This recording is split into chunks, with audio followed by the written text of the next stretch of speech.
ਜੀ ਸਾਰੇ ਦੋਸਤਾਂ ਨੂੰ ਜੀ ਆਇਆਂ ਨੂੰ ਲੈਲਪੁਰ ਯੰਗ ਹਿਸਟੋਰੀਅਨ ਕਲੱਬ ਦੀ ਹਿਸਟਰੀ ਲੈਕਚਰ ਸੀਰੀਜ਼ ਦੇ ਵਿੱਚ। ਜਿਹੜੇ ਦੋਸਤ ਮੈਨੂੰ ਵੇਖ ਰਹੇ ਨੇ ਉਹਨਾਂ ਦੋਸਤਾਂ ਨੂੰ ਰਿਕੁਐਸਟ ਹੈ, ਦਰਖਾਸਤ ਤੇ ਬੇਨਤੀ ਹੈ ਕਿ ਤੁਸੀਂ ਇਸ ਵੀਡੀਓ ਨੂੰ ਸ਼ੇਅਰ ਕਰ ਦਿਓ ਤੇ ਬਾਕੀ ਵੀ ਜਿਹੜੇ ਲੋਕ ਸਾਨੂੰ ਵੇਖਣਾ ਚਾਹ ਰਹੇ ਉਹਨਾਂ ਤੱਕ ਵੀ ਖਬਰ ਪਹੁੰਚ ਜੇ, ਇਤਲਾਹ ਪਹੁੰਚ ਜੇ ਤੇ ਉਹ ਦਾ ਕਿ ਜਿਹੜਾ ਲੈਕਚਰ ਹੈ ਉਹ ਅਸੀਂ ਸ਼ੁਰੂ ਕਰ ਸਕੀਏ। ਅਸੀਂ ਹਿਸਟਰੀ ਲੈਕਚਰ ਸੀਰੀਜ਼ ਦੇ ਹਵਾਲੇ ਨਾਲ ਮੈਂ ਅਗਰ ਗੱਲ ਕਰਾਂ ਤੇ ਅਸੀਂ ਕਾਫੀ ਦੇਰ ਤੋਂ ਹਿਸਟਰੀ ਲੈਕਚਰ ਸੀਰੀਜ਼ ਕਰ ਰਹੇ ਹਾਂ ਔਰ ਹੁਣ ਤੱਕ ਅਸੀਂ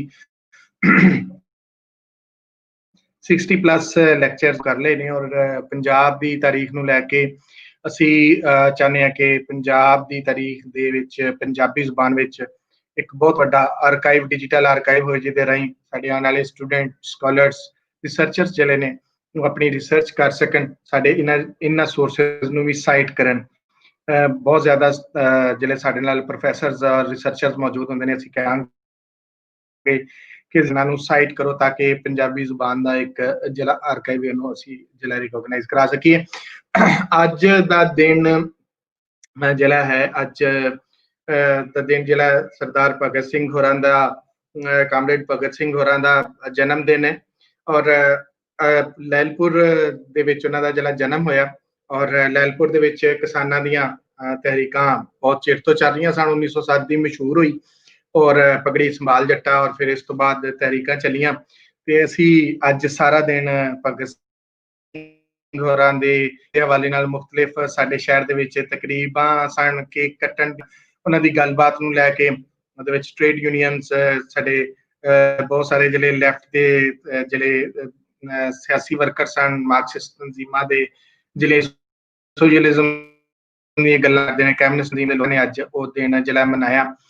ਤੇ ਅੱਜ ਲੈਲਪੁਰ ਯੰਗ ਹਿਸਟੋਰੀਅਨ ਕਲੱਬ ਜਿਹੜਾ ਹੈ ਕਦੀ ਵੀ ਇਹ ਦਿਨ ਮਿਸ ਨਹੀਂ ਕਰ ਸਕਦਾ ਸੀ ਔਰ ਅੱਜ ਦਾ ਇਹ ਦਿਨ ਅਸੀਂ ਜਿਹੜਾ ਹੈ ਉਹ ਸੈਲੀਬ੍ਰੇਟ ਕਰਨਾ। ਮੈਂ ਅੱਜ ਬਹੁਤ ਅਸੀਂ ਖੁਸ਼ ਹਾਂ, ਸਾਡੇ ਵਾਸਤੇ ਬਹੁਤ ਪ੍ਰਾਈਡ ਦੀ ਗੱਲ ਹੈ, ਬੜੀ ਫਖਰ ਦੀ ਗੱਲ ਹੈ, ਬੜੀ ਮਾਣ ਦੀ ਗੱਲ ਹੈ। ਅੱਜ ਸਾਡੇ ਨਾਲ ਜਿਹੜੇ ਭਗਤ ਸਿੰਘ ਤੇ ਗੱਲ ਕਰਨ ਵਾਲੇ ਪ੍ਰੋਫੈਸਰ ਚਮਨ ਲਾਲ ਜੀ ਸਾਡੇ ਨਾਲ ਮੌਜੂਦ, ਉਹਨਾਂ ਦੀਆਂ ਕਿਤਾਬਾਂ ਅਸੀਂ ਪੜ੍ਹੀ ਔਰ ਉਹਨਾਂ ਦੀਆਂ ਗੱਲਾਂ ਕਰਦੇ ਸਾਂ ਔਰ ਭਗਤ ਸਿੰਘ ਦੇ ਹਵਾਲੇ ਨਾਲ ਅਸੀਂ ਜਿਹੜਾ ਉਹਨਾਂ ਨੂੰ ਬਹੁਤ ਪੁਰਾਣਾ ਜਾਣਦੇ ਹਾਂ। ਮੇਰੀ ਗੱਲਬਾਤ ਹੋਈ ਨੂੰ ਤੇ ਕੁਛ ਦੇਣੀ ਉਹਨਾਂ ਦੇ ਨਾਲ ਹੋਏ ਪਰ ਉਹਨਾਂ ਤੋਂ ਅਸੀਂ ਬਹੁਤ ਪੁਰਾਣੇ ਜਾਣੋ। ਉਹਨਾਂ ਦੀਆਂ ਸਾਰੀਆਂ ਕਿਤਾਬਾਂ ਹੁਣ ਸਾਡੇ ਇੱਧਰ ਉਰਦੂ ਚ ਟ੍ਰਾਂਸ ਵੀ ਹੋਈਆਂ ਉਹਨਾਂ ਦੀਆਂ ਕਿਤਾਬਾਂ ਔਰ ਇਸ ਤੋਂ ਬਾਅਦ ਉਹਨਾਂ ਦਾ ਜਿਹੜਾ ਕੰਮ ਹੈ ਸਾਰੀ ਦੁਨੀਆ ਤੇ ਜਿਹੜਾ ਜਾਣਿਆ ਜਾਂਦਾ। ਅੱਜ ਸਾਡੇ ਕਲੱਬ ਦੇ ਬੜੇ ਜਿਹੜੇ ਭਾਗ ਨੇ ਕਿ ਅੱਜ ਉਹ ਸਾਡੇ ਨਾਲ ਮੌਜੂਦ ਨੇ ਤੇ ਅਸੀਂ ਉਹਨਾਂ ਦੇ ਨਾਲ ਮਿਲ ਕੇ ਅਸੀਂ ਭਗਤ ਸਿੰਘ ਅੰਡਰਸਟੈਂਡਿੰਗ ਭਗਤ ਸਿੰਘ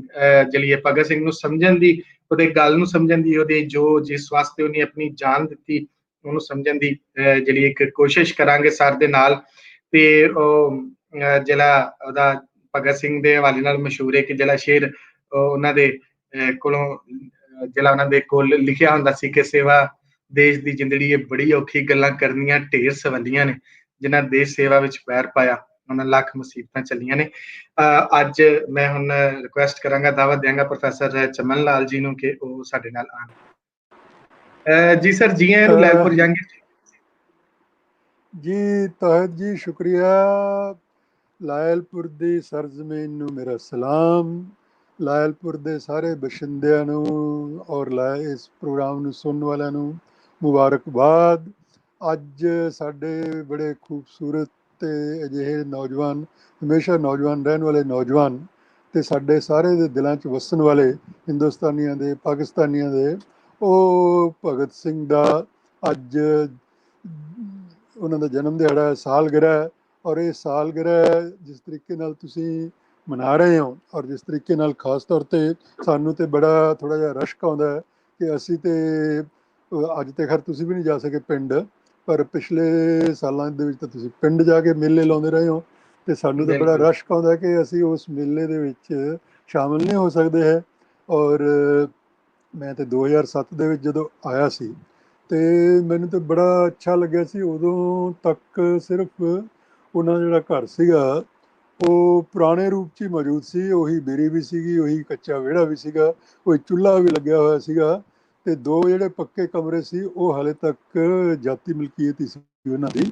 ਲੇਕਿਨ ਪਿਛਲੇ ਸਾਲਾਂ ਦੇ ਵਿੱਚ ਤੇ ਉੱਥੇ ਮੈਂ ਬਹੁਤ ਸਾਰੀਆਂ ਵੀਡੀਓਜ਼ ਦੇਖੀਆਂ ਨੇ ਜਿੱਥੇ ਪੂਰਾ ਇੱਕ ਤਰੀਕੇ ਨਾਲ ਭਗਤ ਸਿੰਘ ਦੀ ਯਾਦਗਾਰ ਬਣਾਤੀ, ਉੱਥੇ ਮਿਊਜ਼ੀਅਮ ਬਣਾਤਾ, ਉੱਥੇ ਸਾਰੇ ਸਾਡੀ ਆਜ਼ਾਦੀ ਸੰਗਰਾਮ ਜਿਹੜੀ ਸਾਡਾ ਸਾਂਝਾ ਹੀ ਸੰਗਰਾਮ ਸੀ। ਹੁਣ ਵੱਖਰੇ ਤੁਹਾਨੂੰ ਕਰਤਾ ਸਿਆਸਤਦਾਨਾਂ ਨੇ, ਲੇਕਿਨ ਸੰਗਰਾਮ ਤੇ ਸਾਡਾ ਸਾਂਝਾ ਹੀ ਸੀਗਾ। ਤੇ ਉਸ ਸਾਂਝੇ ਸੰਗਰਾਮ ਦੀਆਂ ਸਾਰੀਆਂ ਤਸਵੀਰਾਂ ਆਜ਼ਾਦੀ ਘੁਲਾਟਿਆਂ ਦੀਆਂ, ਆਜ਼ਾਦੀ ਦੇ ਦੀਵਾਨੀਆਂ ਦੀਆਂ ਉੱਥੇ ਤੁਸੀਂ ਲਾਈਆਂ ਹੋਈਆਂ, ਤੇ ਬੜੇ ਲੋਕ ਉਸ ਨੂੰ ਦੇਖਣ ਜਾਂਦੇ ਨੇ। ਤੇ ਸਾਡੇ ਵਾਸਤੇ ਤਾਂ ਬੜੀ ਖੁਸ਼ੀ ਦੀ ਗੱਲ ਹੈ। ਮੈਂ ਤੇ ਇਸ ਗੱਲ ਨੂੰ ਰਸ਼ ਕਰਦਾ ਕਿ ਮੈਂ ਸੋਚਦਾ ਹੁੰਦਾ ਕਿ ਕਿਹੋ ਜਿਹਾ ਵਕਤ ਆ ਗਿਆ ਕਿ ਸੁਣਦੇ ਹੁੰਦੇ ਆ, ਮਤਲਬ ਪੁਰਾਣੇ ਬੰਦਿਆਂ ਤੋਂ ਗੱਲਾਂ, ਕਿ 1965 ਤੱਕ, 47 ਤੋਂ ਲੈ ਕੇ 65 ਤੱਕ, 65 ਦੀ ਹਿੰਦੁਸਤਾਨ ਪਾਕਿਸਤਾਨ ਦੀ ਜੰਗ ਹੋਈ ਆ, ਉਸ ਤੋਂ ਪਹਿਲਾਂ ਤੱਕ ਤੇ ਬਾਰਡਰ ਇੱਕ ਤਰੀਕੇ ਨਾਲ ਖੁੱਲ੍ਹਾ ਬਾਰਡਰ ਹੀ ਸੀਗਾ। ਲੋਕੀ ਆਮ ਤੌਰ ਤੇ ਹੀ ਇੱਥੇ 23 ਮਾਰਚ ਨੂੰ ਆਉਂਦੇ ਸੀਗੇ, ਭਗਤ ਸਿੰਘ ਦੇ ਪਿੰਡ ਵੀ ਆਉਂਦੇ ਸੀਗੇ, ਬੱਸਾਂ ਭਰ ਕੇ ਆਉਂਦੇ ਸੀਗੇ। ਔਰ ਜਦੋਂ ਕ੍ਰਿਕਟ ਦੇ ਮੈਚ ਹੁੰਦੇ ਸੀਗੇ, ਕਦੇ ਇੱਧਰ ਹਿੰਦੁਸਤਾਨ ਹੁੰਦਾ ਸੀ, ਕਦੇ ਇੱਧਰ ਪਾਕਿਸਤਾਨ ਹੁੰਦਾ ਸੀ, ਤੇ ਬਾਰਡਰ ਆਲਮੋਸਟ ਖੋਲ੍ਹ ਦਿੱਤੇ ਜਾਂਦੇ ਸੀ। ਕੋਈ ਪਾਸਪੋਰਟ ਵੀਜ਼ੇ ਨਹੀਂ ਸੀ ਲੱਗਦੇ ਹੁੰਦੇ। ਲੋਕੀ ਆਪਣਾ ਦੇਖ ਕੇ ਮੈਚ ਬੜੇ ਖੁਸ਼ਨੁਮਾ ਤਰੀਕੇ ਨਾਲ ਆਪਣਾ ਮੁੜ ਆਉਂਦੇ ਸੀਗੇ, ਚੰਗਾ ਲੱਗਦਾ ਸੀ ਸਭ ਨੂੰ। ਲੇਕਿਨ ਸਾਡੀ ਬਦਕਿਸਮਤੀ, ਸਾਡੀ ਪੀੜ੍ਹੀ ਦੀ, ਕਿ ਸਾਨੂੰ ਹੁਣ ਇੱਕ ਦੂਜੇ ਨੂੰ ਜੇ ਮਿਲਣਾ ਵੀ ਹੋਵੇ ਤੇ ਬਹੁਤ ਹੀ ਮੁਸ਼ਕਲਾਤ ਦਾ ਸਾਹਮਣਾ ਕਰਨਾ ਪੈਂਦਾ ਦੋਵੇਂ ਪਾਸਿਓਂ, ਤੇ ਅਸੀਂ ਇੱਕ ਤਰੀਕੇ ਨਾਲ ਮਿਲ ਵੀ ਨਹੀਂ ਸਕਦੇ। ਜ਼ਰੂਰ ਹੈ ਕਿ ਇਹ ਵਰਚੁਅਲ ਵਰਲਡ ਨੇ ਸਾਨੂੰ ਥੋੜ੍ਹਾ ਜਿਹਾ ਇਸ ਗੱਲ ਦੀ ਸਹੂਲਤ ਦੇਤੀ ਕਿ ਚਲੋ ਜੇ ਅਸੀਂ ਫਿਜ਼ੀਕਲੀ ਜਾ ਨਹੀਂ ਸਕਦੇ ਕਿਤੇ, ਤੇ ਘੱਟੋ ਘੱਟ ਇਸ ਤਰੀਕੇ ਨਾਲ ਹੀ ਇੱਕ ਦੂਸਰੇ ਨੂੰ ਮਿਲ ਸਕਦੇ ਹਾਂ। ਤੇ ਮੈਨੂੰ ਬੜੀ ਖੁਸ਼ੀ ਹੈ ਅੱਜ। ਮੈਨੂੰ 2-3 ਚੀਜ਼ਾਂ ਦੀ ਬੜੀ ਖੁਸ਼ੀ ਹੈ। ਇੱਕ ਤੇ ਮੈਂ ਤੁਹਾਨੂੰ ਇਸ ਗੱਲ ਦੀ ਮੁਬਾਰਕਬਾਦ ਦੇਣੀ ਚਾਹੁੰਦਾ ਕਿ ਤੁਸੀਂ ਮੈਨੂੰ ਜਦੋਂ ਇਹ ਲੈਕਚਰ ਵਾਸਤੇ ਇਨਵਾਈਟ ਕੀਤਾ, ਤੇ ਤੁਸੀਂ ਮੈਨੂੰ ਦੱਸਿਆ ਕਿ ਅਸੀਂ ਸਿਰਫ ਤੇ ਸਿਰਫ ਪੰਜਾਬੀ ਦੇ ਵਿੱਚ ਹੀ ਗੱਲਬਾਤ ਕਰਦੇ ਹਾਂ, ਤੇ ਬਹੁਤ ਹੀ ਖੁਸ਼ਨੁਮਾ ਗੱਲ ਲੱਗੀ ਮੈਨੂੰ। ਮਤਲਬ ਮੈਂ ਤੇ ਹਿੰਦੁਸਤਾਨ ਦੇ ਵਿੱਚ ਭਗਤ ਸਿੰਘ ਤੇ ਬੜੇ 10-12 ਇਹਨਾਂ ਦਿਨਾਂ 'ਚ ਹੀ ਬੋਲ ਰਿਹਾ ਸਾਰਾ ਦਿਨ, ਕਦੇ ਅੰਗਰੇਜ਼ੀ 'ਚ, ਕਦੇ ਹਿੰਦੀ 'ਚ, ਕਦੇ ਮਿਲੀ ਜੁਲੀ ਹਿੰਦੁਸਤਾਨੀ ਦੇ ਵਿੱਚ। ਤੇ ਪੰਜਾਬੀ ਦੇ ਵਿੱਚ ਤਾਂ ਮੈਂ ਸ਼ਾਇਦ ਇੱਕ ਵਾਰੀ ਵੀ ਕਿਤੇ ਵੀ ਕੋਈ ਗੱਲ ਨਹੀਂ ਕੀਤੀ, ਕਿਉਂਕਿ ਇੱਥੇ ਸਾਡੇ ਮੁਲਕ ਦੇ ਵਿੱਚ ਤਾਂ ਹੁਣ ਹਾਲਤ ਇਹ ਆ, ਤੁਹਾਡੇ ਵੀ ਵੈਸੇ ਕਿਸੇ ਜ਼ਮਾਨੇ 'ਚ ਉਰਦੂ ਨੇ ਬੜਾ ਗਲਬਾ ਪਾਇਆ ਹੋਇਆ ਸੀਗਾ, ਹੁਣ ਵੀ ਸ਼ਾਇਦ ਹੈਗਾ, ਲੇਕਿਨ ਸਾਡੇ ਤਾਂ ਉਹਦੀ ਪ੍ਰੈਕਟੀਕਲ ਮਜਬੂਰੀ ਹੈ। ਕਿਉਂਕਿ ਜੇ ਯੂਪੀ ਜਾਂ ਬਿਹਾਰ ਜਾਂ ਹੋਰ ਸਾਡੇ ਜਿਹੜੇ ਸੂਬੇ ਨੇ ਜਿਹੜੇ ਹਿੰਦੀ ਬੋਲਣ ਵਾਲੇ ਨੇ, ਜਾਂ ਫਿਰ ਜਿਹੜੇ ਸਾਡਾ ਤਾਂ ਬੜਾ ਇੱਕ ਤਰ੍ਹਾਂ ਬੜਾ ਹੀ ਵਿਸ਼ਾਲ ਮੁਲਕ ਹੈ, ਇੱਥੇ ਪੂਰੇ ਬਰਰੇ ਸਗੀਰ ਤੁਸੀਂ ਵੀ ਕਿਸੇ ਵੇਲੇ ਸਾਰਾ ਦਾ ਹਿੱਸਾ ਹੀ ਸੀਗੇ, ਬੰਗਲਾਦੇਸ਼ ਵੀ ਸੀਗਾ, ਸਾਰੇ ਇਕੱਠੇ ਹੀ ਸੀਗੇ। ਤੇ ਕਿੱਥੇ ਬੰਗਾਲ ਦੇ ਲੋਕ ਨੇ, ਤੇ ਉਹ ਤੇ ਪੰਜਾਬੀ ਨਹੀਂ ਸਮਝ ਸਕਦੇ, ਉਹ ਤੇ ਉਰਦੂ ਨੂੰ ਵੀ ਨਹੀਂ ਪਸੰਦ ਕਰਦੇ ਜਾਂ ਹਿੰਦੀ ਨੂੰ ਵੀ ਨਹੀਂ ਪਸੰਦ ਕਰਦੇ, ਸੋ ਉਹਨਾਂ ਨੂੰ ਤੇ ਅੰਗਰੇਜ਼ੀ 'ਚ ਹੀ ਗੱਲ ਕਰਨੀ ਪੈਂਦੀ ਹੈ। ਮਦਰਾਸ ਦੇ ਵਿੱਚ ਜਾਂ ਚੇਨਈ ਦੇ ਵਿੱਚ ਜਾਂ ਇੱਧਰ ਸਾਊਥ ਇੰਡੀਆ ਦੇ ਵਿੱਚ ਜਿਹੜੇ ਸਾਡੇ ਸਰੋਤੇ ਜਾਂ ਦਰਸ਼ਕ ਨੇ, ਉਹਨਾਂ ਨਾਲ ਅੰਗਰੇਜ਼ੀ 'ਚ ਹੀ ਗੱਲ ਕਰਨੀ ਪੈਂਦੀ ਹੈ। ਲੇਕਿਨ ਵੱਡਾ ਖਿੱਤਾ ਜਿਹੜਾ ਹੈਗਾ ਯੂਪੀ, ਬਿਹਾਰ ਤੇ ਮੱਧ ਪ੍ਰਦੇਸ਼, ਛੱਤੀਸਗੜ੍ਹ ਵਗੈਰਾ, ਉੱਥੇ ਸਾਨੂੰ ਪੰਜਾਬੀ 'ਚ ਨਹੀਂ ਗੱਲ ਕਰ ਸਕਦੇ ਕਿਉਂਕਿ ਉਹਨਾਂ ਨੂੰ ਸਮਝ ਨਹੀਂ ਆਉਣੀ। ਤੇ ਇਸ ਕਰਕੇ ਉੱਥੇ ਸਾਨੂੰ ਹਿੰਦੀ ਜਾਂ ਮਿਲੀ ਜੁਲੀ ਹਿੰਦੁਸਤਾਨੀ ਦੇ ਵਿੱਚ ਹੀ ਗੱਲ ਕਰਨੀ ਪੈਂਦੀ ਹੈ। ਸੋ ਇਸ ਕਰਕੇ ਮੈਨੂੰ ਜਿਹੜਾ ਇਹ ਇੱਕ ਤਰੀਕੇ ਨਾਲ ਮੇਰੇ ਖਿਆਲ ਪਿਛਲੇ 6 ਮਹੀਨੇ ਤੋਂ ਜਦੋਂ ਅਸੀਂ ਸਾਰੇ ਲੋਕਡਾਊਨ 'ਚ ਬੰਦ ਹੋਏ ਹਾਂ, ਤੁਸੀਂ ਵੀ ਸ਼ਾਇਦ ਬੰਦ ਹੋਵੋਗੇ, ਅਸੀਂ ਕੁਝ ਜ਼ਿਆਦਾ ਹੀ ਬੰਦ ਹਾਂ ਕਿਉਂਕਿ ਸਾਡੇ ਕੁਛ ਹਾਲਾਤ ਜ਼ਿਆਦਾ ਖਰਾਬ ਨੇ ਕੋਵਿਡ ਦੇ, ਤੇ ਇਸ ਕਰਕੇ ਹਮੇਸ਼ਾ ਬੰਦ ਰਹਿਣ ਕਰਕੇ ਤੇ ਸਾਨੂੰ ਤਾਂ ਮਤਲਬ ਬਹੁਤ ਵਾਰੀ ਇਹ ਪੰਜਾਬੀ 'ਚ ਤਾਂ ਮੇਰਾ ਖਿਆਲ ਹੈ ਕਿ ਮੇਰਾ ਪਹਿਲਾ ਜਾਂ ਦੂਜਾ ਮੌਕਾ ਹੈ ਜਦੋਂ ਮੈਂ ਪੰਜਾਬੀ ਵਿੱਚ ਮੁਖਾਤਬ ਹਾਂ ਤੁਹਾਨੂੰ, ਔਰ ਪੰਜਾਬੀ ਦੇ ਵਿੱਚ ਅਸੀਂ ਇਹ ਗੁਫ਼ਤਗੂ ਕਰ ਰਹੇ ਹਾਂ। ਔਰ ਸੱਚੀ ਗੱਲ ਇਹ ਹੈ ਕਿ ਜਦੋਂ ਦੀ ਇਹ ਵੰਡ ਪਈ ਹੈ, ਦੋਨਾਂ ਮੁਲਕਾਂ 'ਚ ਬਟਵਾਰਾ ਹੋਇਆ, ਉਹ ਸਾਡੀ ਜ਼ੁਬਾਨ ਹੀ ਬੜੀ ਖਰਾਬ ਹੋਈ ਹੈ। ਪਾਕਿਸਤਾਨ ਦੇ ਵਿੱਚ ਮੈਨੂੰ ਪਤਾ ਨਹੀਂ ਕਿੰਨੀ ਖਰਾਬ ਹੋਈ ਹੈ, ਪਰ ਸਾਡੇ ਵਾਲੇ ਪਾਸੇ ਤਾਂ ਬੜੀ ਖਰਾਬ ਹੋਈ ਹੈ। ਉਹ ਸਾਡੇ ਵਾਲੇ ਪਾਸੇ ਕਿਸੇ ਵੇਲੇ ਬੜੀ ਜ਼ਬਰਦਸਤ, ਸਾਡੀ ਪੰਜਾਬੀ ਜ਼ੁਬਾਨ ਹੀ ਬੜੀ ਜ਼ਬਰਦਸਤ ਸੀ।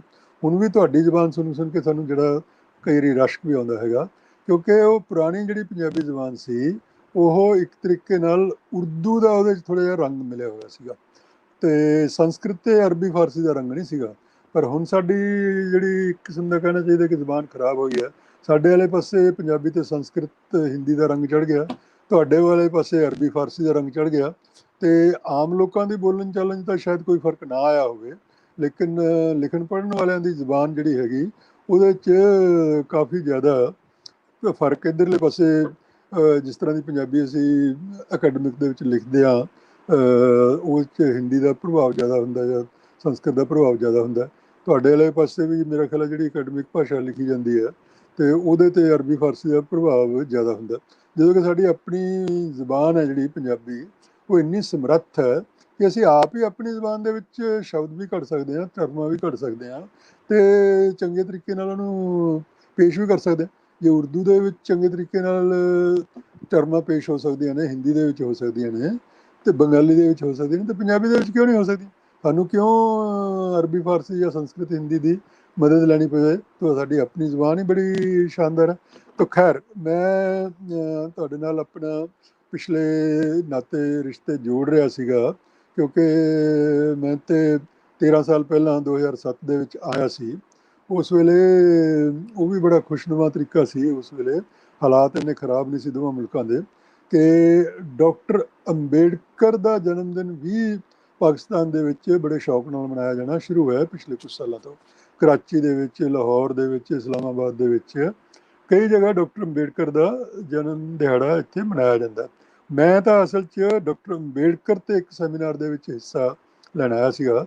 ਲਾਹੌਰ ਦੇ ਵਿੱਚ ਹੀ ਉਹ ਗੰਗਾ ਰਾਮ ਫਾਊਂਡੇਸ਼ਨ ਨੇ ਉਹ ਰੱਖਿਆ ਸੀਗਾ ਅਤੇ ਉਦੋਂ ਹੀ ਪਰ ਮੈਨੂੰ ਇੱਕ ਮੌਕਾ ਮਿਲਿਆ ਅਤੇ ਮੈਂ ਫਿਰ ਉਸ ਵੇਲੇ ਨਨਕਾਣਾ ਸਾਹਿਬ ਵੀ ਜਾਇਆ ਅਤੇ ਆਪਣਾ ਨਨਕਾਣਾ ਸਾਹਿਬ ਦੇ ਨਾਲ ਫਿਰ ਕਿਉਂਕਿ ਲਾਗੇ ਹੀ ਹੈ ਨਨਕਾਣਾ ਸਾਹਿਬ ਤੋਂ ਚੱਕ ਨੰਬਰ 105 ਲਾਇਲਪੁਰ ਬੰਗੇ। ਹੁਣ ਤਾਂ ਤੁਸੀਂ ਪਤਾ ਨਹੀਂ ਹਾਲੇ ਵੀ ਤੁਸੀਂ ਲਾਇਲਪੁਰ ਨਾਂ ਯੂਜ਼ ਕਰਦੇ ਹੋ, ਪਰ ਨਾਂ ਜਿਵੇਂ ਬਦਲ ਗਏ ਸ਼ਹਿਰਾਂ ਦੇ ਅਤੇ ਉਹ ਮਿੰਟ ਕੁਮਰੀ ਸ਼ਾਇਦ ਹੁਣ ਸਾਹੀਵਾਲ ਹੋ ਗਿਆ ਅਤੇ ਲਾਇਲਪੁਰ ਸ਼ਾਇਦ ਫੈਸਲਾਬਾਦ ਹੋ ਗਿਆ, ਲੇਕਿਨ ਪੁਰਾਣੇ ਨਾਂ ਭੁੱਲਦੇ ਤਾਂ ਹੈ ਨਹੀਂ। ਖੈਰ ਤਾਂ ਉਸ ਵੇਲੇ ਮੈਂ ਭਗਤ ਸਿੰਘ ਹੋਰਾਂ ਦੇ ਲੇਕਿਨ ਮੈਨੂੰ ਬੜਾ ਦਿਲਚਸਪ ਤਜਰਬਾ ਹੋਇਆ ਜਦੋਂ ਅਸੀਂ ਲਾਇਲਪੁਰ ਤੋਂ ਜਾਂ ਉੱਧਰ ਨਨਕਾਣਾ ਸਾਹਿਬ ਤੋਂ ਆ ਰਹੇ ਸੀਗੇ ਅਤੇ ਜਿਹੜੇ ਤੁਹਾਡੇ ਪਿੰਡਾਂ ਵੱਲ ਨੂੰ ਸੜਕ ਮੁੜਦੀ ਹੈ ਚੱਕ ਨੰਬਰ 105 ਵਾਲੇ ਪਾਸੇ ਨੂੰ, ਕਈ ਸਾਰੇ ਚੱਕ ਉਸ ਪਾਸੇ ਹੈਗੇ ਨੇ ਅਤੇ ਉੱਥੇ ਛੋਟੀ ਜਿਹੀ ਨਹਿਰ 'ਤੇ ਕੁਛ ਬੰਦੇ ਜਿਵੇਂ ਪੁਰਾਣੇ ਜ਼ਮਾਨੇ 'ਚ ਬਹਿੰਦੇ ਹੁੰਦੇ ਸੀਗੇ, ਹੁਣ ਵੀ ਬਹਿੰਦੇ ਨੇ ਨਹਿਰਾਂ ਦੇ ਕੰਢਿਆਂ 'ਤੇ ਬਹਿ ਕੇ ਗੁਫ਼ਤਗੂ ਕਰਦੇ ਨੇ ਲੋਕੀ। ਅਤੇ 5-7 ਲੋਕ ਬੈਠੇ ਗੁਫ਼ਤਗੂ ਕਰ ਰਹੇ ਸੀਗੇ। ਅਸੀਂ ਰਸਤਾ ਪੁੱਛਣਾ ਸੀ, ਲੇਕਿਨ ਰਸਤਾ ਪੁੱਛਣ ਤੋਂ ਪਹਿਲਾਂ ਹੀ ਸਾਡੀ ਜਿਹੜੀ ਨਿਗਾਹ ਪਈ ਉੱਥੇ ਅਤੇ ਇੱਕ ਟੀਨ ਦਾ ਖਰਾਬ ਹੋਇਆ ਹੋਇਆ ਬੋਰਡ ਸੀਗਾ, ਧੁੰਦਲਾ ਹੋਇਆ ਹੋਇਆ ਸੀ, ਬਾਰਿਸ਼ਾਂ ਬੁਰਸ਼ਾਂ ਨਾਲ ਖਰਾਬ ਵੀ ਹੋਇਆ ਹੋਇਆ ਸੀ, ਲੇਕਿਨ ਉਹ ਟੀਨ ਦੇ ਬੋਰਡ 'ਤੇ ਆਪਣਾ ਭਗਤ ਸਿੰਘ ਦੀ ਫੋਟੋ ਲੱਗੀ ਹੋਈ ਸੀ, ਖੁੱਲ੍ਹੇ ਕੇਸ਼ਾਂ ਵਾਲੀ ਜਿਹੜੀ ਉਹਦੀ ਪੇਂਟਿੰਗ ਬਣਾ ਕੇ ਲਾਈ ਹੋਈ ਸੀਗੀ ਕਿਸੇ ਨੇ, ਬਲਕਿ ਉੱਥੇ ਨਾਂ ਵੀ ਲਿਖਿਆ ਹੋਇਆ ਸੀ, ਜਸਬੀਰ ਲਾਇਲਪੁਰੀ ਨਾਂ ਦਾ ਬੰਦਾ ਸੀ ਕੋਈ।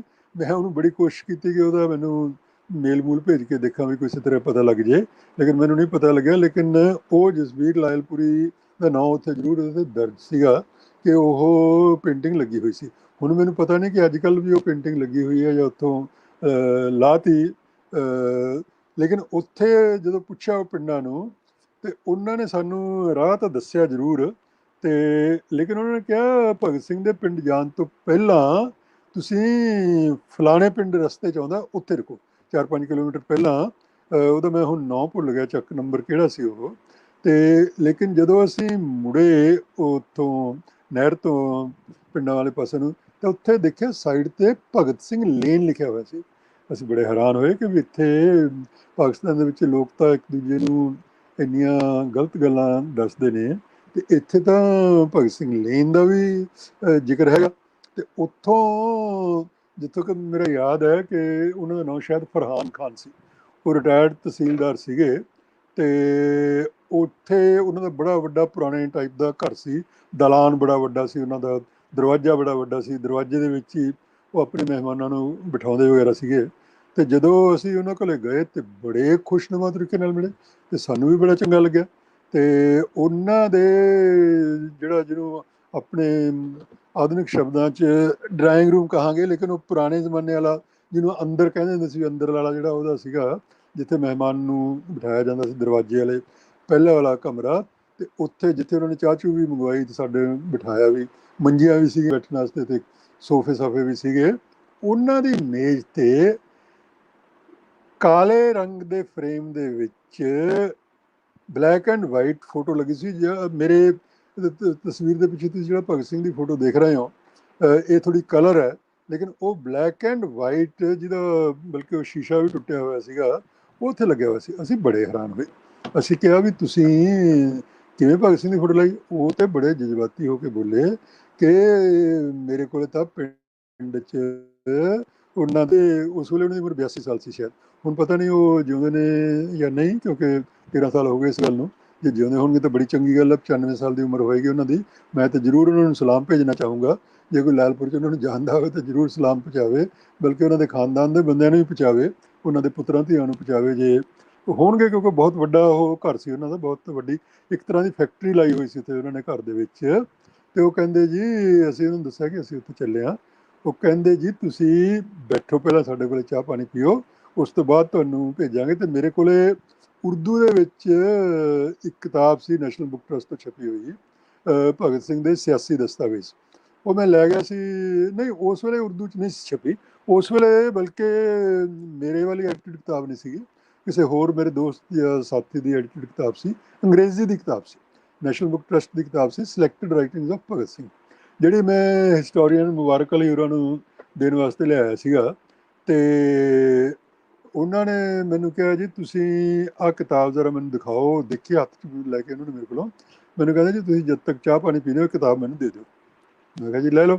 ਤੇ ਉਹਨਾਂ ਨੇ ਉਸੇ ਵੇਲੇ ਆਪਣੀ ਜੀਪ ਭੇਜੀ, ਪਤਾ ਨਹੀਂ ਨੇੜੇ ਕਿਹੜਾ ਪੈਂਦਾ ਉਹਨਾਂ 'ਚ ਕਸਬਾ ਜਾਂ ਸ਼ਹਿਰ, ਔਰ ਸਾਡੇ ਸਮਝ ਲਓ ਕਿ ਬਿਲਕੁਲ ਚਾਹ ਪੀਂਦੇ ਪੀਂਦੇ ਹੀ ਅੱਧੇ ਘੰਟੇ ਦੇ ਵਿੱਚ, 40 ਮਿੰਟਾਂ ਦੇ ਵਿੱਚ ਉਹ ਪੂਰੀ ਕਿਤਾਬ ਫੋਟੋਸਟੇਟ ਕਰਕੇ ਉਹਨਾਂ ਨੇ ਮੰਗਵਾ ਲਈ।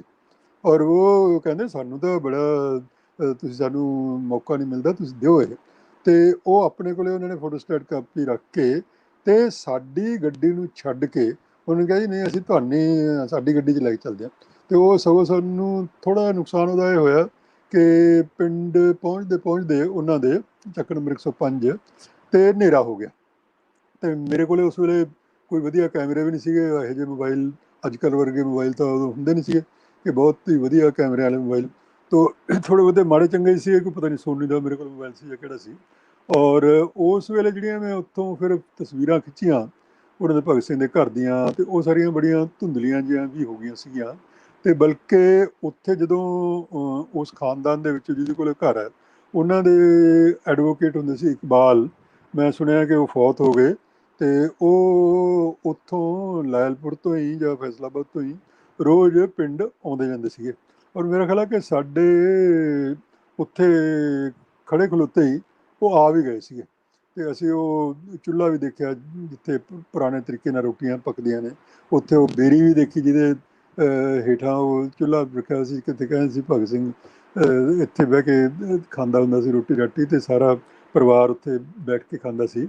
ਹੁਣ ਉਹ 3-4 ਪਰਿਵਾਰਾਂ ਕੋਲੇ ਉਹ ਘਰ ਹੈਗਾ। ਤੇ ਉੱਥੇ ਸਾਨੂੰ ਪਹਿਲੀ ਵਾਰੀ ਪਤਾ ਲੱਗਿਆ ਕਿ ਭਗਤ ਸਿੰਘ ਦੇ ਪਰਿਵਾਰ ਕੋਲੇ ਉੱਥੇ 6 ਏਕੜ ਦਾ ਅੰਬਾਂ ਦਾ ਬਾਗ ਸੀ।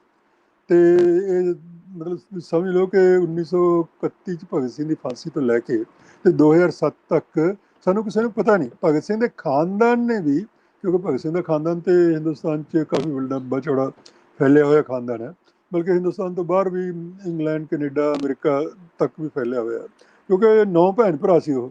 ਤੇ 9 ਭੈਣ ਭਰਾਵਾਂ ਦੇ ਵਿੱਚੋਂ ਇੱਕ ਭਗਤ ਸਿੰਘ ਦੇ ਵੱਡੇ ਭਰਾ ਜਗਤ ਸਿੰਘ, ਜਿਹੜਾ ਭਗਤ ਸਿੰਘ ਤੋਂ ਵੱਡਾ ਸੀਗਾ, ਤੇ ਉਹਦੀ 10-11 ਸਾਲ ਦੀ ਉਮਰ 'ਚ ਹੀ ਡੈਥ ਹੋ ਗਈ ਸੀਗੀ ਕੁਛ ਬਿਮਾਰੀ ਨਾਲ। ਤੇ ਬਾਕੀ 8 ਭੈਣ ਭਰਾ ਤੇ ਬਹੁਤ ਲੰਬੀ ਉਮਰ ਭਗਤ ਸਿੰਘ ਨੂੰ ਛੱਡ ਕੇ, ਭਗਤ ਸਿੰਘ ਤਾਂ 23 ਸਾਲ ਦੀ ਉਮਰ ਦੇ ਵਿੱਚ ਸ਼ਹੀਦ ਹੋ ਕੇ ਸਾਰੀ ਉਮਰ ਜਵਾਨ ਰਹਿਣ ਵਾਸਤੇ ਸਾਡੇ ਕੋਲ ਰਹਿ ਗਿਆ। ਲੇਕਿਨ ਬਾਕੀ ਜਿਹੜੇ ਭੈਣ ਭਰਾ ਸੀ ਉਹ ਤਾਂ ਕਾਫੀ ਲੰਬੀ ਉਮਰ ਭੋਗੇ। ਫਿਰ ਗਾਂ ਉਹਨਾਂ ਦੇ ਅੱਗੇ ਬੱਚੇ, ਭਤੀਜੇ ਭਤੀਜੀਆਂ ਭਗਤ ਸਿੰਘ ਦੇ, ਭਾਂਜੇ ਭਾਂਜੀਆਂ, ਇਸ ਤਰੀਕੇ ਨਾਲ ਕਾਫੀ ਵੱਡਾ ਖਾਨਦਾਨ ਸੀ। ਲੇਕਿਨ ਉਸ ਖਾਨਦਾਨ 'ਚੋਂ ਵੀ ਹਿੰਦੁਸਤਾਨ 'ਚ ਕਦੇ ਕਿਸੇ ਨੇ ਇਸ ਗੱਲ ਦਾ ਜ਼ਿਕਰ ਨਹੀਂ ਸੀ ਕੀਤਾ। ਤੇ ਲਾਇਲਪੁਰ ਵਾਲੇ ਘਰ ਦਾ ਜ਼ਿਕਰ ਤਾਂ ਹੁੰਦਾ ਸੀਗਾ ਕਿ ਵੀ ਸਾਡੇ ਕੋਲੇ ਉੱਥੇ 6 ਏਕੜ ਦਾ ਬਾਗ ਵੀ ਸੀਗਾ ਅੰਬਾਂ ਦਾ। ਤੇ ਮੈਂ ਉੱਥੇ ਪੁੱਛਿਆ, ਬੜੀ ਮੈਨੂੰ ਕਿਉਰਿਓਸਿਟੀ ਵੀ ਹੋਈ, ਤੇ ਮੈਂ ਪੁੱਛਿਆ ਕਿ ਬਈ ਉਸ 6 ਏਕੜ ਦੇ ਅੰਬਾਂ ਦੇ ਬਾਗ ਉਹ ਹਲੇ ਵੀ ਕਾਇਮ ਹੈ ਬਾਗ, ਉਹ ਜਿਹਨੂੰ ਵੀ ਉਹ ਅਲਾਟ ਹੋਇਆ ਉਹਨੇ ਹਲੇ ਵੀ ਮੇਨਟੇਨ ਕਰਕੇ ਰੱਖਿਆ ਹੋਇਆ। ਬਾਅਦ ਦੇ ਵਿੱਚ ਮੈਨੂੰ ਉਹਦੀਆਂ ਬਾਗ ਦੀਆਂ ਫੋਟੋਆਂ ਲੋਕਾਂ ਨੇ ਭੇਜਤੀਆਂ। ਤੇ ਸਾਡੇ ਆਪਣੇ ਅਜ਼ੀਮ ਸ਼ਾਇਰ ਪੰਜਾਬੀ ਦੇ ਅਹਿਮਦ ਸਲੀਮ, ਜਿਹੜੇ ਖੁਦ ਬੜੇ ਖੋਜੀ ਨੇ, ਬੜੇ ਉਹਨਾਂ ਨੇ ਕਿਹੜੀ ਮਾਂ ਨੇ ਜੰਮਿਆ ਭਗਤ ਸਿੰਘ, ਉਹ ਉਹਨਾਂ ਨੇ ਪੰਜਾਬੀ ਸ਼ਾਇਰੀ ਵੀ ਕਿਤਾਬ ਵੀ ਲਿਖੀ ਹੈ, ਹੋਰ ਵੀ ਕਿਤਾਬਾਂ ਉਹਨਾਂ ਨੇ ਕਾਫੀ ਲਿਖੀਆਂ ਨੇ। ਲੇਕਿਨ ਉਹਨਾਂ ਨੇ ਮੈਨੂੰ ਪੂਰੀ ਜਿਹੜੀਆਂ ਵਧੀਆ ਫੋਟੋਗ੍ਰਾਫ ਭਗਤ ਸਿੰਘ ਦੇ ਘਰ ਦੀਆਂ ਵੀ, ਤੇ ਉੱਥੋਂ ਦੇ ਬਾਗ ਦੀਆਂ ਵੀ ਭੇਜਤੀਆਂ ਜਿੱਥੇ ਅੰਬਾਂ ਦਾ ਬਾਗ ਉਹਨਾਂ ਦਾ ਲੱਗਿਆ ਹੋਇਆ ਸੀ। ਉਸ ਵੇਲੇ ਮੈਨੂੰ ਦੱਸਿਆ ਕਿ ਇਸ ਬਾਗ ਦੀ ਕੀਮਤ ਇਸ ਵੇਲੇ 2007 ਦੇ ਵਿੱਚ 1 ਕਰੋੜ ਰੁਪਏ ਦੇ ਨੇੜੇ ਤੇੜੇ ਹੋਏਗੀ। ਤੇ ਅਸੀਂ ਬੜੇ ਹੈਰਾਨ ਹੋਏ ਕਿ 1 ਕਰੋੜ ਦੀ ਕੀਮਤ, ਮਤਲਬ ਜਿਹਦਾ ਮਤਲਬ ਇਹ ਹੈ ਕਿ ਭਗਤ ਸਿੰਘ ਦਾ ਖਾਨਦਾਨ ਕਾਫੀ ਅਮੀਰ ਖਾਨਦਾਨ ਸੀ, ਲੇਕਿਨ ਅਮੀਰ ਖਾਨਦਾਨ ਦੇ ਹੋਣ ਦੇ ਬਾਵਜੂਦ ਉਹ ਮੁਲਕ ਦੀ ਆਜ਼ਾਦੀ ਦੇ ਸੰਗਰਾਮ ਦੇ ਵਿੱਚ ਕੁਛ ਵੀ ਕੁਰਬਾਨ ਕਰਨ ਨੂੰ ਤਿਆਰ ਸੀ। ਉਹ ਕੀਤਾ, ਬੜਾ ਕੁਛ ਕੀਤਾ। ਬਲਕਿ ਸਾਡੀ ਗੱਲ ਹੀ ਸ਼ੁਰੂ ਇੱਥੋਂ ਹੋਣੀ ਚਾਹੀਦੀ ਹੈ ਕਿ 1907 ਦੇ ਵਿੱਚ ਜਿਹੜੇ ਸਾਲ ਭਗਤ ਸਿੰਘ ਦਾ ਜਨਮ ਹੋਇਆ, ਉਸੇ ਸਾਲ ਅਸਲ 'ਚ ਉਹਨਾਂ ਦੇ ਸਗੇ ਚਾਚੇ ਸਰਦਾਰ ਅਜੀਤ ਸਿੰਘ ਨੇ ਤੇ ਲਾਲਾ ਲਾਜਪਤ ਰਾਏ ਨਾਲ ਮਿਲ ਕੇ ਪਗੜੀ ਸੰਭਾਲ ਜੱਟਾ ਲਹਿਰ ਚਲਾਈ ਸੀ। ਬੜੀ ਬੜੀ ਜ਼ਰੂਰੀ ਤੇ ਬੜੀ ਮਹੱਤਵਪੂਰਨ ਬਹੁਤ ਹੀ ਲਹਿਰ ਜਿਹੜੀ ਸੀ ਉਹ ਚਲਾਈ। ਅੱਜ ਜਿਹੜੇ ਸਾਡੇ ਵਾਲੇ ਪੰਜਾਬ ਵਾਲੇ ਪਾਸੇ ਕਿਰਸਾਨੀ ਦੀ ਲਹਿਰ ਵੱਡੀ ਚੱਲ ਰਹੀ ਹੈ, ਤੇ ਇਹ 1907 ਦੇ ਵਿੱਚ ਵੀ ਇੱਥੇ ਉਹੀ ਹਾਲ ਸੀ ਪੰਜਾਬ ਦੀ ਕਿਰਸਾਨੀ ਦਾ, ਸਾਡੇ ਸਾਂਝੇ ਪੰਜਾਬ ਦੀ ਕਿਰਸਾਨੀ ਦਾ, ਕਿ ਕਿਸਾਨ ਕਰਜ਼ੇ ਦੇ ਵਿੱਚ ਡੁੱਬੇ ਹੋਏ ਸੀਗੇ। ਬੁਰਾ ਹਾਲ ਸੀ ਕਰਜ਼ੇ ਨਾਲ ਉਹਨਾਂ ਦਾ। ਤੇ ਉਹਨਾਂ ਦਿਨਾਂ ਵਿੱਚ ਤੁਸੀਂ ਤਾਂ ਤੌਹੀਦ ਹਿਸਟੋਰੀਅਨ ਕਲੱਬ ਹੈ ਤੁਹਾਡਾ, ਤੇ ਬੜੀ ਕਲਾਸਿਕ ਕਿਤਾਬ ਉਹਨਾਂ ਦਿਨਾਂ 'ਚ ਹੀ ਛਪੀ ਸੀਗੀ M darling the, Punjab ਪੈਜੈਂਟਰੀ in prosperity and that. ਔਰ ਉਹ ਅੱਜ ਵੀ ਕਲਾਸਿਕ ਕਿਤਾਬ ਹੈ। ਅੱਜ ਵੀ ਉਸ ਕਿਤਾਬ ਦੇ ਸਾਰੇ ਅਕੈਡਮਿਕ ਸੰਸਥਾਵਾਂ ਦੇ ਵਿੱਚ, ਤੁਹਾਡੇ ਵੀ ਤੇ ਸ਼ਾਇਦ ਸਾਡੇ ਵੀ, ਬੜਾ ਉਸ ਕਿਤਾਬ ਨੂੰ ਰੈਫਰਲ ਕਿਤਾਬ ਦੇ ਤੌਰ ਤੇ ਇਸਤੇਮਾਲ ਕੀਤਾ ਜਾਂਦਾ ਹੈ। ਤੇ ਉਸੇ ਸਾਲ ਲਾਲਾ ਬਾਂਕੇ ਦਿਆਲ ਨੇ, ਜੋ ਉਸ ਵੇਲੇ ਸੀ ਪੁਲਿਸ ਦੇ ਵਿੱਚ ਇੰਸਪੈਕਟਰ ਸੀਗਾ, ਲੇਕਿਨ ਉਹਨੇ ਪਗੜੀ ਸੰਭਾਲ ਜੱਟਾ ਨਾਂ ਦਾ ਗੀਤ ਲਿਖਿਆ ਸੀਗਾ। ਹੁਣ ਮੈਨੂੰ ਨਹੀਂ ਪਤਾ ਕਿ ਤੁਹਾਡੇ ਵਾਲੇ ਪਾਸੇ ਹਲੇ ਗੀਤ ਚੱਲਦਾ ਕਿ ਨਹੀਂ ਚੱਲਦਾ, ਪਰ ਉਹ ਤਾਂ ਸਾਂਝਾ ਗੀਤ ਸੀਗਾ, ਪਗੜੀ ਸੰਭਾਲ ਜੱਟਾ ਪਗੜੀ ਸੰਭਾਲ ਹੋਏ, ਲੁੱਟ ਲਿਆ ਮਾਲ ਤੇਰਾ ਰੁੱਟ ਲਿਆ ਮਾਲ ਹੋਏ। ਕਿਰਸਾਨੀ ਦੀ ਲੁੱਟ ਤੇ ਮਤਲਬ ਤੁਸੀਂ, ਮੇਰੇ ਹੁਣ ਉਰਦੂ ਇੱਧਰਲਾ ਲਫ਼ਜ਼ ਨਹੀਂ ਯਾਦ ਆ ਰਿਹਾ ਕਿ ਤੁਸੀਂ ਇੱਥੇ ਕਿਰਸਾਨੀ ਨੂੰ ਕੀ ਕਹਿੰਦੇ ਹੋ। ਤਾਂ ਜ਼ਰਾ ਮੈਨੂੰ ਜ਼ਰਾ ਦੱਸੋ ਕਿਰਸਾਨੀ ਨੂੰ ਤੁਸੀਂ ਇੱਥੇ ਕੀ ਕਹਿੰਦੇ ਹੋ। ਹੈਲੋ ਤੋਹਿਦ, ਕਿਸਾਨ, ਹਾਂਜੀ ਕਿਸਾਨੀ ਹੈਲੋ, ਅਸੀਂ ਹਾਂ, ਵਾਈ ਵਾਹੀਕਾਰਾ ਕਹਿੰਦੇ ਹੋ, ਮਤਲਬ ਕਿਸਾਨ ਨੂੰ ਕੀ ਕਹਿੰਦੇ ਹੋ, ਪੈਜੈਂਟ ਨੂੰ ਕੀ ਕਹਿੰਦੇ ਹੋ। ਪੈਜ਼ੈਂਟ ਨੂੰ ਤੇ ਅਸੀਂ ਤੇ ਇੱਥੇ ਕਿਸਾਨ ਨੂੰ ਤੇ ਜੱਟ ਵੀ ਕਹਿੰਦੇ ਨੇ, ਕਿਸਾਨ ਵੀ ਕਹਿੰਦੇ ਨੇ, ਕਿਸਾਨ ਵਾਹੀਵਾਨ ਵੀ ਕਹਿੰਦੇ ਆ, ਕਹਿੰਦੇ ਨੇ, ਵਾਹੀਵਾਨ ਵੀ ਕਹਿੰਦੇ, ਕਿਸਾਨ ਵੀ ਕਹਿੰਦੇ। ਹਾਂਜੀ ਵਾਹੀਵਾਨ ਕਹਿੰਦੇ ਨੇ। ਮਤਲਬ ਤੁਹਾਡੇ ਹਾਂਜੀ ਵਾਹੀ ਲਫ਼ਜ਼ ਸਾਡੇ ਵੀ ਚੱਲਦਾ, ਸਾਡੇ ਵਾਹੀਕਾਰਾ ਲਫ਼ਜ਼ ਜਿਹੜਾ ਉਹ ਚੱਲਦਾ। ਵਾਹੀਕਾਰ ਯੂਨੀਅਨ ਬਣੀ ਹੋਈ ਸੀ ਸਾਡੇ ਇੱਥੇ ਇੱਧਰਲੇ ਪੰਜਾਬ ਦੇ ਵਿੱਚ, ਬਠਿੰਡੇ ਜ਼ਿਲ੍ਹੇ ਦੇ ਵਿੱਚ, ਤੇ ਬੜੀ ਵੱਡੀ ਤਗੜੀ ਯੂਨੀਅਨ ਸੀ ਉਹ। ਤੇ ਖੈਰ, ਉਹ ਮਤਲਬ ਉਸ ਲਹਿਰ ਨੇ ਪੂਰੇ ਲਾਇਲਪੁਰ ਦੇ ਇਲਾਕੇ ਦੇ ਵਿੱਚ ਉਸ ਵੇਲੇ ਪ੍ਰੋਫੈਸਰ ਬ੍ਰਿਜ ਨਾਰਾਇਣ ਹੁੰਦੇ ਸੀਗੇ ਪੰਜਾਬ ਯੂਨੀਵਰਸਿਟੀ ਦੇ ਵਿੱਚ, ਇਕਨੋਮਿਕਸ ਦੇ ਲੈਕਚਰਰ।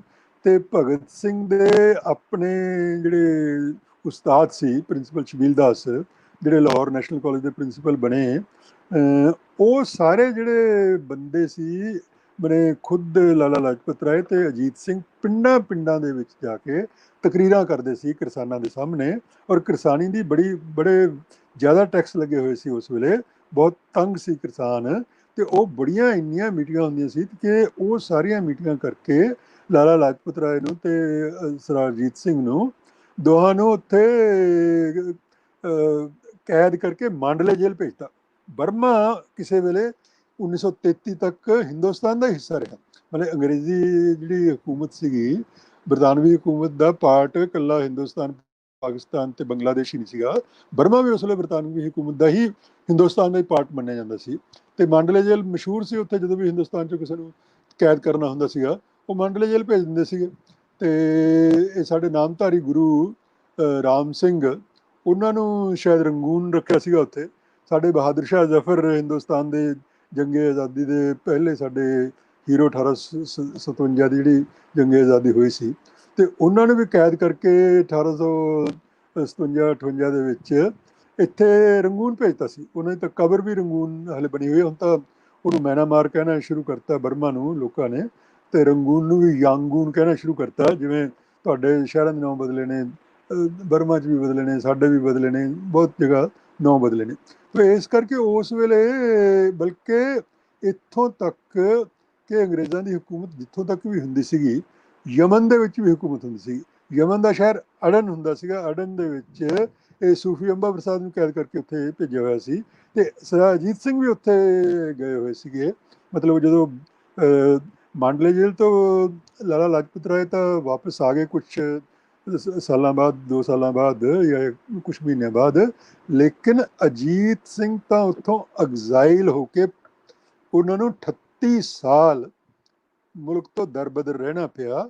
ਉੱਥੇ ਆਪਣਾ ਰਹੇ ਉਹ ਅਰਜਨਟੀਨਾ ਵਰਗੇ ਲੈਟਿਨ ਅਮਰੀਕਨ ਮੁਲਕਾਂ ਦੇ ਵਿੱਚ, ਬ੍ਰਾਜ਼ੀਲ ਦੇ ਵਿੱਚ, ਅਰਜਨਟੀਨਾ ਦੇ ਵਿੱਚ, ਔਰ ਕੁਛ ਸਮਾਂ ਫਿਰ ਇਟਲੀ ਵੀ ਆ ਗਏ ਸੀਗੇ ਜਦੋਂ ਨੇਤਾ ਜੀ ਸੁਭਾਸ਼ ਚੰਦਰ ਬੋਸ ਨੇ INA ਬਣਾਈ ਸੀ, Indian national army, Azad Hind ਫੌਜ ਬਣਾਈ ਸੀ। ਤਾਂ ਆਜ਼ਾਦ ਹਿੰਦ ਫੌਜ ਦੀਆਂ ਉਹ ਉੱਥੇ ਰੇਡੀਓ ਬ੍ਰੌਡਕਾਸਟਿੰਗ ਵੀ ਕਰਦੇ ਸੀ ਉੱਥੋਂ ਇਟਲੀ ਤੋਂ। ਤੋ ਇਸ ਤਰੀਕੇ ਨਾਲ ਇਸ ਖਾਨਦਾਨ ਦੇ ਵਿੱਚ ਇਸ ਕਿਸਮ ਦਾ, ਔਰ ਸਰਦਾਰ ਅਜੀਤ ਸਿੰਘ ਮਤਲਬ 1904 ਦੇ ਬਰੇਲੀ ਕਾਲਜ ਦੇ ਲਾਅ ਗ੍ਰੈਜੂਏਟ, ਤੇ ਉਸ ਸਾਲ ਉਹਨਾਂ ਨੇ ਲਾਅ 'ਚੋਂ ਟੌਪ ਕੀਤਾ ਹੋਇਆ ਸੀ। ਬਰੇਲੀ ਕਾਲਜ ਦੇ ਵਿੱਚ ਅੱਜ ਵੀ ਉਹਨਾਂ ਦੀ ਜਿਹੜੀ ਹੈਗੀ ਨੇਮ ਪਟਕਾ, ਜਿਹੜੀ ਉਹ ਬੋਰਡ, ਆਨਰ ਬੋਰਡ ਲੱਗਿਆ ਹੋਇਆ, ਤੇ ਉਹਨਾਂ ਦਾ ਨਾਂ ਲਿਖਿਆ ਹੋਇਆ ਸਰਦਾਰ ਅਜੀਤ ਸਿੰਘ, ਕਿ 1904 'ਚ ਇਹਨਾਂ ਨੇ ਲਾਅ ਨੂੰ ਟੌਪ ਕੀਤਾ ਸੀਗਾ।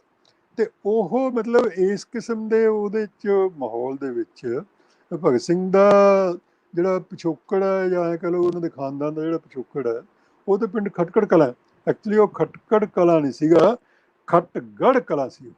ਮਤਲਬ ਉਹ ਕਿਲਾ ਸੀਗਾ। ਇਨਫੈਕਟ ਭਗਤ ਸਿੰਘ ਹੋਰਾਂ ਦਾ ਜਿਹੜਾ ਘਰ ਹੈ ਪੁਰਾਣਾ ਉੱਧਰ, ਤੇ ਜਿੱਥੇ ਭਗਤ ਸਿੰਘ ਕਦੀ ਕਦੀ ਇੱਥੋਂ ਜਾਂਦੇ ਵੀ ਹੁੰਦੇ ਸੀਗੇ, ਚੱਕ ਨੰਬਰ 105 ਤੋਂ, ਕਿਉਂਕਿ ਉਸ ਵੇਲੇ ਅਸਲ ਦੇ ਵਿੱਚ ਇਹਨਾਂ ਦੇ ਖਾਨਦਾਨ ਨੂੰ ਨਹੀਂ, ਪੂਰੇ ਮਾਝੇ ਦੇ ਵਿੱਚ ਜਾਂ ਦੁਆਬੇ ਦੇ ਵਿੱਚ ਜ਼ਿਮੀਂਦਾਰਾਂ ਨੂੰ, ਜ਼ਿਮੀਂਦਾਰ ਹੁਣ ਤਾਂ ਜ਼ਿਮੀਂਦਾਰ ਤੋਂ ਮਤਲਬ ਵੱਡੇ ਕਿਸਾਨ ਕਹਿ ਲਓ ਜਾਂ ਵੱਡੇ ਜ਼ਿਮੀਂਦਾਰ ਸਮਝੇ ਜਾਂਦੇ ਨੇ, ਲੇਕਿਨ ਇੱਕ ਲਫ਼ਜ਼ ਕਿਸਾਨਾਂ ਵਾਸਤੇ ਜ਼ਿਮੀਂਦਾਰ ਵੀ ਵਰਤਿਆ ਜਾਂਦਾ, ਸ਼ਾਇਦ ਤੁਹਾਡੇ ਵੀ ਵਰਤਿਆ ਜਾਂਦਾ ਹੋਵੇ।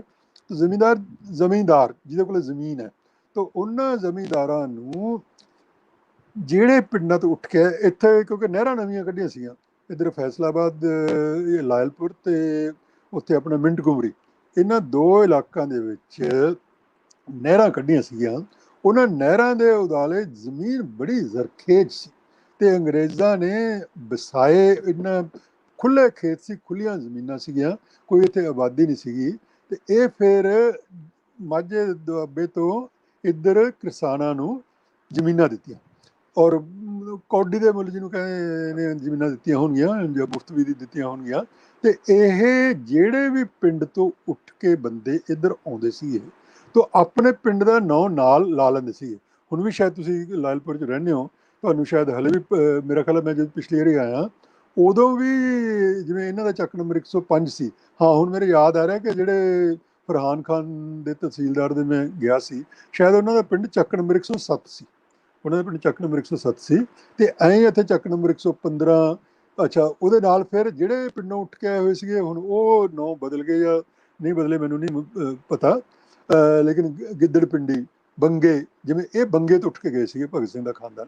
ਤੇ ਇਸ ਕਰਕੇ ਉਹਨਾਂ ਨੇ ਚੱਕ ਨੰਬਰ ਇਹਨਾਂ ਨੂੰ ਜ਼ਮੀਨ ਦੇ ਤੌਰ ਤੇ ਮਿਲਿਆ, ਤੇ ਬੰਗੇ ਉਹਨਾਂ ਨੇ ਆਪਣੇ ਨਾਲ ਲਾ ਲਿਆ।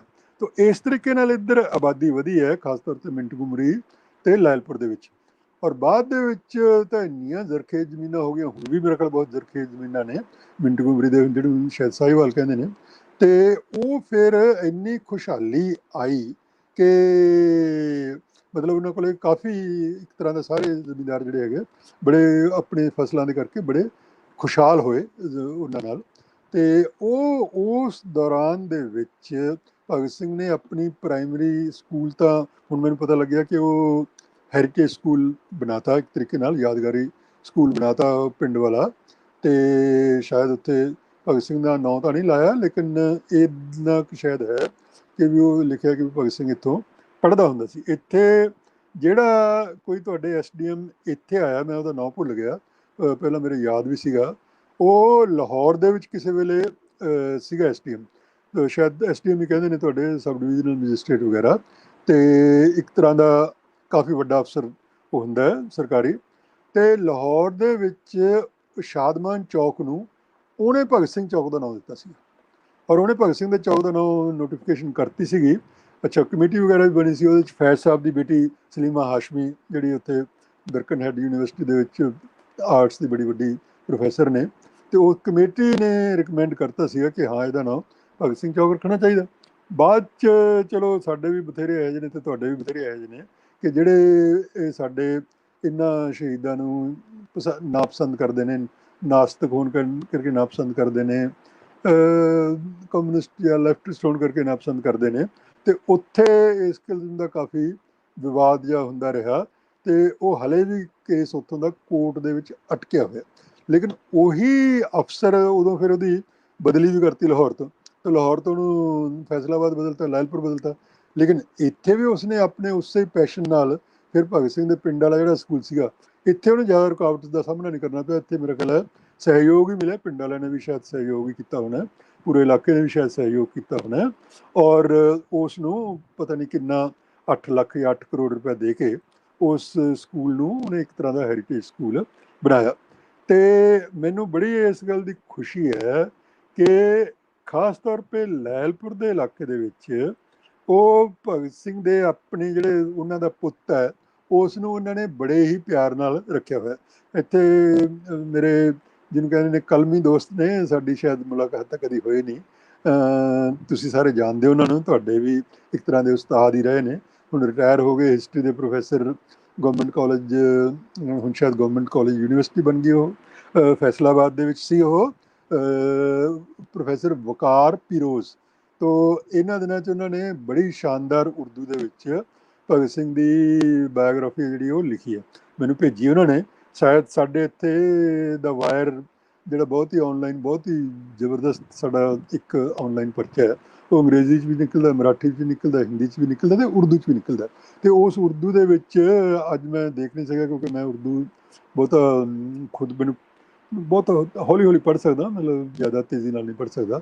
ਤਾਂ ਸ਼ਾਇਦ ਅੱਜ ਉਹਨਾਂ ਦੇ ਉਸ ਜੀਵਨੀ ਦੇ ਵਿੱਚੋਂ ਕੁਛ ਅੰਸ਼ ਵੀ ਛਾਪੇ ਹੋਣ। ਮੈਨੂੰ ਉਹਨਾਂ ਦੇ ਐਡੀਟਰ ਨਾਲ ਗੱਲ ਵੀ ਹੋਈ ਸੀਗੀ, ਫਯਾਜ਼, ਉਹ ਸਾਡਾ ਹੀ ਤਲਬਾ ਹੈ ਉੱਥੋਂ, ਜਵਾਹਰ ਲਾਲ ਨਹਿਰੂ ਯੂਨੀਵਰਸਿਟੀ ਤੋਂ, ਸਾਡਾ ਤਾਲਬ ਇਲਮ ਹੀ ਹੈ ਉਰਦੂ 'ਚ, ਉਹਨੇ ਸਾਡੇ ਉੱਥੇ PhD ਕੀਤੀ ਹੈ। ਅਤੇ ਉਹਨੇ ਮੈਨੂੰ ਦੱਸਿਆ ਸੀ ਕਿ ਮੈਨੂੰ ਬੜੀ ਅੱਛੀ ਲੱਗੀ ਕਿਤਾਬ ਉਹ ਵਕਾਰ ਪਿਰੋਜ਼ ਹੋਰਾਂ ਦੀ। ਮੈਂ ਤਾਂ ਸਿਰਫ ਉਹਦੇ ਟਾਈਟਲ ਹੀ ਪੜ੍ਹੇ ਸੀਗੇ, ਕੰਟੈਂਟਸ ਦੇ ਜਿਹੜੇ ਟਾਈਟਲ ਸੀ, ਚੈਪਟਰਸ ਦੇ ਜਿਹੜੇ ਟਾਈਟਲ ਸੀ, ਉਹ ਪੜ੍ਹ ਕੇ ਹੀ ਮੈਂ ਅੰਦਾਜ਼ਾ ਲਾਇਆ ਸੀ ਕਿ ਬੜੀ ਅੱਛੀ ਕਿਤਾਬ ਹੈ। ਅਤੇ ਮੈਂ ਫਿਰ ਉਹਨਾਂ ਦੇ ਵਾਇਰ ਦੇ ਐਡੀਟਰਸ ਨੂੰ ਇਹ ਸਿਫਤ ਕਰਕੇ ਵੀ ਕਿਹਾ ਸੀ ਕਿ ਬਹੁਤ ਅੱਛੀ ਕਿਤਾਬ ਲੱਗਦੀ ਹੈ, ਕਿ ਤੁਸੀਂ ਉਰਦੂ ਵਾਇਰ ਦੇ ਵਿੱਚ ਜੇ ਇਹਨੂੰ ਕਰ ਸਕਦੇ ਹੋ ਸੀਰੀਅਲਾਈਜ਼ ਵਗੈਰਾ, ਜਾਂ ਇਹਦੇ ਵਿੱਚ ਕੁਝ ਐਕਸਟਰੈਕਟ ਛਾਪ ਸਕਦੇ ਹੋ ਤਾਂ ਜ਼ਰੂਰ ਛਾਪੋ। ਸ਼ਾਇਦ ਉਹਨਾਂ ਨੇ ਅੱਜ ਕੁਛ ਕੀਤਾ ਵੀ ਹੋਵੇ, ਨਹੀਂ ਤਾਂ ਉਹਦਾ ਜਿਹੜਾ ਐਡੀਟਰ ਹੈ ਵਾਇਰ, ਫਯਾਜ਼ ਵਦੂਦ, ਤੇ ਉਹਨੇ ਮੈਨੂੰ ਕਿਹਾ ਸੀ ਮੈਂ ਕਿਹਾ ਜੀ ਤੂੰ ਘੱਟੋ ਘੱਟ ਇਸ ਕਿਤਾਬ ਬਾਰੇ ਲਿਖ ਜ਼ਰੂਰ, ਜੇ ਤੈਨੂੰ ਅੱਛੀ ਲੱਗੀ ਹੈ ਤਾਂ ਫਿਰ ਤੂੰ ਇਹ 'ਤੇ ਲਿਖ ਜੀ। ਅਸਲ 'ਚ ਉਹ ਮੇਰੇ ਕੋਲ PDF ਕਾਪੀ ਆਈ ਸੀ, ਉਹ ਤੁਸੀਂ ਥੋੜ੍ਹੀ ਵਰਡ ਕਾਪੀ ਚਾਹੁੰਦੇ ਸੀਗੇ, ਉਹਨਾਂ ਕੋਲ ਕੋਈ ਟਾਈਪ ਕਰਨ ਦੀ ਇਸ ਵੇਲੇ ਸੁਵਿਧਾ ਹੈ ਨਹੀਂ ਸੀਗੀ, ਸਹੂਲਤ ਹੈ ਨਹੀਂ ਸੀ। ਤਾਂ ਇਸ ਕਰਕੇ ਹੁਣ ਮੈਨੂੰ ਪਤਾ ਨਹੀਂ ਕਿ ਉਹਦੇ 'ਚੋਂ ਉਹਨਾਂ ਨੇ ਛਾਪਿਆ ਜਾਂ ਕੁਛ ਨਹੀਂ, ਲੇਕਿਨ ਉਸ ਨੂੰ ਐਪਰੀਸ਼ੀਏਟ ਕੀਤਾ ਗਿਆ। ਤੋ ਵਕਾਰ ਪਿਰੋਜ਼ ਹੋਰਾਂ ਨੇ, ਔਰ ਮੈਂ ਤੁਹਾਨੂੰ ਇੱਥੇ ਇੱਕ ਇਸੇ ਸਿਲਸਿਲੇ 'ਚ ਇੱਕ ਹੋਰ ਦਿਲਚਸਪ ਗੱਲ ਦੱਸਦਾ। ਮੈਨੂੰ ਵੀ ਬੜਾ ਇੱਕ ਤਰ੍ਹਾਂ ਦੇ ਮੋਹ ਆਉਂਦਾ ਇਹਨਾਂ ਸਾਰੀਆਂ ਚੀਜ਼ਾਂ ਨਾਲ, ਕਿ 2007 ਦੇ ਵਿੱਚ ਜਦੋਂ ਭਗਤ ਸਿੰਘ ਦਾ 100ਵਾਂ ਉਨਕਾ ਜਨਮ ਦਿਹਾੜਾ ਯੋਮੇ ਉਨਕੀ ਪੈਦਾਇਸ਼ ਮਨਾਈ ਗਈ ਸੀਗੀ, ਤਾਂ ਕਰਾਚੀ ਤਾਂ ਬੜਾ ਪ੍ਰੋਗਰੈਸਿਵ, ਤੁਹਾਡੇ ਬੜੀਆਂ ਮੂਵਮੈਂਟਾਂ ਨੇ ਉੱਥੇ ਪ੍ਰੋਗਰੈਸਿਵ ਦੇ ਵਿੱਚ, ਉੱਥੋਂ ਇਰਤਕਾ ਨਾਂ ਦਾ ਉਰਦੂ ਰਸਾਲਾ ਨਿਕਲਦਾ ਸੀ, ਸ਼ਾਇਦ ਹੁਣ ਵੀ ਨਿਕਲਦਾ ਹੋਵੇ। ਮੇਰਾ ਖਿਆਲ ਜਿਹੜੇ ਉਸ ਵੇਲੇ ਐਡੀਟਰ ਸੀ ਉਹ ਸ਼ਾਇਦ ਉਹਨਾਂ ਦੀ ਫੌਤ ਹੋ ਗਏ ਨੇ, ਪਰ ਇਰਤਕਾ ਨੇ ਭਗਤ ਸਿੰਘ ਤੇ ਸਪੈਸ਼ਲ ਸ਼ੁਮਾਰਾ ਕੱਢਿਆ ਸੀ। ਮੈਨੂੰ ਉਹ ਸ਼ੁਮਾਰਾ ਭੇਜਿਆ ਵੀ ਸੀ, ਮੇਰੇ ਕੋਲ ਉਹ ਸ਼ੁਮਾਰਾ ਪਤਾ ਨਹੀਂ ਕਿੱਥੇ ਕੋਈ ਲੈ ਗਿਆ ਜਾਂ ਕਿਸ ਤਰ੍ਹਾਂ, ਲੇਕਿਨ ਉਹਦੇ ਸ਼ੁਮਾਰੇ ਦੇ 44 ਸਫ਼ੇ ਭਗਤ ਸਿੰਘ ਤੇ ਸੀਗੇ, ਔਰ 44 ਸਫ਼ੇ ਉਹਦੇ 'ਚ ਨਜ਼ਮਾਂ ਵੀ ਸੀ, ਔਰ 2 ਲੇਖ ਉਹਦੇ 'ਚ ਸੀਗੇ। ਇੱਕ ਤੇ ਮੇਰਾ ਹੀ ਕਿਸੇ ਵੇਲੇ ਇਕਨੋਮਿਕ ਐਂਡ ਪੋਲੀਟੀਕਲ ਵੀਕਲੀ ਦੇ ਵਿੱਚ ਛਪਿਆ ਸੀਗਾ, ਦ revolutionary legacy of Bhagat Singh, ਅਤੇ ਜਿਹੜਾ ਮੇਰੀ ਇਹਨਾਂ ਕਿਤਾਬਾਂ 'ਚ ਵੀ ਸ਼ਾਮਿਲ ਹੈ, ਅੰਡਰਸਟੈਂਡਿੰਗ ਭਗਤ ਸਿੰਘ ਦੇ ਵਿੱਚ ਵੀ ਸ਼ਾਮਿਲ ਹੈ। ਅਤੇ ਉਹਦਾ ਉਰਦੂ ਤਰਜਮਾ ਇੱਥੋਂ ਹੀ ਕਿਸੇ ਨੇ ਸੱਜਣ ਨੇ ਕਰਕੇ, ਭਗਤ ਸਿੰਘ ਕਾ ਇਨਕਲਾਬੀ, ਹੁਣ ਮੇਰੇ ਨਾਂ ਭੁੱਲ ਗਿਆ ਉਹਨਾਂ ਨੇ ਕੀ ਟਰਮ ਯੂਜ਼ ਕੀਤੀ ਸੀ ਲੈਗਸੀ ਵਾਸਤੇ, ਉਹ ਲੇਖ ਛਾਪਿਆ ਸੀ। ਅਤੇ ਦੂਸਰਾ ਛਾਪਿਆ ਸੀ ਉਹਨਾਂ ਨੇ ਜ਼ਾਹਿਦਾ ਹਿਨਾ, ਜ਼ਾਹਿਦਾ ਹਿਨਾ ਜਿਹੜੀ ਖੁਦ ਕਰਾਚੀ ਰਹਿੰਦੀ ਹੈ, ਤੁਹਾਡੀ ਉਰਦੂ ਦੀ ਬੜੀ ਅੱਛੀ ਨਾਵਲ ਨਿਗਾਰ ਵੀ ਹੈ। ਅਤੇ ਉਸ ਜ਼ਾਹਿਦਾ ਹਿਨਾ ਨੇ, ਸਾਡੇ ਹਿੰਦੁਸਤਾਨ ਵੀ ਇੱਧਰ ਵੀ ਕਾਫੀ ਆਉਂਦੀ ਜਾਂਦੀ ਰਹੀ ਹੈ, ਸ਼ਾਇਦ ਉਹਨਾਂ ਦੇ ਪੁਰਖੇ ਜਿਹੜੇ ਨੇ ਇੱਧਰੋਂ ਹਿੰਦੁਸਤਾਨ 'ਚੋਂ ਹੀ ਗਏ ਹੋਏ ਨੇ, ਲੇਕਿਨ ਉਹਨੇ ਬੜਾ ਸ਼ਾਨਦਾਰ ਇੱਕ ਛੋਟਾ ਲੇਖ ਲਿਖਿਆ ਸੀ, ਪਰ ਬੜਾ ਸ਼ਾਨਦਾਰ ਸੀ। ਉਹਨਾਂ ਨੇ ਕਿਹਾ ਸੀ ਵੀ ਭਗਤ ਸਿੰਘ ਤਾਂ ਸਾਡਾ ਪਾਕਿਸਤਾਨ ਦਾ ਸ਼ਹੀਦ ਹੈ। ਮਤਲਬ ਹਿੰਦੁਸਤਾਨ ਵਾਲੇ ਬੇਸ਼ੱਕ ਉਹਨੂੰ ਆਪਦਾ ਕਹੀ ਜਾਣ, ਲੇਕਿਨ ਸਾਡਾ ਆਪਣਾ ਸ਼ਹੀਦ ਹੈ ਭਗਤ ਸਿੰਘ, ਕਿਉਂਕਿ ਸਾਡੇ ਜੰਮਿਆ, ਸਾਡੇ ਹੀ ਉਹ ਸ਼ਹੀਦ ਹੋਇਆ। ਮਤਲਬ ਉਹ ਜੰਮਿਆ ਵੀ ਤੇ ਤੁਹਾਡੇ ਹੀ ਚੱਕ ਨੰਬਰ 105 ਦੇ ਵਿੱਚ, ਤੇ ਫਾਂਸੀ ਵੀ ਉਹਨੂੰ ਲਾਹੌਰ ਲੱਗੀ। ਤੇ ਇਸ ਕਰਕੇ ਸਾਡਾ ਪਾਕਿਸਤਾਨ ਦਾ ਹੱਕ ਹੈ, ਸਾਡਾ ਪਾਕਿਸਤਾਨ ਦਾ ਯੌਮੇ ਆਜ਼ਾਦੀ ਦਾ ਉਹ ਸ਼ਹੀਦ ਹੈ। ਔਰ ਕੁਛ ਗੱਲਾਂ ਕੁਛ ਲੋਕਾਂ ਨੇ ਇਸ ਗੱਲ ਤੇ ਉਹਨੂੰ ਫੁੱਲ ਬਰਸਾਏ, ਕੁਛ ਗੱਲਾਂ ਨੇ ਸ਼ਾਇਦ ਪੱਥਰ ਵੀ ਮਾਰੇ ਹੋਣ, ਮਤਲਬ ਕਿ ਕਿਸੇ ਇੱਕ ਗੈਰ ਮੁਸਲਿਮ ਨੂੰ ਤੂੰ ਸਾਡਾ ਪਾਕਿਸਤਾਨ ਦਾ ਸ਼ਹੀਦ ਕਹਿਣੀ ਹੈ, ਲੇਕਿਨ ਕਈਆਂ ਨੇ ਬਹੁਤ ਉਹਦੀ ਸਿਫਤ ਵੀ ਕੀਤੀ ਹੈ। ਉਹਦਾ ਕਾਲਮ ਹਿੰਦੁਸਤਾਨ 'ਚ ਬਹੁਤ ਪਾਪੂਲਰ ਹੈ, ਹਿੰਦੀ ਦੇ ਵਿੱਚ ਵੀਕਲੀ ਕਾਲਮ ਸੰਡੇ ਨੂੰ ਇੱਥੇ ਛਪਦਾ, ਭਾਸਕਰ ਨਾਂ ਦਾ ਸਭ ਤੋਂ ਲਾਰਜੈਸਟ ਸਰਕੂਲੇਟਡ ਅਖਬਾਰ ਹੈ ਹਿੰਦੀ ਦਾ, ਕਈ ਲੱਖਾਂ 'ਚ ਛਪਦਾ ਉਹ, ਤੇ ਉਹ ਹਰ ਹਫਤੇ ਉਹਦਾ ਕਾਲਮ ਛਪਦਾ। ਤੇ ਉਹ ਹਿੰਦੁਸਤਾਨ ਪਾਕਿਸਤਾਨ ਦੀ ਸਾਂਝੀ ਤਹਿਜੀਬ ਦੀ ਹੀ ਗੱਲ ਆਪਦੇ ਕਾਲਮ 'ਚ ਕਰਦੀ ਹੁੰਦੀ ਹੈ, ਛੋਟਾ ਕਾਲਮ ਹੀ ਹੁੰਦਾ ਉਹਨਾਂ ਦਾ। ਤੇ ਇੱਕ ਤਾਂ ਇਹ ਜਿਹੜਾ ਪ੍ਰਸੰਗ ਹੈ ਮੇਰੇ ਵਾਸਤੇ ਤੁਹਾਡੇ ਨਾਲ ਸਾਂਝਾ ਕਰਨਾ ਜ਼ਰੂਰੀ ਸੀਗਾ। ਇੱਕ ਕਰਾਚੀ ਤੋਂ ਹੀ ਡੇਲੀ ਅਖਬਾਰ ਨਿਕਲਦਾ, ਸ਼ਾਇਦ ਨਿਊਜ਼ ਨੇਸ਼ਨ ਹੈ ਜਾਂ ਕੀ ਹੈ, ਮੈਂ ਐਗਜ਼ੈਕਟਲੀ ਨਾ ਭੁੱਲ ਗਿਆ। ਉਹਦੇ ਜਿਹੜੇ ਐਡੀਟਰਸ ਨੇ, ਮਤਲਬ ਉਹਨਾਂ 'ਚੋਂ ਇੱਕ ਜ਼ੈਬੁਨਿਸਾ ਬਰਕੀ ਹੈ, ਤੇ ਇੱਕ ਹੋਰ ਉਹਨਾਂ ਦੇ ਸਾਥੀ ਉੱਥੇ ਮੈਂ ਨਾਮ ਭੁੱਲ ਗਿਆ। ਉਹਨਾਂ ਨੇ ਸੀਰੀਅਲਾਈਜ਼ ਕਰਕੇ ਭਗਤ ਸਿੰਘ ਤੇ ਘੱਟੋ ਘੱਟ 5-7 ਲੇਖ ਜਿਹੜੇ ਮੇਰੇ ਕੋਲ ਉਹਨਾਂ ਦੀ ਲਿੰਕ ਆਉਂਦਾ ਰਿਹਾ, ਤੇ ਮੈਂ ਪੜ੍ਹਦਾ ਵੀ, ਸਾਂਭੇ ਵੀ ਹੋਏ ਨੇ ਮੈਂ ਉਹ ਲੇਖ। ਤੇ ਉਹ ਭਗਤ ਸਿੰਘ ਤੇ ਉਹਨਾਂ ਨੇ ਇਸ ਤਰੀਕੇ ਨਾਲ, ਡਾਨ ਦੇ ਵਿੱਚ ਤਾਂ ਭਗਤ ਸਿੰਘ ਤੇ ਕੁਛ ਨਾ ਕੁਛ ਛਪਦਾ ਹੀ ਰਹਿੰਦਾ। ਇਸੇ 22 ਸਤੰਬਰ ਨੂੰ ਜਾਵੇਦ ਨਕਵੀ ਦਾ ਲੇਖ ਛਪਿਆ ਹੈਗਾ। ਤੋ ਇਸ ਕਰਕੇ ਜਿਹੜੀ ਇਹ ਇੱਕ ਸਾਂਝੀ ਵਿਰਾਸਤ ਹੈ ਸਾਡੀ, ਇਹਦੇ ਤੇ ਸਾਨੂੰ ਇੱਕ ਗੱਲ ਤੇ ਤਾਂ ਇਹ ਗੌਰ ਕਰਨਾ ਚਾਹੀਦਾ ਤੇ ਮਾਣ ਕਰਨਾ ਚਾਹੀਦਾ ਕਿ ਸਾਡੇ ਮੁਲਕਾਂ ਦੇ ਹੁਕਾਮ ਜੋ ਮਰਜ਼ੀ ਕਰੀ ਜਾਣ, ਇੱਕ ਦੂਜੇ ਨੂੰ ਲੜਾਈ ਦੀਆਂ ਗੱਲਾਂ ਕਰੀ ਜਾਣ, ਇੱਕ ਦੂਜੇ ਨਾਲ ਝਗੜੇ ਦੀਆਂ ਗੱਲਾਂ ਕਰੀ ਜਾਣ, ਸਾਡੇ ਫੌਜੀ ਹੁਕਾਮ ਵੀ, ਸਾਡੇ ਵਾਲੇ ਫੌਜੀ ਵੀ, ਤੁਹਾਡੇ ਵਾਲੇ ਫੌਜੀ ਵੀ, ਉਹ ਵੀ ਉਹਨਾਂ ਦਾ ਧੰਦਾ ਹੀ ਇਸ ਗੱਲ ਨਾਲ ਚੱਲਦਾ ਕਿ ਇਹ ਜਿੰਨਾ ਚਿਰ ਇਹ ਹਥਿਆਰਾਂ ਦੀ ਗੱਲ ਚੱਲਦੀ ਰਹੇ, ਲੜਾਈਆਂ ਦੀ ਗੱਲ ਚੱਲਦੀ ਰਹੇ, ਉਸੇ ਨਾਲ ਹੀ ਸਾਡੀ ਰੋਜ਼ੀ ਰੋਟੀ ਚੱਲਦੀ ਹੈ। ਤੇ ਜੇ ਇਹ ਸ਼ਾਂਤੀ ਅਮਨ ਹੋ ਗਿਆ ਤੇ ਫਿਰ ਸਾਡੀ ਰੋਜ਼ੀ ਰੋਟੀ ਕਿਵੇਂ ਚੱਲੂਗੀ, ਸਾਡੀਆਂ ਐਸ਼ਾਂ ਬਹਾਰਾਂ ਕਿਵੇਂ ਹੋਣਗੀਆਂ।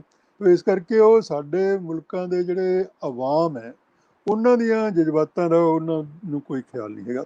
ਲੇਕਿਨ ਅਵਾਮ ਦਾ ਹਾਲਤ ਇਹ ਹੈ ਕਿ ਮੈਂ ਤੁਹਾਨੂੰ ਸਹੀ ਦੱਸਦਾ ਕਿ ਸਾਡੇ ਇੱਧਰੋਂ ਹਿੰਦੁਸਤਾਨ ਤੋਂ ਜੋ ਵੀ ਕੋਈ ਬੰਦਾ ਇੱਧਰ ਪਾਕਿਸਤਾਨ ਹੋ ਕੇ ਜਾਂਦਾ, ਲਾਹੌਰ, ਕਰਾਚੀ, ਲਾਇਲਪੁਰ, ਇਸਲਾਮਾਬਾਦ, ਤੁਹਾਡੇ ਜਾ ਕੇ ਉਹ ਮਹਿਮਾਨ ਨਵਾਜ਼ੀ ਦੀਆਂ ਗਦ ਹੋ ਕੇ ਜਾਂਦਾ, ਸਿਫਤਾਂ ਦੇ ਪੁੱਲ ਬੰਨ ਦਿੰਦਾ ਕਿ ਸਾਡੀ ਇੰਨੀ ਮਹਿਮਾਨ ਨਵਾਜ਼ੀ।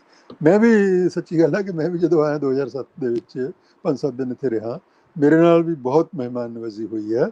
ਮੈਂ ਸਲੀਮਾ ਹਾਸ਼ਮੀ ਹੋਰਾਂ ਦੇ ਘਰ ਵੀ ਉਸ ਵੇਲੇ ਗਿਆ ਸੀ, ਉਹਨਾਂ ਨੇ ਵੀ ਆਪਣੇ ਘਰੇ ਬਹੁਤ, ਇੱਕ ਹੋਰ ਸੱਜਣਾ ਨੇ, ਇੱਕ ਇੱਥੇ ਸੈਂਟਰ ਹੈ ਸਾਊਥ ਏਸ਼ੀਆ ਦਾ ਕੁਛ ਸਟੱਡੀ ਦਾ, ਉਹਦਾ ਮੈਂ ਨਾਮ ਭੁੱਲ ਰਿਹਾ ਇਸ ਵੇਲੇ, ਉਹ ਤਹਿਸੀਨ ਨੇ ਉਹਨਾਂ ਨੇ ਵੀ ਬੜੀਆਂ ਇੱਕ ਤਰ੍ਹਾਂ ਦਾ ਇੱਕ ਘਰ ਦੇ ਵਿੱਚ ਪਾਰਟੀ ਵੀ ਰੱਖੀ ਸੀਗੀ, ਉਹਦੇ ਵਿੱਚ ਸਾਰੀਆਂ ਮਤਲਬ ਇਸ ਕਿਸਮ ਦੀਆਂ ਮਹਿਮਾਨ ਨਵਾਜ਼ੀ ਤਾਂ ਇੱਥੋਂ ਦੀ ਤੁਹਾਡੀ ਬਹੁਤ ਜ਼ਿਆਦਾ।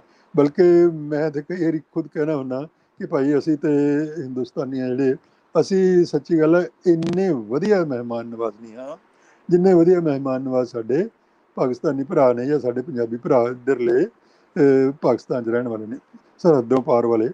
ਤਾਂ ਇਸ ਕਰਕੇ ਇਸ ਗੱਲ ਨੂੰ ਤਾਂ, ਪਰ ਇਹ ਬੜੀ ਅਜੀਬ ਗੱਲ ਹੈ ਕਿ ਮੁਲਕਾਂ ਦੇ ਹਾਕਮ ਜਿਹੜੇ ਨੇ ਉਹ ਲੜਾਈਆਂ ਦੀਆਂ ਗੱਲਾਂ ਕਰਦੇ ਨੇ, ਜੰਗਾਂ ਦੀਆਂ ਗੱਲਾਂ ਕਰਦੇ ਨੇ, ਨਫ਼ਰਤ ਦੀਆਂ ਗੱਲਾਂ ਕਰਦੇ ਨੇ। ਔਰ ਸਾਡੇ ਜਦੋਂ ਲੋਕ ਇੱਕ ਦੂਸਰੇ ਕੋਲ ਆਉਂਦੇ ਜਾਂਦੇ ਨੇ, ਮਤਲਬ ਜਿਨ੍ਹਾਂ ਲੋਕਾਂ ਨੇ 47 ਦੇ ਵਿੱਚ ਵੱਢ ਟੁੱਕ 'ਚ ਵੀ ਹਿੱਸਾ ਲਿਆ, ਕਤਲੇਆਮ ਵੀ ਇੱਕ ਦੂਜੇ ਦੇ ਕੀਤੇ ਨੇ, ਉਹ ਵੀ ਹੁਣ ਉਹਨਾਂ ਦੀਆਂ ਜਿੱਤੋਂ ਮਰ ਗਏ, ਬਹੁਤ ਉਹਨਾਂ 'ਚੋਂ ਫੌਤ ਹੋ ਗਏ, ਲੇਕਿਨ ਜਿਹੜੇ ਕੋਈ 100 ਸਾਲ ਦੇ ਕੋਈ ਜਿਉਂਦੇ ਬੈਠੇ ਨੇ।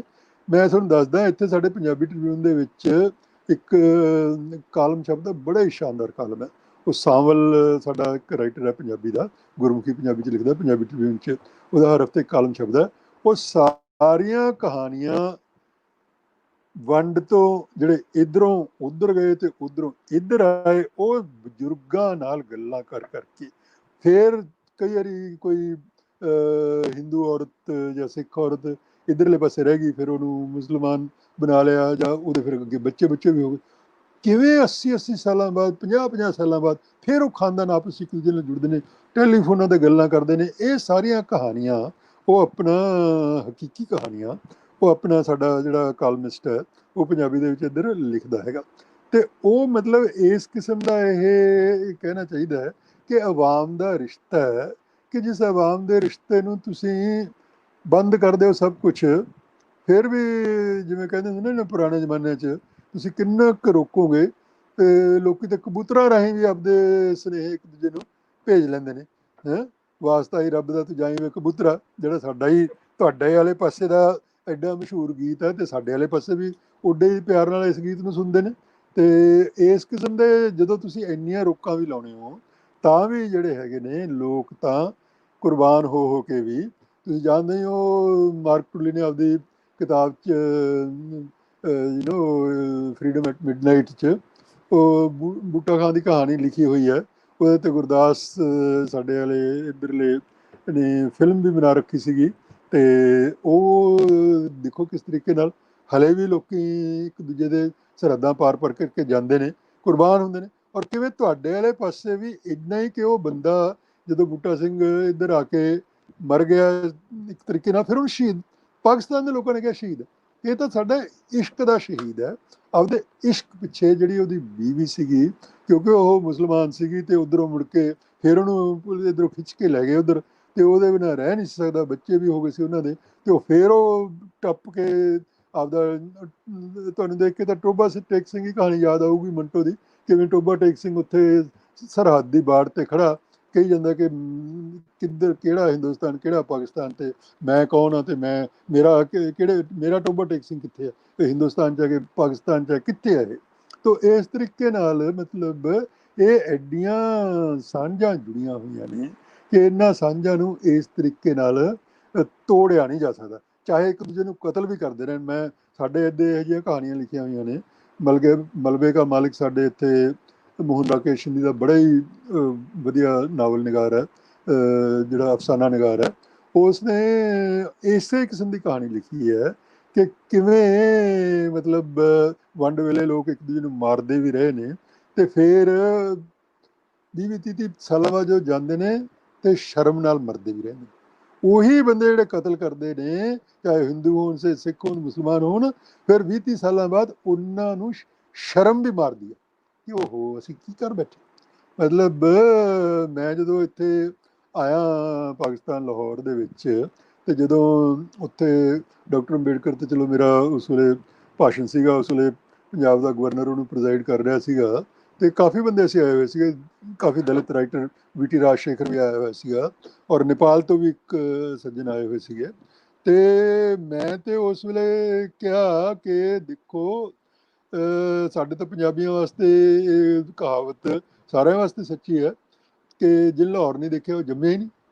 ਤੇ ਮੈਂ ਉਸ ਵੇਲੇ 60 ਸਾਲ ਦਾ ਸੀ, ਤੇ ਮੈਂ ਕਿਹਾ ਮੈਂ ਤੇ ਅੱਜ 60 ਸਾਲਾਂ ਬਾਅਦ ਪਹਿਲੀ ਵਾਰੀ ਜੰਮਿਆ, ਕਿਉਂਕਿ ਮੈਂ ਤਾਂ ਲਾਹੌਰ ਜਦੋਂ ਜਿਹਨੇ ਲਾਹੌਰ ਨਹੀਂ ਦੇਖਿਆ, ਤੇ ਮੈਂ ਤੇ ਅੱਜ ਲਾਹੌਰ ਪੈਰ ਪਾਏ ਨੇ, ਕਦਮ ਪਾਏ ਨੇ 60 ਸਾਲਾਂ ਦੀ ਉਮਰ 'ਚ, ਤੇ ਮੈਂ ਤੇ ਅੱਜ ਮੈਂ ਸੱਚੀ ਗੱਲ। ਫਿਰ ਮੈਂ ਉੱਥੇ ਇਹ ਗੱਲ ਕਹੀ ਵੀ ਸੀ ਕਿ ਸਾਡੇ ਲੋਕ ਪਾਗਲ ਹੋ ਗਏ ਸੀ ਉਸ ਵੇਲੇ, ਮਤਲਬ 47 ਦੇ ਵਿੱਚ ਇਹਨਾਂ ਨੇ ਜਿਹੜੇ ਮਜ਼੍ਹਬੀ ਜਨੂਨੀ ਨੇ, ਉਹ ਚਾਹੇ ਹਿੰਦੂ ਮਜ਼੍ਹਬੀ ਜਨੂਨੀ ਸੀ, ਚਾਹੇ ਮੁਸਲਮਾਨ ਮਜ਼੍ਹਬੀ ਜਨੂਨੀ ਸੀ, ਚਾਹੇ ਸਿੱਖ ਮਜ਼੍ਹਬੀ ਜਨੂਨੀ ਸੀ, ਇਹਨਾਂ ਤਿੰਨਾਂ ਮਜ਼੍ਹਬੀ ਜਨੂਨੀ ਲੀਡਰਾਂ ਨੇ ਸਾਡੀ ਭੋਲੀ ਭਾਲੀ ਜਨਤਾ ਨੂੰ, ਆਵਾਮ ਨੂੰ ਬਿਲਕੁਲ ਪਾਗਲ ਕਰਤਾ, ਅੰਨੇ ਕਰਤਾ। ਔਰ ਆਪਦਾ ਤਾਂ ਉਹਨਾਂ ਦਾ ਕੁਝ ਵਿਗੜਿਆ ਨਹੀਂ, ਕਿਸੇ ਦਾ ਕੁਝ ਨਹੀਂ ਵਿਗੜਿਆ। ਸਾਡੇ ਭੀਸ਼ਮ ਸਾਹਨੀ ਦਾ ਨਾਵਲ ਹੈ ਤਮਸ, ਹਿੰਦੀ ਦਾ, ਉਹਨਾਂ ਬਹੁਤ ਅਵਾਰਡ ਵਿਨਿੰਗ ਨਾਵਲ ਹੈ। ਭੀਸ਼ਮ ਸਾਹਨੀ ਤਾਂ ਖੁਦ ਇੱਧਰੋਂ ਰਾਵਲਪਿੰਡੀ ਦੇ ਸੀਗੇ, ਉਹਨਾਂ ਦਾ ਵੱਡਾ ਭਰਾ ਬਲਰਾਜ ਸਾਹਨੀ ਸੀਗਾ ਫਿਲਮ ਦਾ ਕਲਾਕਾਰ। ਬਲਰਾਜ ਸਾਹਨੀ ਨੇ ਤਾਂ ਮੇਰਾ ਪਾਕਿਸਤਾਨੀ ਸਫ਼ਰਨਾਮਾ ਖੁਦ ਪੰਜਾਬੀ ਦੇ ਵਿੱਚ ਲਿਖਿਆ। ਬਲਰਾਜ ਸਾਹਨੀ ਦੀ ਤਾਂ ਇਹ ਹੈ ਕਿ ਉਹ ਮਤਲਬ ਉਹਨੇ ਭਗਤ ਸਿੰਘ 'ਤੇ ਵੀ ਇੱਕ ਨਾਟਕ ਲਿਖਿਆ ਹੋਇਆ। ਬਲਰਾਜ ਸਾਹਨੀ ਨੇ ਟੈਗੋਰ ਲਿਖਦਾ ਹੁੰਦਾ ਸੀ ਅੰਗਰੇਜ਼ੀ ਦੇ ਵਿੱਚ ਤੇ ਹਿੰਦੀ ਦੇ ਵਿੱਚ, ਤੇ ਟੈਗੋਰ ਕੋਲੇ ਉਹਨੇ ਸ਼ਾਂਤੀ ਨਿਕੇਤਨ ਕੁਛ ਦੇਰ ਕੰਮ ਕੀਤਾ ਸੀਗਾ। ਤਾਂ ਟੈਗੋਰ ਨੇ ਉਹਨੂੰ ਪੁੱਛ ਲਿਆ ਬਲਰਾਜ ਨੂੰ ਕਿ ਬਲਰਾਜ ਤੇਰੀ ਮਾਦਰੀ ਜ਼ਬਾਨ ਕਿਹੜੀ ਆ, ਤੇ ਉਹਨੇ ਕਿਹਾ ਪੰਜਾਬੀ। ਤੇ ਕਹਿੰਦਾ ਫਿਰ ਤੂੰ ਲਿਖਦਾ ਹਿੰਦੀ ਅੰਗਰੇਜ਼ੀ 'ਚ। ਬਸ ਇੰਨੀ ਗੱਲ ਕਹਿ ਕੇ ਉਹਨੇ ਇੰਨੀ ਸ਼ਰਮ ਦਿਲਾਈ ਕਿ ਬਲਰਾਜ ਸਾਹਨੀ ਸਹੁੰ ਖਾ ਲਈ ਕਿ ਉਸ ਤੋਂ ਬਾਅਦ ਉਹਨੇ ਸਿਰਫ ਪੰਜਾਬੀ ਤੋਂ ਬਿਨਾਂ ਕਾਸੇ 'ਚ ਨਹੀਂ ਲਿਖਿਆ। ਆਪਦੀ ਫਿਲਮੀ ਆਤਮ ਕਥਾ ਲਿਖੀ ਉਹਨਾਂ ਨੇ, ਮੇਰਾ ਰੂਸੀ ਸਫ਼ਰਨਾਮਾ ਲਿਖਿਆ, ਮੇਰਾ ਪਾਕਿਸਤਾਨੀ ਸਫ਼ਰਨਾਮਾ ਲਿਖਿਆ, ਇਹ ਸਾਰੇ ਕੁਛ ਪੰਜਾਬੀ 'ਚ ਲਿਖੇ। ਤੇ ਪਾਕਿਸਤਾਨੀ ਸਫ਼ਰਨਾਮੇ 'ਚ ਤਾਂ ਉਹਨਾਂ ਨੇ ਆਪਣਾ ਪਿੰਡ ਭੋਏ ਆ ਸ਼ਾਇਦ ਕਿਹੜਾ ਉੱਥੇ ਰਾਵਲਪਿੰਡੀ ਦੇ ਲਾਗੇ, ਉਹਦੀਆਂ ਇੰਨੀਆਂ ਜਜ਼ਬਾਤੀ ਗੱਲਾਂ ਉਹਨਾਂ ਨੇ ਲਿਖੀਆਂ ਨੇ। ਭੀਸ਼ਮ ਸਾਹਨੀ ਤਾਂ ਸ਼ਾਇਦ ਮੇਰੇ ਖਿਆਲ ਨਹੀਂ ਇੱਧਰ ਆਏ, ਤੇ ਲੇਕਿਨ ਭੀਸ਼ਮ ਸਾਹਨੀ ਵੀ ਮਤਲਬ ਉਹਨਾਂ ਨੇ ਗੁਰਮੁਖੀ ਨਹੀਂ ਸੀ ਆਉਂਦੀ, ਬਲਰਾਜ ਸਾਹਨੀ ਤਾਂ ਖੁਦ ਗੁਰਮੁਖੀ ਲਿਖਦਾ ਸੀਗਾ, ਤੇ ਉਹ ਲੇਕਿਨ ਮੈਨੂੰ ਜਦੋਂ ਖਤ ਲਿਖਦੇ ਸੀਗੇ ਤਾਂ ਆਪਣਾ ਦੇਵਨਾਗਰੀ ਦੇ ਵਿੱਚ ਪੰਜਾਬੀ ਲਿਖਦੇ ਸੀਗੇ। ਤੇ ਉਸ ਤਮਸ ਨਾਵਲ ਦੇ ਵਿੱਚ ਉਹਨਾਂ ਨੇ ਉਹੀ 47 ਦੇ ਵੰਡ ਦੇ ਸਾਰੇ ਚਿੱਤਰ, ਜੋ ਜੋ ਇੱਥੇ ਬਹੁਤ ਵੱਡਾ ਕਾਂਡ ਹੋਇਆ ਸੀਗਾ ਵੰਡ ਵੇਲੇ, ਬਟਵਾਰੇ ਵੇਲੇ, ਕਿ ਇੱਕ ਪਿੰਡ ਦੇ ਵਿੱਚ, ਰਾਵਲਪਿੰਡੀ ਦੇ ਇਲਾਕੇ ਦੀਆਂ ਗੱਲਾਂ ਨੇ, ਕਿ ਇੱਕ ਪਿੰਡ ਦੇ ਵਿੱਚ ਇੱਕ ਖੂਹ ਦੇ ਵਿੱਚ ਜਨਾਨੀਆਂ ਨੇ ਸਾਰੀਆਂ ਨੇ ਛਾਲਾਂ ਮਾਰਤੀਆਂ ਸੀਗੀਆਂ, ਹਿੰਦੂ ਸਿੱਖ ਜਨਾਨੀਆਂ ਨੇ। ਉਹ ਬਹੁਤ ਹਲੇ ਵੀ ਮੇਰਾ ਖਿਆਲ ਉਸ ਇਲਾਕੇ ਦੇ ਲੋਕ ਉਸ ਨੂੰ ਜਾਣਦੇ ਨੇ, ਉਸ ਕਾਂਡ ਨੂੰ। ਉਸ ਨਾਵਲ ਦੇ ਵਿੱਚ ਇਹ ਦਿਖਾਇਆ ਕਿ ਹਿੰਦੂਆਂ ਦੇ ਮਜ਼੍ਹਬੀ ਨੇਤਾ ਵੀ, ਔਰ ਮੁਸਲਮਾਨਾਂ ਦੇ ਮਜ਼੍ਹਬੀ ਨੇਤਾ ਵੀ, ਤੇ ਸਿੱਖਾਂ ਦੇ ਮਜ਼੍ਹਬੀ ਨੇਤਾ ਵੀ, ਇਹ ਤਿੰਨੇ ਸ਼ਾਮ ਨੂੰ ਇਕੱਠੇ ਬਹਿ ਕੇ ਆਪਦੀਆਂ ਦਾਰੂਆਂ ਸ਼ਾਰੂਆਂ ਵੀ ਪੀਂਦੇ ਸੀਗੇ। ਤੇ ਜੇ ਉਹਨਾਂ ਦੇ ਆਪਣੇ ਗਰੀਬ ਗੁਰਬੇ ਮਰਦੇ ਸੀ ਤੇ ਉਹਨਾਂ ਨੂੰ ਇਸ ਗੱਲ ਦਾ ਕੋਈ ਨਹੀਂ ਸੀ, ਕਿਉਂਕਿ ਉਹਨਾਂ ਦੀ ਸਿਆਸੀ ਰੋਟੀਆਂ ਸੇਕੀਆਂ ਜਾਂਦੀਆਂ ਸੀਗੀਆਂ ਇਹਨਾਂ ਮਜ਼੍ਹਬੀ ਚੀਜ਼ਾਂ ਕਰਕੇ। ਤੋ ਇਸ ਕਰਕੇ ਸਾਡੇ ਵਾਸਤੇ ਤਾਂ ਇਹ ਬੜੀ ਇੱਕ ਕਿਸਮ ਦੀ, ਸਾਨੂੰ ਹੁਣ ਭਗਤ ਸਿੰਘ ਦੇ ਮਾਮਲੇ 'ਚ ਇੱਕ ਸਕੂਨ ਵਾਲੀ ਗੱਲ ਇਹ ਹੈ ਕਿ ਭਗਤ ਸਿੰਘ ਸਾਡੀ ਸਾਂਝ ਦਾ ਇੱਕ ਚਿੰਨ੍ਹ ਬਣਿਆ ਹੋਇਆ।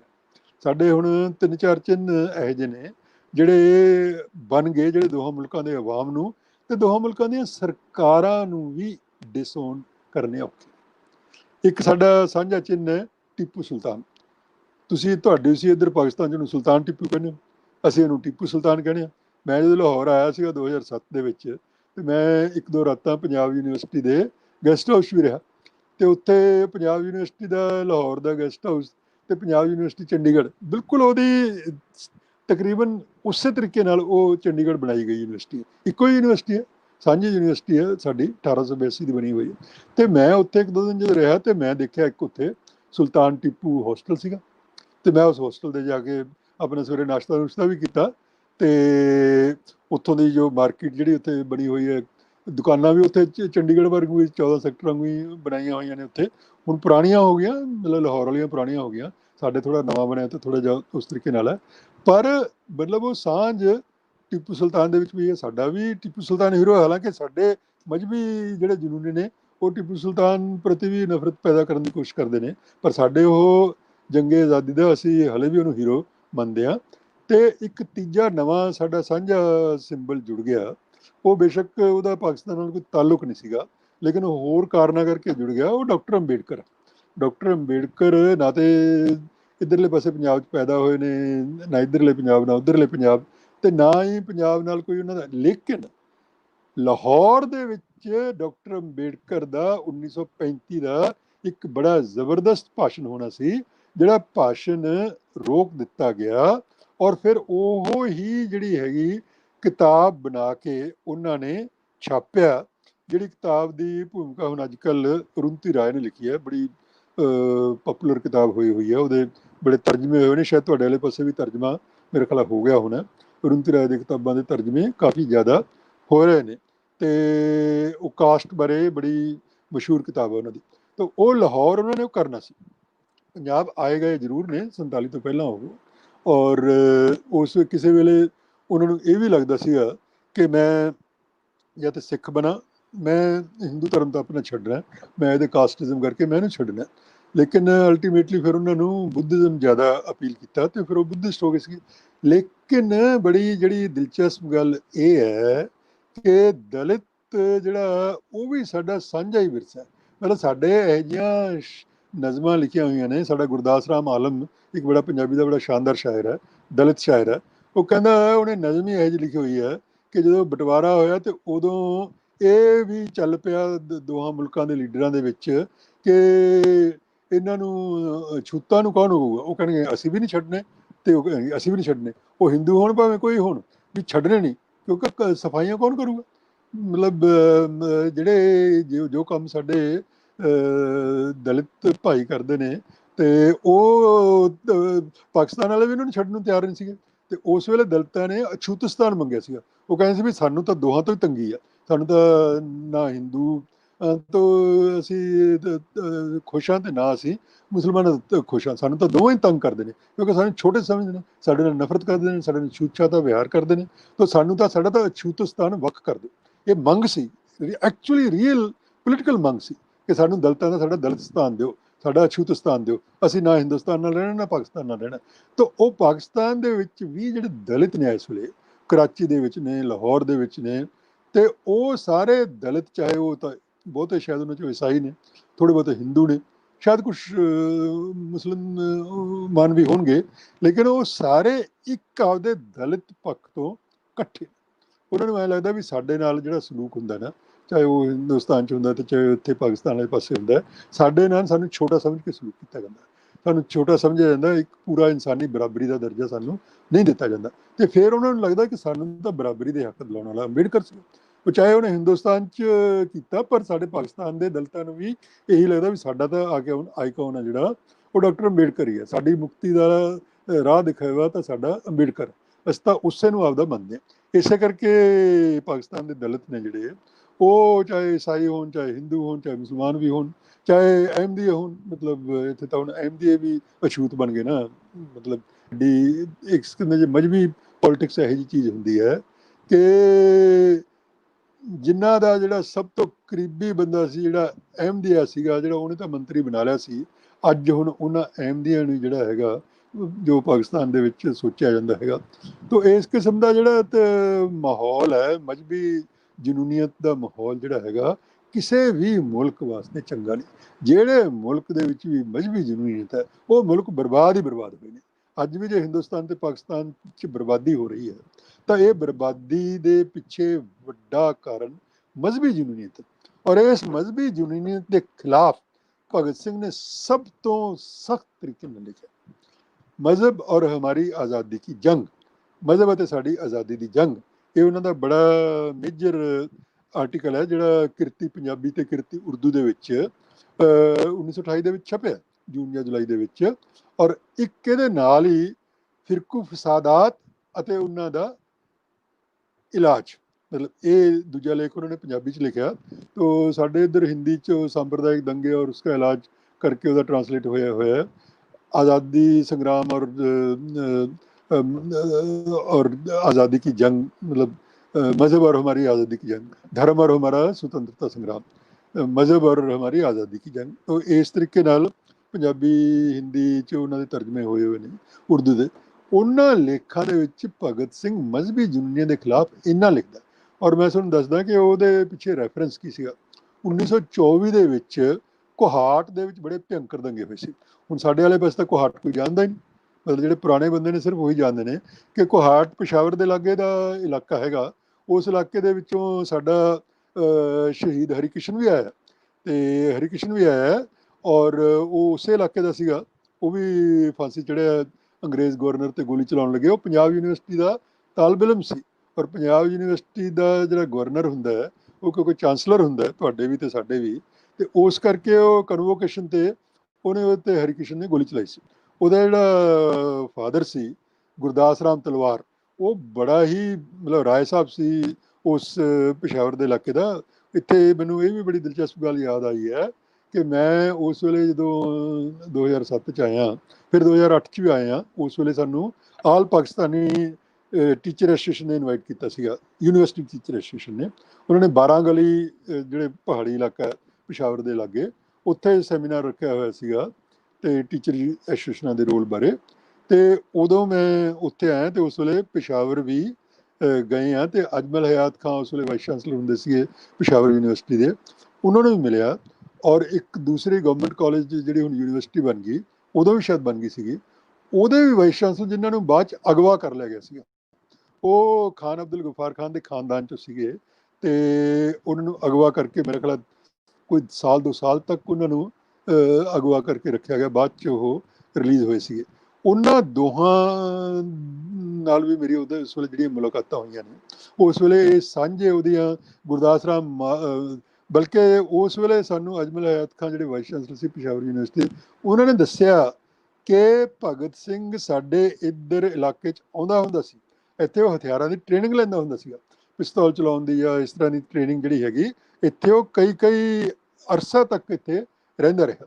ਤੇ ਇਹਦੇ ਬਾਰੇ ਕੋਈ ਹੈਰਾਨੀ ਨਹੀਂ, ਕਿਉਂਕਿ ਭਗਤ ਸਿੰਘ ਇੰਨਾ ਜ਼ਿਆਦਾ ਘੁੰਮਿਆ ਹੋਇਆ ਸੀ ਕਿ ਕੋਈ ਇਹੋ ਜਿਹਾ ਇਲਾਕਾ ਨਹੀਂ ਜਿਹੜਾ ਉਹਨੇ ਇੱਕ ਸਾਊਥ ਇੰਡੀਆ ਨੂੰ ਛੱਡ ਕੇ, ਤੇ ਜਿਹੜਾ ਉਹਨੇ ਪੰਜਾਬ ਦਾ ਤਾਂ ਕੋਈ ਇਲਾਕਾ ਛੱਡਿਆ ਨਹੀਂ ਸੀ, ਸਾਂਝਾ ਪੰਜਾਬ ਹੀ ਸੀ ਉਹਦੇ ਵਾਸਤੇ ਤਾਂ।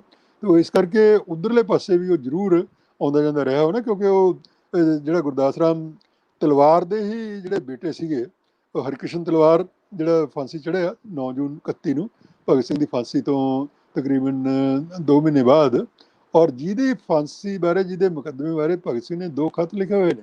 ਮੇਰੀ ਇਹ ਕਿਤਾਬ ਜਿਹੜੀ ਦ ਭਗਤ ਸਿੰਘ ਰੀਡਰ ਹੈ, ਇਹ ਸ਼ਾਇਦ ਤੁਹਾਡੇ ਕੋਲੇ ਪਹੁੰਚ ਗਈ ਹੋਣੀ ਹੈ, ਇਹ ਹਾਰਪਰ ਐਂਡ ਕੋਲਿਨ ਤੋਂ ਛਪੀ ਹੋਈ ਹੈ ਅੰਗਰੇਜ਼ੀ ਦੇ ਵਿੱਚ। ਕੰਪਲੀਟ ਰਾਈਟਿੰਗ ਇਹਦੀਆਂ ਭਗਤ ਸਿੰਘ ਦੀਆਂ ਸ਼ਾਮਿਲ ਨੇ, 130 ਦੇ ਕਰੀਬ। ਭਗਤ ਸਿੰਘ ਨੇ 4 ਜ਼ਬਾਨਾਂ 'ਚ ਲਿਖਿਆ। ਭਗਤ ਸਿੰਘ ਨੇ ਸਭ ਤੋਂ ਵੱਧ ਅੰਗਰੇਜ਼ੀ 'ਚ ਲਿਖਿਆ, ਤਕਰੀਬਨ 130 ਦੇ ਵਿੱਚੋਂ 50 ਦੇ ਜਾਂ 50 ਤੋਂ ਵੀ ਵੱਧ ਉਹ ਅੰਗਰੇਜ਼ੀ ਦੀਆਂ ਲਿਖਤਾਂ ਨੇ ਉਹਨਾਂ ਦੀਆਂ। ਤੇ ਜੇਲ੍ਹ ਨੋਟਬੁੱਕ ਤਾਂ ਪੂਰੀ ਦੀ ਪੂਰੀ ਅੰਗਰੇਜ਼ੀ ਦੀ ਉਹਨਾਂ ਦੀ ਹੈ ਹੀ, ਔਰ 50 ਦੇ ਕਰੀਬ ਹੀ, ਤਕਰੀਬਨ 45-50 ਦੇ ਕਰੀਬ ਉਹਨਾਂ ਦੀਆਂ ਹਿੰਦੀ ਦੀਆਂ ਜ਼ਬਾਨਾਂ ਨੇ। 15-15 ਦੇ ਕਰੀਬ ਪੰਜਾਬੀ ਤੇ ਉਰਦੂ 'ਚ ਲਿਖਿਆ ਉਹਨਾਂ ਦੀਆਂ ਲਿਖਤਾਂ ਨੇ, ਖਤ ਨੇ ਜਾਂ ਦੂਸਰੇ ਲੇਖ ਵਗੈਰਾ ਨੇ। ਔਰ ਬੰਦੇ ਮਾਤਰਮ 'ਚ ਇੱਥੇ ਲਾਲਾ ਲਾਜਪਤ ਰਾਏ ਦਾ ਜਿਹੜਾ ਅਖਬਾਰ ਸੀਗਾ ਲਾਹੌਰ ਤੋਂ ਨਿਕਲਦਾ ਹੁੰਦਾ ਉਰਦੂ ਦਾ, ਉਹਦੇ ਵਿੱਚ ਵੀ ਉਹਨਾਂ ਨੇ ਪੰਜਾਬ 'ਚ ਆਜ਼ਾਦੀ ਦਾ ਪਹਿਲਾ ਉਭਾਰ, ਇਹਦੇ ਤੇ ਇੱਕ ਲੇਖ ਲਿਖਿਆ ਹੋਇਆ ਸੀਗਾ। 1931 ਦੇ ਵਿੱਚ ਸ਼ਾਇਦ ਛਪਿਆ ਸੀ। ਤੇ ਉਸ ਵੇਲੇ ਮਤਲਬ ਭਗਤ ਸਿੰਘ ਇਸ ਤਰੀਕੇ ਨਾਲ ਸਾਰੇ ਪੰਜਾਬ ਦੇ ਵਿੱਚ ਘੁੰਮਦਾ ਫਿਰਦਾ ਹੁੰਦਾ ਸੀਗਾ। ਤੇ ਉੱਥੇ ਵੀ ਫਿਰ ਉਹਨਾਂ ਨੇ ਮੈਨੂੰ ਦੱਸਿਆ ਅਜਮਲ ਹਯਾਤ ਖਾਨ ਨੇ ਕਿ ਭਗਤ ਸਿੰਘ ਇੱਥੇ ਆ ਕੇ ਰਹਿੰਦਾ ਹੁੰਦਾ ਸੀਗਾ। ਤੇ ਗੁਰਦਾਸ ਰਾਮ ਤਲਵਾਰ ਦਾ ਜਿਹੜਾ ਦੂਜਾ ਬੇਟਾ ਸੀ ਭਗਤ ਰਾਮ ਤਲਵਾਰ, ਉਹਨੇ ਨੇਤਾ ਜੀ ਸੁਭਾਸ਼ ਚੰਦਰ ਬੋਸ ਨੂੰ ਕਾਬੁਲ ਤੋਂ ਕੱਢਣ 'ਚ ਮਦਦ ਕੀਤੀ ਸੀ। ਨੇਤਾ ਜੀ ਸੁਭਾਸ਼ ਚੰਦਰ ਬੋਸ ਜ਼ਿਆਉਦੀਨ ਦਾ ਭੇਸ ਧਾਰਨ ਕਰਕੇ, ਇੱਕ ਮੁਸਲਮਾਨ ਦਾ ਭੇਸ ਧਾਰਨ ਕਰਕੇ ਕਲਕੱਤੇ ਤੋਂ ਉਹ ਦੌੜ ਗਏ ਸੀਗੇ ਆਪਣੀ ਘਰ ਦੀ ਕੈਦ ਦੇ ਵਿੱਚੋਂ, ਔਰ ਉਹ ਫਿਰ ਹੁੰਦੇ ਹੋਂਦੇ ਕਾਬੁਲ ਪਹੁੰਚੇ, ਲੰਘ ਕੇ ਸਾਰਾ ਇਲਾਕਾ, ਔਰ ਉੱਥੇ ਜ਼ਿਆਉਦੀਨ ਦੇ ਰੂਪ ਦੇ ਵਿੱਚ ਦਾੜੀ ਰੱਖੀ ਹੋਈ ਸੀ ਉਹਨਾਂ ਨੇ।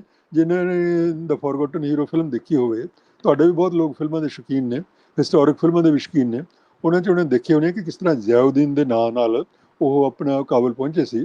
ਤੇ ਭਗਤ ਰਾਮ ਤਲਵਾਰ ਤੇ ਉੱਧਰਲਾ, ਕਿਉਂਕਿ ਇਹ ਕਾਬੁਲ ਵਾਲਾ ਜਿਹੜਾ ਇਲਾਕਾ ਹੈ ਅਫਗਾਨਿਸਤਾਨ ਵਾਲਾ, ਅਕਸਰ 'ਚ ਉਸ ਵੇਲੇ ਜਿਹੜਾ ਸੂਬਾ ਸਰਹੱਦ ਜਿਹਨੂੰ ਕਹਿੰਦੇ ਸੀਗੇ ਨਾਰਥ ਵੈਸਟਰਨ ਫਰੰਟੀਅਰ ਪ੍ਰੋਵਿੰਸ, ਜਿਹਨੂੰ ਅੱਜ ਕੱਲ੍ਹ ਤੁਸੀਂ ਆਪਣਾ ਨਾਂ ਦੇਤਾ, ਕੀ ਨਾਂ ਹੈ ਭੁੱਲ ਗਿਆ ਉਹਦਾ, ਤੇ ਸੂਬਾ ਸਰਹੱਦ ਇੱਕ ਤਰ੍ਹਾਂ ਦਾ, ਤੇ ਉਹ ਸਾਰਾ ਕਾਮਨ ਜਿਹਾ ਇਲਾਕਾ ਸੀ। ਮਤਲਬ ਪਿਸ਼ਾਵਰ ਤੋਂ ਕਾਬੁਲ ਜਾਣਾ ਕੋਈ ਵੱਡੀ ਉਹ ਦੂਰੀ ਨਹੀਂ ਸੀ ਲੱਗਦੀ ਹੁੰਦੀ, ਤੇ ਉੱਥੇ ਲੰਘ ਕੇ ਸਾਰੇ ਚਲੇ ਜਾਂਦੇ ਸੀਗੇ।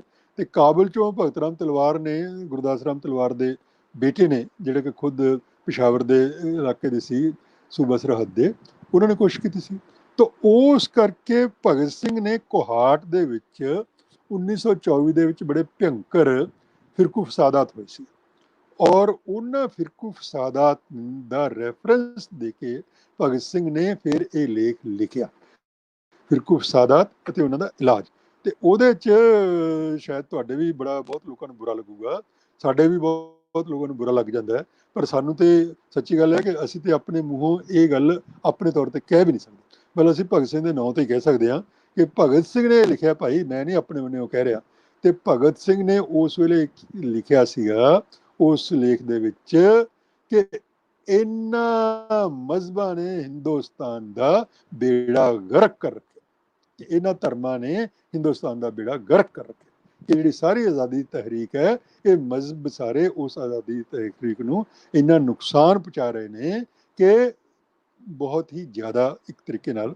ਤੇ ਇਸ ਕਰਕੇ ਫਿਰ ਉਹਨੇ ਕਿਹਾ ਸੀ ਕਿ ਧਰਮ ਨੂੰ ਬਿਲਕੁਲ ਪ੍ਰਾਈਵੇਟ ਫੇਥ ਦਾ ਵਿਸ਼ਾ ਬਣਾਉਣਾ ਚਾਹੀਦਾ, ਧਰਮ ਨੂੰ ਕੋਈ ਪਬਲਿਕ ਫੇਥ ਦਾ ਵਿਸ਼ਾ ਨਹੀਂ ਬਣਾਉਣਾ ਚਾਹੀਦਾ।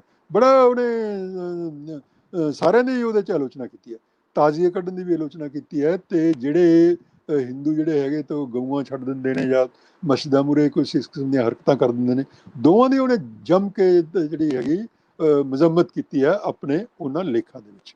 ਔਰ ਉਹਨਾਂ ਲੇਖਾਂ ਦੇ ਨਾਲ ਹੀ ਇੱਕ ਲੇਖ ਉਹਨਾਂ ਦਿਨਾਂ 'ਚ ਹੀ ਉਹਨੇ ਕਿਰਤੀ ਦੇ ਵਿੱਚ ਲਿਖਿਆ ਸੀ, ਅਛੂਤ ਸਮੱਸਿਆ, ਦਾ ਇਸ਼ੂ ਆਫ ਅਨਟੱਚੇਬਿਲਿਟੀ। ਉਹ ਦੋਹਾਂ ਪੰਜਾਬਾਂ ਤੇ, ਤੁਹਾਡੇ ਵਾਲੇ ਪੰਜਾਬ ਤੇ ਵੀ ਤੇ ਅੱਜ ਸਾਡੇ ਵਾਲੇ ਪੰਜਾਬ ਤੇ ਵੀ ਲਾਗੂ ਹੁੰਦਾ, ਅੱਜ ਵੀ ਲਾਗੂ ਹੁੰਦਾ, ਕਿਉਂਕਿ ਇੱਥੇ ਤੁਹਾਡੇ ਵੀ ਵਾਲੇ ਪਾਸੇ ਵੀ ਜਦੋਂ ਦਲਿਤ ਇਕੱਠੇ ਹੋ ਕੇ ਅੰਬੇਡਕਰ ਦਾ ਦਿਨ ਮਨਾਉਂਦੇ ਨੇ, ਤੇ ਉਹ ਭਗਤ ਸਿੰਘ ਨੂੰ ਵੀ ਉਹ ਵੀ ਚਾਹੁੰਦੇ ਹੁੰਦੇ ਨੇ, ਕਿਉਂਕਿ ਭਗਤ ਸਿੰਘ ਨੇ, ਤੁਹਾਡੇ ਸ਼ਾਹਿਦ ਨਦੀਮ ਨੇ ਰੰਗ ਦੇ ਬਸੰਤੀ ਦਾ ਬੜਾ ਅੱਛਾ ਨਾਟਕ ਲਿਖਿਆ ਸੀ, ਮੈਂ ਉਹ ਦਿੱਲੀ ਦੇ ਵਿੱਚ ਦੇਖਿਆ ਸੀ, ਉਹ ਸ਼ਹੀਦ ਭਗਤ ਸਿੰਘ ਤੇ ਹੀ ਹੈ।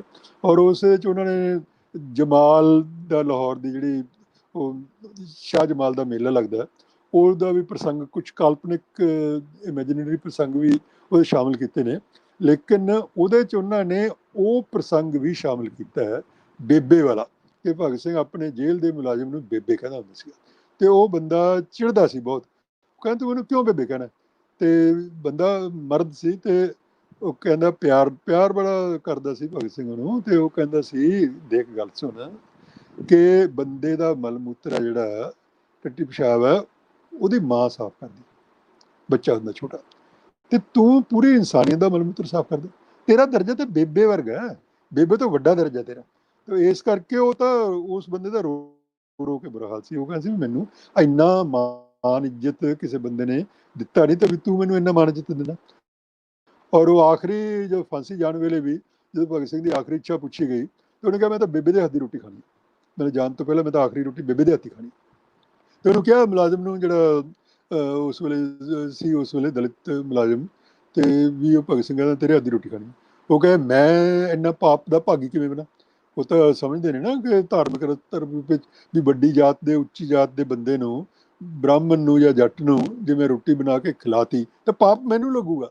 ਮਤਲਬ ਮਾਨਸਿਕਤਾ ਇਹੋ ਜਿਹੀ ਗੁਲਾਮੀ ਬਣੀ ਹੋਈ ਹੈ ਤੇ ਇਸ ਤਰ੍ਹਾਂ ਦੀ ਕਿ ਉਹਨੇ ਫਿਰ ਭਗਤ ਸਿੰਘ ਨੇ ਪਿਆਰ ਨਾਲ ਉਹਨੂੰ ਸਮਝਾਇਆ ਕਿ ਨਹੀਂ ਮੈਂ ਤੇਰੇ ਵੀ ਹੱਥ ਦੀ ਖਾਣੀ ਹੈ। ਫਿਰ ਉਹ ਖੈਰ ਚਲੋ ਰੋਟੀ ਲੈ ਕੇ ਆਇਆ, ਉਹਨੇ ਖਾਧੀ ਜਾਂ ਨਹੀਂ ਖਾਧੀ, ਲੇਕਿਨ ਇੱਕ ਭਾਵਨਾ ਦੇ ਤੌਰ ਤੇ ਇਹ ਚੀਜ਼ ਜਿਹੜੀ ਹੈ ਅਛੂਤ ਸਮੱਸਿਆ 'ਚ ਉਹਨੇ ਭਗਤ ਸਿੰਘ ਨੇ ਡਾਕਟਰ ਅੰਬੇਡਕਰ ਤੋਂ ਵੀ ਵੱਧ ਤਾਕਤਵਰ ਤਰੀਕੇ 'ਚ ਕਿਹਾ ਸੀ ਕਿ ਅਛੂਤਾਂ ਨੂੰ ਸੰਬੋਧਿਤ ਕਰਕੇ ਕਿਹਾ ਸੀ ਕਿ ਤੁਸੀਂ ਸ਼ੇਰ ਹੋ, ਤੁਸੀਂ ਗੁਰੂ ਗੋਬਿੰਦ ਸਿੰਘ ਦੇ ਸ਼ੇਰ ਹੋ, ਆਪਣੇ ਹੱਕ ਮੰਗ ਕੇ ਨਹੀਂ ਖੋ ਕੇ ਲਓ, ਤੁਹਾਡਾ ਹੱਕ ਹੈ ਜਿਹੜਾ ਖੋ ਕੇ ਲਓ, ਕਿਸੇ ਤੋਂ ਮੰਗ ਕੇ ਲੈਣ ਦੀ ਲੋੜ ਨਹੀਂ, ਖੋ ਕੇ ਲਓ। ਤਾਂ ਐਡੀ ਉਹਨੇ ਭਗਤ ਸਿੰਘ ਨੇ ਆਪਣੇ ਦਲਿਤਾਂ ਨੂੰ ਐਡਾ ਮਾਣ ਇੱਜ਼ਤ ਦਿੱਤਾ ਤੇ ਐਡੀ ਉਹਨਾਂ ਨੂੰ ਇੱਕ ਤਰ੍ਹਾਂ ਦਾ ਹੋਕਾ ਦਿੱਤਾ, ਉਹ ਚਾਹੇ ਹੁਣ ਉਹ ਪਾਕਿਸਤਾਨ ਦੇ ਦਲਿਤ ਹੋਣ ਚਾਹੇ ਹਿੰਦੁਸਤਾਨ ਦੇ ਦਲਿਤ ਹੋਣ। ਤੇ ਅੱਜ ਦੋਵੇਂ ਪਾਸੇ ਦਲਿਤ ਜਿਹੜੇ ਹੈਗੇ ਨੇ ਆਪਣਾ ਜਿਹੜਾ ਰਾਈਟ ਹੈ ਉਹ ਅਸਰਟ ਕਰਦੇ ਨੇ। ਤੁਹਾਡੇ ਵਾਲੇ ਪਾਸੇ ਮੈਨੂੰ ਬਹੁਤਾ ਨਹੀਂ ਪਤਾ, ਲੇਕਿਨ ਸਾਡੇ ਵਾਲੇ ਪਾਸੇ ਤਾਂ ਪਤਾ, ਸਾਡੇ ਵਾਲੇ ਪਾਸੇ ਤਾਂ ਅਸਰਟ ਕਰਦੇ ਨੇ। ਬੇਸ਼ੱਕ ਉਹਨਾਂ ਦਾ ਜ਼ੁਲਮ ਬੜਾ ਹੁੰਦਾ, ਹਾਲੇ ਵੀ ਉਹਨਾਂ ਦੇ ਕਤਲ ਵੀ ਹੁੰਦੇ ਨੇ, ਸਭ ਕੁਝ ਹੁੰਦਾ, ਲੇਕਿਨ ਅਸਰਟ ਕਰਦੇ ਨੇ, ਆਪਣਾ ਸਿਰ ਉੱਚਾ ਚੱਕਦੇ ਨੇ, ਉਹ ਆਪਣੇ ਬਰਾਬਰ ਦਾ ਇਨਸਾਨ ਸਮਝਦੇ ਨੇ। ਤੇ ਇਸ ਕਰਕੇ ਜਿਹੜੀਆਂ ਇਹ ਜਿਹੀਆਂ ਚੀਜ਼ਾਂ ਨੇ ਨਾ, ਇਹ ਚੀਜ਼ਾਂ ਨੇ ਜਿਹੜੀਆਂ ਭਗਤ ਸਿੰਘ ਨੂੰ ਸਮਝਣ 'ਚ ਸਾਡੀ ਮਦਦ ਕਰਦੀਆਂ ਨੇ। ਮਤਲਬ ਦੂਜੀ ਭਗਤ ਸਿੰਘ ਨੂੰ ਸਮਝਣ 'ਚ ਮਦਦ ਉਹਨਾਂ ਦੀ ਜੇਲ੍ਹ ਨੋਟਬੁੱਕ ਕਰਦੀ, ਕਿਉਂਕਿ ਜੇਲ੍ਹ ਨੋਟਬੁੱਕ ਹੈ ਜਿਹੜੀ ਉਹਨਾਂ ਦੀ ਆਪਦੀ, ਉਹਦੇ 'ਚ ਕੋਈ ਲਿਖਤ ਨਹੀਂ ਹੈਗੀ, ਆਪਦੇ ਉਹਨਾਂ ਦੇ 20 ਸਫ਼ੇ ਨੇ, ਉਹ 20 ਸਫ਼ੇ ਉਹ ਸਿਰਫ ਇੱਕ ਕਿਤਾਬ ਲਿਖਣਾ ਚਾਹੁੰਦੇ ਸੀਗੇ ਜੇ ਉਹਨਾਂ ਨੂੰ ਵਕਤ ਮਿਲਦਾ ਤਾਂ ਹਿਸਟਰੀ ਆਫ ਦਾ ਸਟੇਟ, ਮਤਲਬ ਕਿਵੇਂ ਸਟੇਟ ਪ੍ਰਿਮਿਟਿਵ ਕਮਿਊਨਿਜ਼ਮ ਤੋਂ ਲੈ ਕੇ ਸਾਇੰਟੀਫਿਕ ਸੋਸ਼ਲਿਜ਼ਮ ਤੱਕ ਜਾਂਦੀ ਹੈ, ਜਿਸ ਦੇ ਵਿੱਚ ਸਾਰੇ ਕੈਪੀਟਲਿਜ਼ਮ ਦਾ, ਫਿਊਡਲਿਜ਼ਮ ਦਾ, ਜਗੀਰਦਾਰੀ ਦਾ, ਸਰਮਾਏਦਾਰੀ ਦਾ, ਗੁਲਾਮਦਾਰੀ ਦਾ, ਇਹ ਸਾਰੇ ਪੜਾਅ ਆਉਂਦੇ ਨੇ। ਤੇ ਅਲਟੀਮੇਟਲੀ ਫਿਰ ਇਨਸਾਨ ਆਪਣੀ ਸਟਰਗਲ ਕਰ ਕਰਕੇ, ਜਦੋਜਹਿਦ ਕਰ ਕਰਕੇ ਅਖੀਰ ਨੂੰ ਪ੍ਰਿਮਿਟਿਵ ਕਮਿਊਨਿਜ਼ਮ ਤੋਂ ਸਾਇੰਟੀਫਿਕ ਕਮਿਊਨਿਜ਼ਮ ਤੇ ਪਹੁੰਚਦਾ। ਪ੍ਰਿਮਿਟਿਵ ਕਮਿਊਨਿਜ਼ਮ ਜਦੋਂ ਪਹਿਲੇ ਸਾਰੇ ਇਨਸਾਨ ਪੈਦਾ ਹੋਏ ਨੇ ਉਦੋਂ ਸਾਰੇ ਇਨਸਾਨ ਬਰਾਬਰ ਸੀ, ਸਾਰੀ ਜ਼ਮੀਨ ਤੇ ਕੁਦਰਤ ਤੇ ਇਨਸਾਨ ਦਾ ਹੱਕ ਸੀ। ਸਾਨੂੰ ਪਤਾ, ਅਸੀਂ ਪੜ੍ਹੀ ਹੋਈ ਕਿਤਾਬ ਇਹ ਆਪਣਾ ਐਂਸ਼ੀਅੰਟ ਸੋਸਾਇਟੀ ਜਾਂ family private property and the state angles ਦੀ ਕਿਤਾਬ ਹੈ ਜਿਹੜੀ, ਉਹ ਤੋਂ ਸਾਨੂੰ ਇਹ ਚੀਜ਼ਾਂ ਪਤਾ ਲੱਗਦੀਆਂ ਨੇ ਕਿ ਕਿਸੇ ਵੇਲੇ ਜਦੋਂ ਇਨਸਾਨ ਪੈਦਾ ਹੋਏ ਨੇ ਜਾਂ ਇਹ ਸਾਰਾ ਕੁਛ ਪਿੰਡ ਕਸਬੇ ਬਸਣੇ ਸ਼ੁਰੂ ਹੋਏ ਨੇ ਤਾਂ ਉਸ ਵੇਲੇ ਕੋਈ ਪ੍ਰਾਈਵੇਟ ਪ੍ਰੋਪਰਟੀ ਹੁੰਦੀ ਹੋਈ ਨਹੀਂ ਸੀਗੀ, ਸਾਰੀ ਜ਼ਮੀਨ ਸਾਰੇ ਇਨਸਾਨਾਂ ਦੀ ਸਾਂਝੀ ਸੀਗੀ। ਜੋ ਕੁਛ ਉਹਨਾਂ ਨੇ ਉਹਦੇ ਤੇ ਮਿਹਨਤ ਕਰਕੇ ਕਮਾਉਣਾ ਖਾਣਾ ਹੁੰਦਾ ਸੀ, ਕਮਾ ਖਾ ਲੈਂਦੇ ਸੀ ਵੰਡ ਵੁੰਡ ਕੇ, ਕੋਈ ਇੱਕ ਦੂਜੇ ਨਾਲ ਨਫ਼ਰਤ ਨਹੀਂ ਸੀ, ਕੋਈ ਕੁਛ ਨਹੀਂ ਸੀਗਾ। ਲੇਕਿਨ ਜਿਉਂ-ਜਿਉਂ ਤਰੱਕੀ ਕਰਦੇ ਗਏ, ਜਿਉਂ-ਜਿਉਂ ਖੇਤੀ ਦਾ ਵਿਕਾਸ ਹੁੰਦਾ ਰਿਹਾ, ਵਾਹੀਕਾਰੀ ਦਾ ਵਿਕਾਸ ਹੁੰਦਾ ਰਿਹਾ, ਤਾਂ ਉਹਦੇ ਨਾਲ ਲੋਕਾਂ 'ਚ ਪ੍ਰਵਿਰਤੀ ਪੈਦਾ ਹੋ ਗਈ। ਪਹਿਲਾਂ ਥੋੜ੍ਹੇ ਲੋਕਾਂ 'ਚ ਪ੍ਰਵਿਰਤੀ ਪੈਦਾ ਹੋ ਗਈ, ਉਹਨਾਂ ਨੇ ਕੁਛ ਜ਼ਮੀਨਾਂ 'ਤੇ ਕਬਜ਼ਾ ਕਰਨਾ ਸ਼ੁਰੂ ਕਰ ਲਿਆ, ਕਿਹਾ ਕਿ ਸਾਡੀ ਜ਼ਮੀਨ ਹੈ, ਇਹ ਸਾਡਾ ਪਿੰਡ ਹੈ, ਮੈਂ ਪਿੰਡ ਦਾ ਮਾਲਕ ਹਾਂ, ਮੈਂ ਪਿੰਡ ਦਾ ਸਰਦਾਰ ਹਾਂ। ਅਤੇ ਇਹ ਜਿਹੜੀ ਸਰਦਾਰੀ ਸ਼ੁਰੂ ਹੋਈ ਅਤੇ ਉਸ ਤੋਂ ਬਾਅਦ ਗੁਲਾਮਦਾਰੀ ਸ਼ੁਰੂ ਹੋ ਗਈ। ਤਾਂ ਗੁਲਾਮਦਾਰੀ ਦੇ ਵਿੱਚ ਇੱਕ ਸਰਦਾਰ ਬਣ ਗਿਆ ਅਤੇ ਇੱਕ ਮਾਲਕ ਬਣ ਗਿਆ ਅਤੇ ਉਹਨੇ ਬਾਕੀ ਲੋਕਾਂ ਨੂੰ ਗੁਲਾਮ ਦੇ ਤੌਰ ਤੇ ਸਮਝਣਾ ਸ਼ੁਰੂ ਕਰਤਾ। ਉਹ ਪੂਰੀ ਦੁਨੀਆ 'ਚ ਤਾਂ ਐਡੀ ਭਿਅੰਕਰ ਗੁਲਾਮਦਾਰੀ ਦੀਆਂ ਅਵਸਥਾ ਹੋਇਆ। ਅਫਰੀਕਾ ਦੇ ਗੁਲਾਮਾਂ ਨੇ ਜੋ ਝੇਲਿਆ ਉਹ ਤਾਂ ਦੁਨੀਆ 'ਚ ਕਿਸੇ ਨੇ ਨਹੀਂ ਝੇਲਿਆ।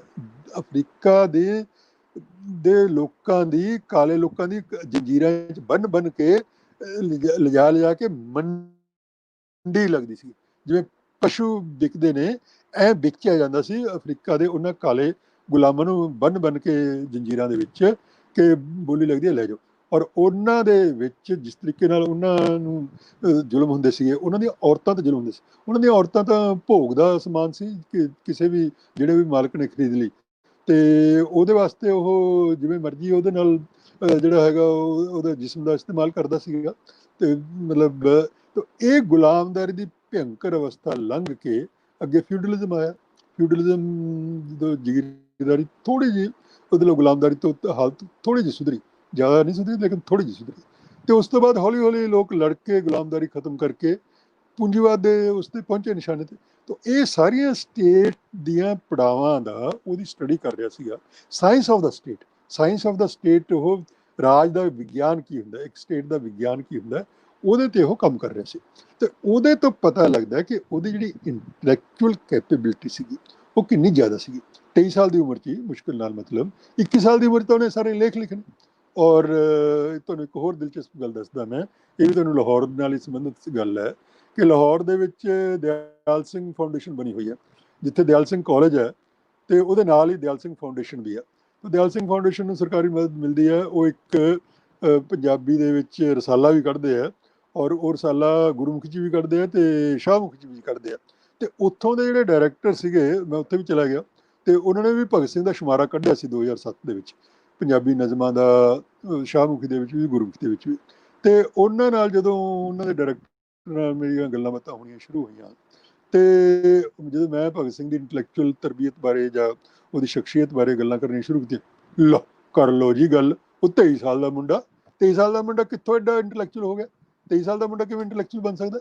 ਮਤਲਬ ਇਸ ਕਿਸਮ ਦਾ ਆਮ ਦੇ ਗੱਲਾਂ ਇਹ ਮਤਲਬ ਤੁਹਾਡੇ ਵਾਲੇ ਪਾਸੇ ਵੀ ਸਾਡੇ ਵਾਲੇ ਪਾਸੇ ਵੀ ਹੁੰਦੀਆਂ ਨੇ ਕਿ ਵੀ ਉਹ ਕੀ ਹੈ, ਠੀਕ ਹੈ, ਬਹਾਦਰ ਸੀ, ਦੇਸ਼ ਭਗਤ ਸੀ, ਬੇਖੌਫ ਸੀ। ਇਹ ਚੀਜ਼ਾਂ ਹੈ ਸੀ ਉਹਦੀਆਂ ਜਿਹੜੀਆਂ ਲੋਕਾਂ ਨੂੰ ਕਹਾਣੀਆਂ ਬਣਾ ਕੇ ਦੱਸੀਆਂ ਜਾਂਦੀਆਂ, ਸੱਚੀਆਂ ਵੀ ਨੇ, ਇਹ ਸੱਚੀਆਂ ਵੀ ਨੇ। ਬਿਲਕੁਲ ਬੇਖੌਫ ਸੀ ਉਹ, ਬਿਲਕੁਲ ਬਹਾਦਰ ਸੀ, ਬਿਲਕੁਲ ਦੇਸ਼ ਭਗਤ ਸੀ, ਕੋਈ ਸ਼ੱਕ ਨਹੀਂ।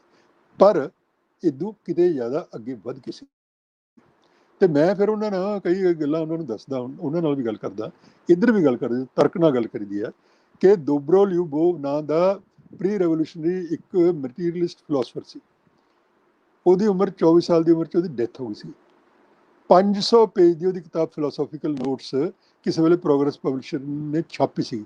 ਅੱਜ ਉਹ ਦੁਬਾਰਾ ਨਹੀਂ ਮੁੜ ਕੇ ਕਿਤਾਬਾਂ ਮਿਲੀਆਂ। ਤੇ ਉਹ ਜਾਂ ਬਾਇਰਨ ਵਰਗੇ ਸ਼ਾਇਰ ਜਾਂ ਕੀਟਸਰ ਵਰਗੇ ਸ਼ਾਇਰ ਜਿਹੜੇ 23 24 ਸਾਲ ਦੀ ਉਮਰ ਦੇ ਵਿੱਚ ਚਲੇ ਗਏ ਸੀਗੇ। ਤਾਂ ਇਸ ਕਰਕੇ ਉਮਰ ਤੇ ਅਕਲ ਇਹਦਾ ਕੋਈ ਇਹ ਸੰਬੰਧ ਨਹੀਂ ਕਿ ਇੱਕ ਖਾਸ ਉਮਰ 'ਚ ਹੀ ਅਕਲ ਆਉਣੀ ਹੈ।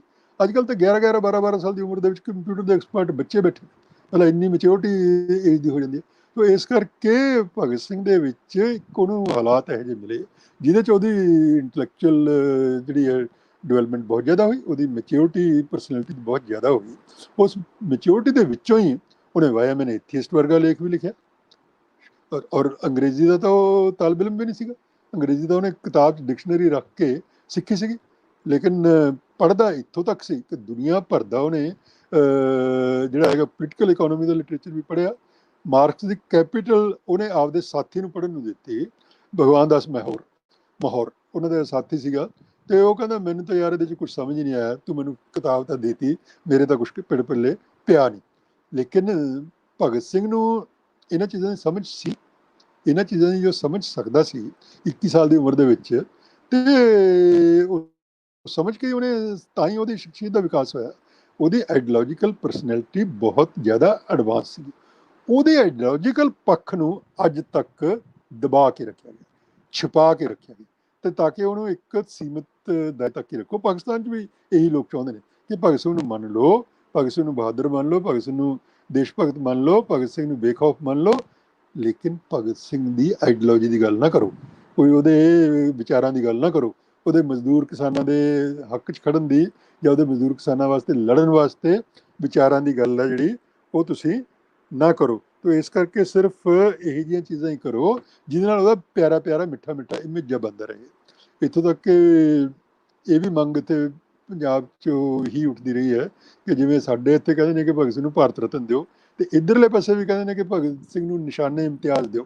ਤਾਂ ਤੁਹਾਡੇ ਇਸ ਗੱਲੋਂ ਤਾਂ ਹੈ ਇਹ ਜਿਹੀਆਂ ਗੱਲਾਂ ਕਿ ਨਿਸ਼ਾਨੇ ਇਮਤਿਆਜ਼ ਕਈ ਵਾਰ ਜੋ ਗੈਰ ਪਾਕਿਸਤਾਨੀ ਆ ਉਹਨਾਂ ਨੂੰ ਵੀ ਦਿੱਤਾ ਗਿਆ।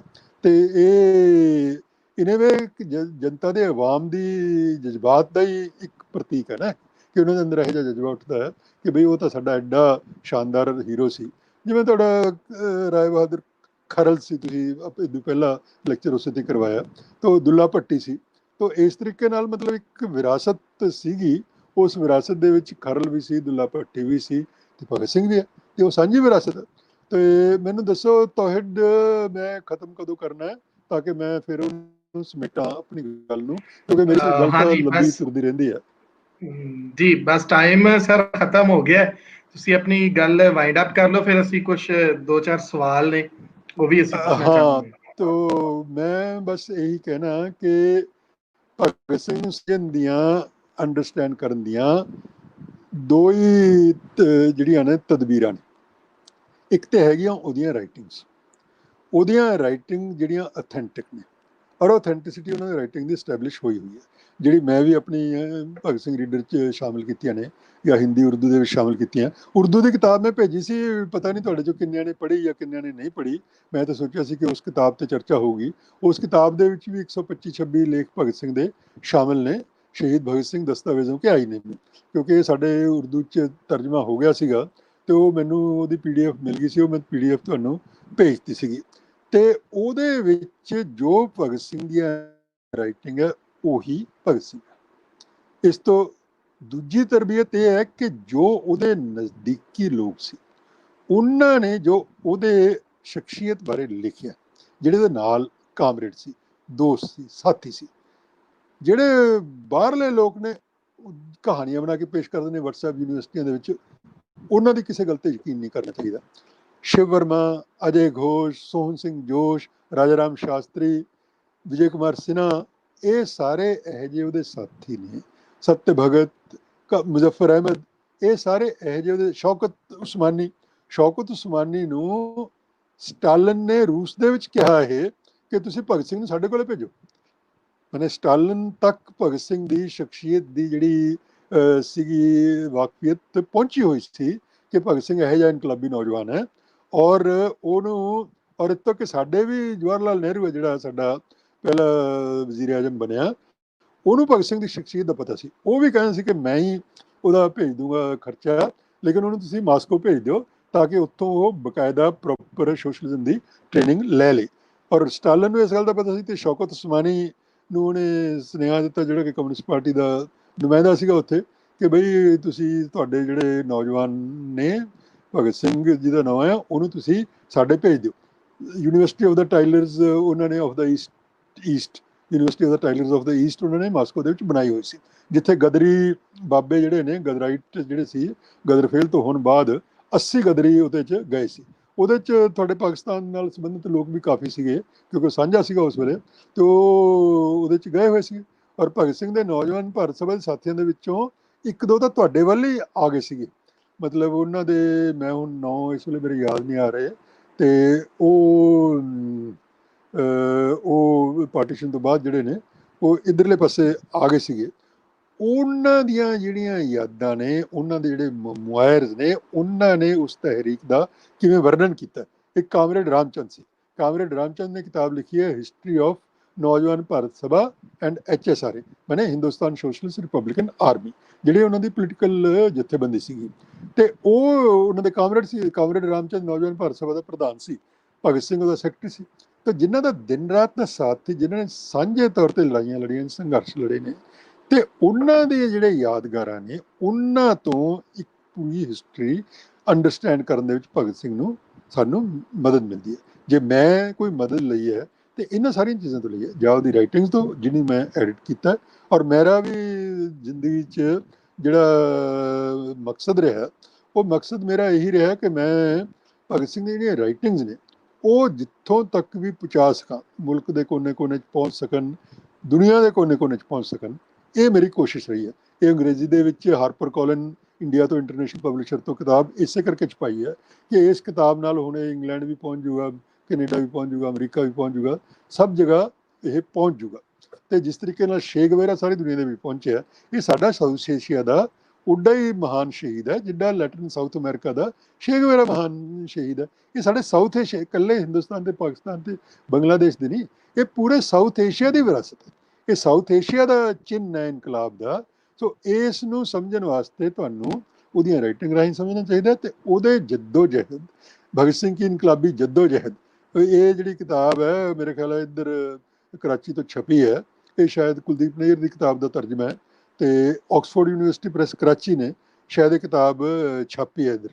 ਤੇ ਕਾਫੀ ਕਿਤਾਬਾਂ ਭਗਤ ਸਿੰਘ ਦੇ ਇੱਧਰ ਪਾਕਿਸਤਾਨ ਵਾਲੇ ਪਾਸੇ ਛਪੀਆਂ ਨੇ। ਤੇ ਮੈਂ ਸਮਝਦਾ ਕਿ ਇਹਨਾਂ ਤਰੀਕੇ ਨਾਲ ਹੀ ਹੁਣੇ ਕ੍ਰਿਸ ਮੋਫਟ ਦੀ ਕਿਤਾਬ ਕੈਂਬਰਿਜ ਯੂਨੀਵਰਸਿਟੀ ਪ੍ਰੈਸ ਤੋਂ ਛਪ ਕੇ ਆਈ ਹੈ। ਇੰਗਲੈਂਡ ਦੇ ਵਿੱਚ ਉਹਨੇ ਕੈਂਬਰਿਜ ਯੂਨੀਵਰਸਿਟੀ ਦੇ ਵਿੱਚ ਭਗਤ ਸਿੰਘ ਤੇ ਰਿਸਰਚ ਕੀਤੀ ਹੈ। ਸੋ ਉਸ ਕਿਤਾਬ ਦੇ ਨਾਲ ਹੁਣ ਕਾਮਾ ਮੈਕਲਿਨ ਆਸਟ੍ਰੇਲੀਅਨ ਸਕਾਲਰ ਨੇ, ਉਹਨੇ ਭਗਤ ਸਿੰਘ ਤੇ ਰਿਸਰਚ ਕੀਤੀ ਹੈ। ਹੁਣ ਤੇ ਭਗਤ ਸਿੰਘ ਇੰਟਰਨੈਸ਼ਨਲ ਫਿਗਰ ਹੈ ਰਿਸਰਚ ਵਾਸਤੇ ਵੀ, ਅਮਰੀਕਾ ਦੇ ਵਿੱਚ, ਆਸਟ੍ਰੇਲੀਆ ਦੇ ਵਿੱਚ, ਇੰਗਲੈਂਡ ਦੇ ਵਿੱਚ, ਸਭ ਜਗ੍ਹਾ ਉਹਦੇ ਤੇ ਰਿਸਰਚ ਫੋਰਨ ਸਕਾਲਰ, ਬਾਹਰਲੇ ਸਕਾਲਰ ਜਿਹੜੇ ਉਹ ਵੀ ਕਰ ਰਹੇ ਨੇ। ਤੋ ਇਸ ਕਰਕੇ ਮੈਂ ਸਮਝਦਾ ਕਿ ਇਹਨਾਂ ਚੀਜ਼ਾਂ ਨਾਲ ਹੀ ਮੈਂ ਆਪਣੀ ਗੱਲ ਖਤਮ ਕਰਨੀ ਚਾਹੂੰਗਾ ਕਿ ਭਗਤ ਸਿੰਘ ਨੂੰ ਸਮਝਣਾ ਬਹੁਤ ਜ਼ਰੂਰੀ ਹੈ। ਭਗਤ ਸਿੰਘ ਬਾਰੇ ਕਹਾਣੀਆਂ ਦਾ ਕੋਈ ਫਾਇਦਾ ਨਹੀਂ, ਉਹ ਕਹਾਣੀਆਂ ਮਤਲਬ ਕਈ ਝੂਠੀਆਂ ਨੇ ਕਈ ਸੱਚੀਆਂ ਨੇ, ਲੇਕਿਨ ਜਿਹੜੀਆਂ ਹਿਸਟੋਰਿਕ ਈਵੈਂਟਸ ਨੇ ਉਹਦੀ ਲਾਈਫ ਦੀਆਂ, ਉਹ ਜ਼ਰੂਰ ਸਮਝਣੀਆਂ ਚਾਹੀਦੀਆਂ। ਉਹ ਹਿਸਟੋਰਿਕ ਈਵੈਂਟਸ ਤੁਹਾਨੂੰ ਜਿਹੜੇ ਉਹਦੇ ਅਸਲੀ ਜਿਨ੍ਹਾਂ ਨੇ ਉਹਦੇ ਨਾਲ ਹਿੱਸਾ ਲਿਆ ਕੰਮ, ਚਾਹੇ ਉਹ ਸ਼ਿਵ ਵਰਮਾ ਸੀ, ਚਾਹੇ ਉਹ ਆਪਣਾ ਕਾਮਰੇਡ ਰਾਮਚੰਦ ਸੀ, ਜਿਵੇਂ ਜਿਨ੍ਹਾਂ ਨੇ ਹਿਸਟਰੀ ਆਫ ਨੌਜਵਾਨ ਭਾਰਤ ਸਭਾ ਤੇ HSRA ਲਿਖੀ ਹੈ, ਤਾਂ ਉਹਨਾਂ ਦੇ ਰਾਹੀਂ ਜਿਹੜੀ ਭਗਤ ਸਿੰਘ ਦੀ ਜੱਦੋ ਜਹਿਦ ਦੀ ਸਾਰੀ ਅਸਲੀਅਤ ਹੈ ਉਹ ਸਭ ਦੇ ਸਾਹਮਣੇ ਆਉਣੀ ਚਾਹੀਦੀ ਹੈ, ਔਰ ਉਹਦੀਆਂ ਲਿਖਤਾਂ ਰਾਹੀਂ ਸਾਹਮਣੇ ਆਉਣੀ ਚਾਹੀਦੀ ਹੈ, ਰਾਈਟਿੰਗ ਰਾਹੀਂ ਸਾਹਮਣੇ ਆਉਣੀ ਚਾਹੀਦੀ। ਉਸ ਤੋਂ ਬਾਅਦ ਕਿਸੇ ਨੂੰ ਵੀ ਇਹ ਹੱਕ ਹੈ ਕਿ ਭਗਤ ਸਿੰਘ ਬਾਰੇ ਆਪਣਾ ਕੋਈ ਵੀ ਖਿਆਲ ਬਣਾ ਲੇ, ਭਗਤ ਸਿੰਘ ਦੇ ਖਿਲਾਫ ਬਣਾ ਲੇ, ਚਾਹੇ ਹੱਕ ਹੈ ਤੁਹਾਡਾ। ਜੇ ਤੁਹਾਨੂੰ ਭਗਤ ਸਿੰਘ ਬਹੁਤ ਖਰਾਬ ਲੱਗੇ, ਬੁਰਾ ਲੱਗੇ, ਤੁਸੀਂ ਕਹੋ। ਮੈਨੂੰ ਪਤਾ ਹੈ ਕਿ ਸਾਡੇ ਵੀ ਤੇ ਤੁਹਾਡੇ ਵੀ ਜਿਹੜੇ ਬਹੁਤ ਸਾਰੇ ਇਹੋ ਜਿਹੇ ਜਹਾਦੀ ਹੈਗੇ ਨੇ ਜਿਹੜੇ ਭਗਤ ਸਿੰਘ ਦਾ ਚੌਕ ਨਾਂ ਲਿਖਣ ਤੇ ਹੀ ਕੁੱਟਣ ਮਾਰ ਤੇ ਉਤਾਰੂ ਹੋ ਜਾਂਦੇ ਤੇ ਉਹਨਾਂ ਨੂੰ ਕੁੱਟਣ ਲੱਗ ਜਾਂਦੇ ਨੇ। ਜਿਹੜੇ ਤੁਹਾਡੇ ਨੌਜਵਾਨ ਨੇ, ਤੁਲਬਾ ਨੇ, ਜਿਹੜੇ ਭਗਤ ਸਿੰਘ ਦਾ ਨਾਂ ਵੀ ਲੈਂਦੇ ਨੇ, ਭਗਤ ਸਿੰਘ ਦੇ ਨਾਅਰੇ ਵੀ ਲਾਉਂਦੇ ਨੇ, ਤੇ ਉਹਨਾਂ ਨੂੰ ਉਹ ਇਹੋ ਜਿਹੇ ਲੋਕ ਹੈਗੇ ਨੇ ਜਿਹੜੇ ਉਹਨਾਂ ਨੂੰ ਕੁੱਟਦੇ ਮਾਰਦੇ ਵੀ ਨੇ। ਤੁਸੀਂ ਇਸ ਨਾਸਤਿਕ ਬੰਦੇ ਦਾ, ਇਹ ਗੈਰ ਮੁਸਲਿਮ ਦਾ ਨਾਂ ਇੱਥੇ ਕਿਉਂ ਲੈਣਾ? ਤਾਂ ਇਹ ਸਾਰੇ ਜਗ੍ਹਾ ਹੁੰਦਾ। ਲੇਕਿਨ ਜੇ ਤੁਹਾਨੂੰ ਉਹ ਚੰਗਾ ਲੱਗਦਾ, ਜੇ ਤੁਹਾਨੂੰ ਉਹ ਠੀਕ ਲੱਗਦਾ, ਜਿਹਨੂੰ ਭਗਤ ਸਿੰਘ ਨੇ ਖੁਦ ਕਿਹਾ ਕਿ ਉਹ ਆਪਣਾ ਇੰਟਰੋਡਕਸ਼ਨ ਟੂ ਡ੍ਰੀਮਲੈਂਡ ਦਾ ਜਿਹੜੇ ਉਹਦੇ ਆਖਰੀ ਸੈਂਟੈਂਸ ਨੇ ਕਿ ਕੋਈ ਵੀ ਚੀਜ਼ ਪੜ੍ਹੋ, ਵਿਚਾਰੋ, ਅੱਖਾਂ ਮੀਚ ਕੇ ਕਿਸੇ ਗੱਲ ਤੇ ਵਿਸ਼ਵਾਸ ਨਾ ਕਰੋ। ਪੰਜਾਬ ਦੇ ਕਿਸਾਨ ਜਿਹੜੇ ਸਾਡੇ ਵਾਲੇ ਪੰਜਾਬ 'ਚ ਇਸ ਵੇਲੇ ਅੰਦੋਲਨ ਕਰ ਰਹੇ ਨੇ, ਉਹਨਾਂ ਨੇ ਤਖਤੀਆਂ ਲਾਈਆਂ ਹੋਈਆਂ ਹੈਗੀਆਂ, ਉਹ ਬੈਨਰ ਇਹੋ ਜਿਹੇ ਬਣਾਏ ਨੇ, ਇਹੋ ਜਿਹੇ ਪਰਚੇ ਬਣਾਏ ਨੇ, ਜਿਹਦੇ ਤੇ ਉਹਨਾਂ ਨੇ ਲਿਖ ਰੱਖਿਆ ਭਗਤ ਸਿੰਘ ਦੀ ਟੂਕ, ਅੱਖਾਂ ਮੀਚ ਕੇ ਕਿਸੇ ਤੇ ਵਿਸ਼ਵਾਸ ਨਾ ਕਰੋ। ਪੜ੍ਹੋ, ਵਿਚਾਰ ਕਰੋ, ਤਰਕ ਨਾਲ ਸਮਝੋ ਚੀਜ਼ ਨੂੰ। ਜੇ ਤੁਹਾਡਾ ਤਰਕ ਨਾਲ ਉਹ ਤੁਹਾਨੂੰ ਚੀਜ਼ ਠੀਕ ਲੱਗਦੀ ਹੈ ਤਾਂ ਮੰਨੋ, ਕੋਈ ਜ਼ਰੂਰੀ ਨਹੀਂ ਮੰਨਣਾ। ਜੇ ਤੁਹਾਨੂੰ ਤਰਕ ਨੂੰ ਨਹੀਂ ਠੀਕ ਲੱਗਦੀ ਤਾਂ ਉਸ ਚੀਜ਼ ਨੂੰ ਮੰਨਣਾ ਕੋਈ ਜ਼ਰੂਰੀ ਨਹੀਂ। ਭਗਤ ਸਿੰਘ ਨੇ ਇਹ ਜਿਹੜਾ ਇਹਦਾ, ਇਹ ਉਹਦੀ ਸ਼ਖਸੀਅਤ ਦਾ ਕੋਰ ਹੈ, ਤੱਤ ਹੈ, to be critical. So critical approach ਜਿਹੜੀ ਬੇਹੱਦ ਜ਼ਰੂਰੀ ਹੈ ਸਾਡੇ ਸਾਊਥ ਏਸ਼ੀਆ ਵਾਸਤੇ, ਤਾਂ ਬੇਹੱਦ ਜ਼ਰੂਰੀ ਹੈ। ਇਹ ਅਰਬ ਮੁਲਕਾਂ ਵਾਸਤੇ ਬੇਹੱਦ ਜ਼ਰੂਰੀ ਹੈ, ਜਿੱਥੇ ਪੂਰਾ ਜਿਹਨੂੰ ਕਹਿੰਦੇ ਨੇ ਜਜ਼ਬਾਤਾਂ ਦਾ ਹੜ੍ਹ ਲਿਆਂਦਾ ਪਿਆ, ਪੂਰੇ ਪੈਸ਼ਨ ਦਾ ਹੜ੍ਹ ਲਿਆਂਦਾ ਪਿਆ, ਉਹਨੇ ਅੰਨੇ ਕੀਤੇ ਪਏ ਨੇ ਲੋਕ ਜਜ਼ਬਾਤਾਂ ਨਾਲ। ਤੇ ਤਰਕ ਵਾਸਤੇ, ਕ੍ਰਿਟਿਸਿਜ਼ਮ ਵਾਸਤੇ, ਕ੍ਰਿਟੀਕਲ ਆਊਟਲੁੱਕ ਵਾਸਤੇ ਕੋਈ ਥਾਂ ਹੀ ਨਹੀਂ। ਤਾਂ critical outlook is the core of Bhagat Singh. With that words I think ਮੈਂ ਇੱਥੇ ਹੁਣ ਆਪਣੀ ਮੈਨੂੰ ਗੱਲ ਖਤਮ ਕਰ ਲੈਣੀ ਚਾਹੀਦੀ ਹੈ। ਮੈਂ ਬਹੁਤ ਸ਼ੁਕਰਗੁਜ਼ਾਰ ਹਾਂ, ਮੈਨੂੰ ਬੜਾ ਅੱਛਾ ਲੱਗਿਆ ਤੁਹਾਡੇ ਸਾਰਿਆਂ ਦੇ ਮੁਖਾਤਬ ਹੋ ਕੇ, ਤੇ ਮੈਨੂੰ ਹੋਰ ਵੀ ਅੱਛਾ ਲੱਗੇਗਾ ਜੇ ਤੁਸੀਂ ਇਸ ਪੂਰੇ ਗੁਫ਼ਤਗੂ ਦੇ ਵਿੱਚ ਸ਼ਾਮਲ ਹੋਵੋਗੇ। ਸ਼ੁਕਰੀਆ ਜੀ ਸਰ, ਬਹੁਤ ਬਹੁਤ ਸ਼ੁਕਰੀਆ ਤੁਹਾਡਾ ਵੀ ਸਰ। ਸਾਡੇ ਕੁਝ ਦੋਸਤਾਂ ਦੇ ਸਵਾਲ ਸਾਡੇ ਨਾਲ ਕੋਈ ਗੱਲਬਾਤ ਦੇ ਉੱਤੇ ਆਏ ਨੇ। ਇੱਕ ਬਚੇਤਨ ਜੀ ਨੇ ਸਾਡੇ ਨਾਲ, ਉਹਨਾਂ ਨੇ ਪੁੱਛਿਆ ਕਿ ਭਗਤ ਸਿੰਘ ਦੀ ਫੈਮਿਲੀ ਤੇ ਆਰੀਆ ਸਮਾਜ ਦਾ ਇੰਪੈਕਟ ਬਾਰੇ ਕੁਝ ਦੱਸੋ, ਤੇ ਨਾਲੇ ਆਰੀਆ ਸਮਾਜ ਮੂਵਮੈਂਟ ਦਾ, ਇੰਡੀਪੈਂਡੈਂਸ ਮੂਵਮੈਂਟ ਤੇ ਕੀ ਇੰਪੈਕਟ ਸੀ ਲਾਲਾ ਲਾਜਪਤ ਰਾਏ ਨੂੰ ਸਮੇਂ ਦਾ। ਹਾਂਜੀ, ਇਹ ਬੜਾ ਜ਼ਰੂਰੀ ਸਵਾਲ ਹੈ, ਬੜਾ ਜਿਹਨੂੰ ਕਹਿੰਦੇ ਠੀਕ ਸਵਾਲ ਹੈ। ਭਗਤ ਸਿੰਘ ਦੀ ਫੈਮਿਲੀ ਪੰਜਾਬ ਦੀ ਇੱਕੋ ਇੱਕ ਵਾਹਦ ਫੈਮਿਲੀ ਸੀ। ਜਿਹੜੇ ਦੋ ਕਨਫਲਿਕਟਿੰਗ ਫੇਥ ਨੂੰ ਇੱਕੋ ਵੇਲੇ ਵਿਸ਼ਵਾਸ ਕਰਦੇ ਸੀ। ਪੰਜਾਬ ਦੇ ਵਿੱਚ ਅੰਮ੍ਰਿਤਸਰ ਦੇ ਵਿੱਚ ਆਰੀਆ ਸਮਾਜੀਆਂ ਤੇ ਸਿੱਖ ਸੰਸਥਾਵਾਂ ਦੇ ਆਪਸ ਦੇ ਵਿੱਚ ਕਾਫੀ ਕਲੈਸ਼ ਹੁੰਦੇ ਰਹੇ ਨੇ, ਵਾਇਲੈਂਟ ਕਲੈਸ਼ ਹੁੰਦੇ ਰਹੇ ਨੇ। ਲੇਕਿਨ ਭਗਤ ਸਿੰਘ ਦੇ ਦਾਦਾ ਜਿਹੜੇ ਸੀਗੇ ਸਰਦਾਰ ਅਰਜਨ ਸਿੰਘ, ਉਹ ਸਿੱਖ ਸੀ। ਉਹਨਾਂ ਨੇ ਕੋਈ ਆਪਣਾ ਬਿਲਕੁਲ ਜਿਹਨੂੰ ਕਹਿੰਦੇ ਨੇ ਸਿੱਖੀ ਤਿਆਗਿਆ ਨਹੀਂ ਸੀਗਾ ਬਿਲਕੁਲ, ਲੇਕਿਨ ਸਿੱਖ ਹੋਣ ਦੇ ਨਾਲ ਨਾਲ ਉਹ ਆਰੀਆ ਸਮਾਜ ਤੋਂ ਵੀ ਪ੍ਰਭਾਵਿਤ ਹੋਏ ਸੀ। ਸਵਾਮੀ ਦਇਆਨੰਦ ਸਰਸਵਤੀ ਦੇ ਉਹ ਆਰੀਆ ਸਮਾਜ ਦਾ ਜਿਹੜਾ ਇੱਕ ਜਿਹਨੂੰ ਕਹਿੰਦੇ ਨੇ ਨਾ ਤਰਕਸ਼ੀਲ ਐਟੀਟਿਊਡ ਸੀ, ਉਸमें ਪਹਿਲਾ ਦੌਰ ਸੀ ਜਿਹੜਾ ਆਰੀਆ ਸਮਾਜ ਦਾ, ਉਹ ਕਾਫੀ ਹੱਦ ਤੱਕ ਰੈਸ਼ਨਲ ਸੀ, ਕਿਉਂਕਿ ਉਹ ਸਨਾਤਨੀ ਹਿੰਦੂ ਧਰਮ ਜਿਹੜਾ ਮੂਰਤੀ ਪੂਜਾ ਵਿੱਚ ਵਿਸ਼ਵਾਸ ਕਰਦਾ ਸੀਗਾ, ਉਹਦੇ ਤੇ ਚੋਟ ਕਰਨ ਵਾਲਾ ਸੀ। ਉਹ ਕਹਿੰਦੇ ਸੀ ਵੀ ਕੋਈ ਮੂਰਤੀ 'ਚ ਕਿਸੇ ਭਗਵਾਨ ਨਹੀਂ ਹੁੰਦਾ ਹੈਗਾ, ਤੇ ਉਹ ਇਸ ਕਰਕੇ ਵੈਦਿਕ ਉਹਦੇ 'ਚ ਯਕੀਨ ਕਰਦੇ ਸੀਗੇ। ਲੇਕਿਨ ਸਭ ਤੋਂ ਵੱਡਾ ਜਿਹੜਾ ਸੋਸ਼ਲ ਰੋਲ ਸੀ ਉਹ ਸੀ ਐਜੂਕੇਸ਼ਨ ਦੇ ਵਿੱਚ। ਮਤਲਬ ਸਭ ਤੋਂ ਵੱਧ ਜ਼ੋਰ ਆਰੀਆ ਸਮਾਜ ਦਾ ਐਜੂਕੇਸ਼ਨ ਤੇ ਸੀ, ਔਰ ਖਾਸ ਤੌਰ ਤੇ ਵਿਮਨ ਐਜੂਕੇਸ਼ਨ ਤੇ, ਗਰਲਜ਼ ਐਜੂਕੇਸ਼ਨ ਤੇ। ਥਾਂ ਥਾਂ ਉਹਨਾਂ ਨੇ ਸਕੂਲ ਖੋਲੇ, ਕਾਲਜ ਖੋਲੇ, ਕੁੜੀਆਂ ਵਾਸਤੇ ਸਕੂਲ ਖੋਲੇ, ਤੇ ਉਸ ਕਰਕੇ ਭਗਤ ਸਿੰਘ ਦਾ ਪਰਿਵਾਰ ਉਹਦੇ ਤੋਂ ਕਾਫੀ ਜ਼ਿਆਦਾ ਇਸ ਗੱਲੋਂ ਪ੍ਰਭਾਵਿਤ ਸੀ।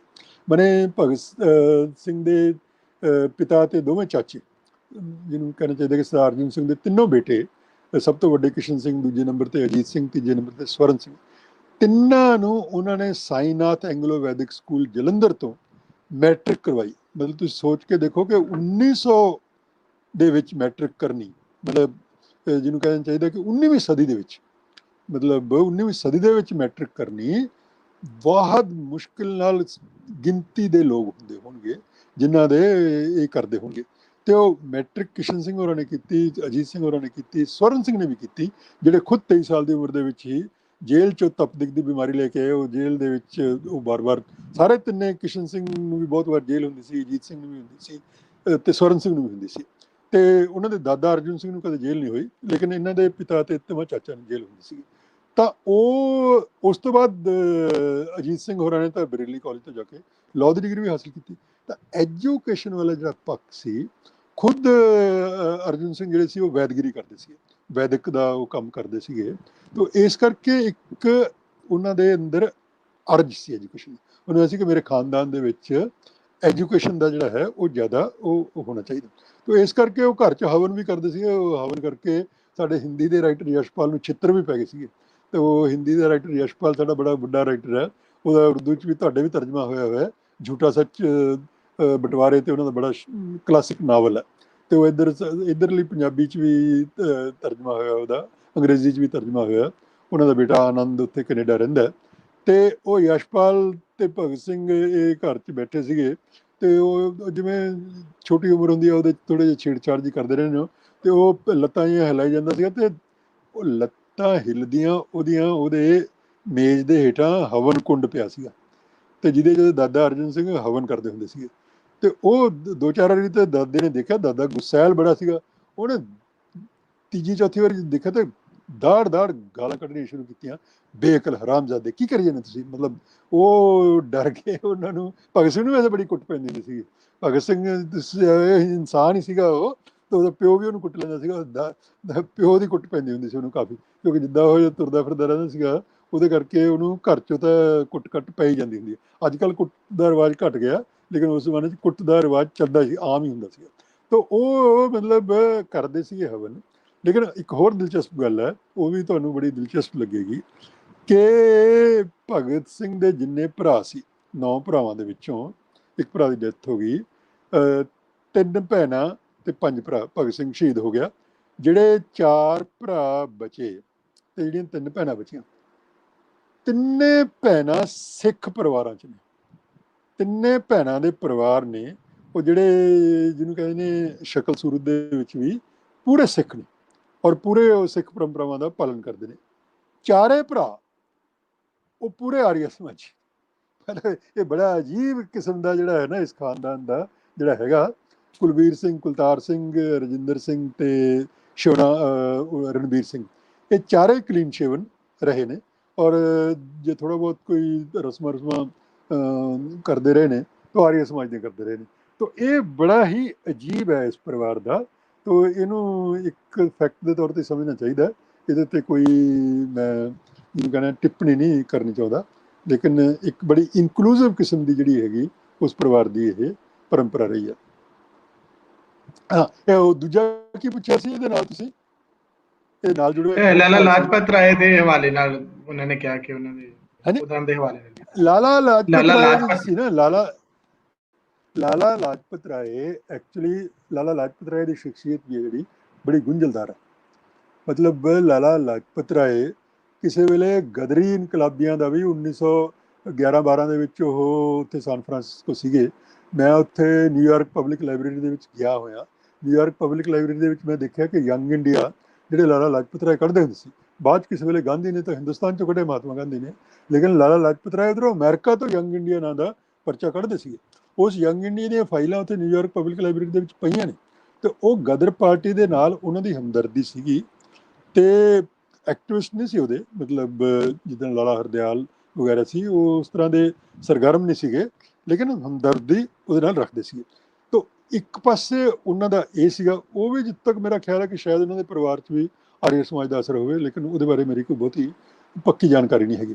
ਲੇਕਿਨ ਉਹੀ ਲਾਲਾ ਲਾਜਪਤ ਰਾਏ ਹਿੰਦੁਸਤਾਨ ਦੇ ਵਿੱਚ ਆ ਕੇ ਹਿੰਦੁਸਤਾਨ ਦੀ ਪਹਿਲੀ ਜਿਹੜੀ ਮਜ਼ਦੂਰ ਜਥੇਬੰਦੀ ਹੈ AITUC, all India trade union Congress, ਜਿਹੜੀ 1920 ਦੇ ਵਿੱਚ ਬਣਾਈ ਗਈ, ਜਿਹੜੀ ਅੱਜ ਕੱਲ੍ਹ ਹਿੰਦੁਸਤਾਨ ਦੀ ਕਮਿਊਨਿਸਟ ਪਾਰਟੀ ਨਾਲ ਜੁੜੀ ਹੋਈ ਹੈ, CPI ਨਾਲ ਐਫੀਲੀਏਟਡ ਹੈ, ਉਹਦੇ ਪਹਿਲੇ ਬਾਨੀ ਪ੍ਰਧਾਨ, ਫਾਊਂਡਰ ਪ੍ਰੈਜ਼ੀਡੈਂਟ ਖੁਦ ਲਾਲਾ ਲਾਜਪਤ ਰਾਏ।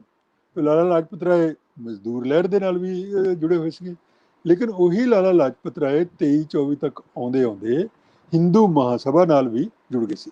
ਤੇ ਫਿਰ ਭਗਤ ਸਿੰਘ ਨੇ ਉਹਨਾਂ ਦੀ ਜੰਮ ਕੇ ਮਜ਼ੰਮਤ ਵੀ ਕੀਤੀ ਹੈ। ਉਹਨਾਂ ਨੇ ਮਤਲਬ ਮਜ਼ੰਮਤ ਵੀ ਕੀਤੀ ਹੈ ਵੀ ਇਹ ਸਾਡਾ ਸ਼ੇਰ ਹੈ ਜਿਹੜਾ, ਜਿਹਨੂੰ ਪੰਜਾਬ ਦਾ ਸ਼ੇਰ ਕਹਿੰਦੇ ਸੀ ਲਾਲਾ ਲਾਜਪਤ ਰਾਏ ਨੂੰ, ਕਿ ਸ਼ੇਰ ਹੁਣ ਬੁੱਢਾ ਹੋ ਗਿਆ। ਤੇ ਉਹ ਦੋਵਾਂ ਦਾ ਹੀ ਇੱਕ ਕਿਸਮ ਦਾ ਬੜਾ ਇੱਕ ਦੂਜੇ ਨਾਲ ਪਿਆਰ ਨਫ਼ਰਤ ਦਾ ਰਿਸ਼ਤਾ ਸੀ। ਤੇ ਉਹ ਉਹਨਾਂ ਦੀ ਜੰਮ ਕੇ ਆਲੋਚਨਾ ਕਰਦੇ ਸੀ। ਉਹ ਵੀ ਕਹਿੰਦੇ ਸੀ, ਲਾਲਾ ਲਾਜਪਤ ਰਾਏ ਕਹਿੰਦੇ ਸੀ ਕਿ ਜਿਹੜੇ ਇਹ ਨੌਜਵਾਨ ਨੇ ਇਹ ਮੈਨੂੰ ਲੈਨਨ ਬਣਾਉਣਾ ਚਾਹੁੰਦੇ ਨੇ, ਮੈਂ ਨਹੀਂ ਲੈਨਨ ਬਣ ਸਕਦਾ। ਤੇ ਇਹ ਮਤਲਬ ਦੇਖੋ, ਲਾਲਾ ਲਾਜਪਤ ਰਾਏ ਨੂੰ ਵੀ ਇਸ ਗੱਲ ਦਾ ਪਤਾ ਸੀ ਕਿ ਭਗਤ ਸਿੰਘ ਕੀ ਹੈ। ਉਹ ਕਹਿੰਦੇ ਸੀ ਕਿ ਇਹ ਨੌਜਵਾਨ ਮੈਨੂੰ ਲੈਨਨ ਬਣਾਉਣਾ ਚਾਹੁੰਦੇ ਨੇ, ਕਿ ਮਤਲਬ ਜਿਹਦਾ ਮਤਲਬ ਕਿ ਆਪ ਲੈਨਨ ਦੇ ਰਸਤੇ ਤੁਰੇ ਹੋਏ ਨੇ, ਤੇ ਲੈਨਨ ਦੇ ਰਸਤੇ ਤੁਰੇ ਹੋਏ ਨੇ ਤੇ ਚਾਹੁੰਦੇ ਨੇ ਕਿ ਸਾਡੇ ਜਿਹੜੇ ਲੀਡਰ ਨੇ ਉਹ ਲੈਨਨ ਵਰਗੇ ਬਣ ਜਾਣ। ਤੇ ਉਹ ਕਹਿੰਦਾ ਮੈਂ ਨਹੀਂ ਲੈਨਨ ਬਣ ਸਕਦਾ।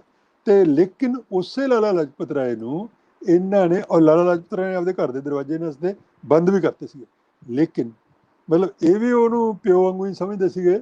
ਤੇ ਉਹ ਵੀ ਇਹਨਾਂ ਨੂੰ ਇੱਕ ਤਰੀਕੇ ਨਾਲ, ਕਿਉਂਕਿ ਪਰਿਵਾਰ ਨਾਲ ਤਾਂ ਸੰਬੰਧ ਸੀਗਾ ਹੀ ਨਾ, ਫਾਦਰ ਤਾਂ ਜਿਹੜੇ ਸੀਗੇ ਉਹ ਕਾਂਗਰਸੀ ਸੀ ਨਾ, ਕਿਸ਼ਨ ਸਿੰਘ ਹੋਰੀ ਤਾਂ ਕਾਂਗਰਸੀ ਸੀ। ਤੇ ਇਸ ਕਰਕੇ ਉਹ ਮੁੜ ਕੇ ਜਦੋਂ ਸਾਈਮਨ ਕਮਿਸ਼ਨ ਆਇਆ ਲਾਹੌਰ 'ਚ, ਉਹਦੇ ਖਿਲਾਫ ਜਦੋਂ ਮੁਜ਼ਾਹਰਾ ਕਰਨਾ ਸੀ, ਉਹਦੇ ਖਿਲਾਫ ਪ੍ਰੋਟੈਸਟ ਕਰਨਾ ਸੀ, ਤੇ ਇਹਨਾਂ ਨੇ ਜਾ ਕੇ ਲਾਲਾ ਲਾਜਪਤ ਰਾਏ ਨੂੰ ਕਿਹਾ। 1928 ਦੀ ਗੱਲ ਹੈ ਇਹ।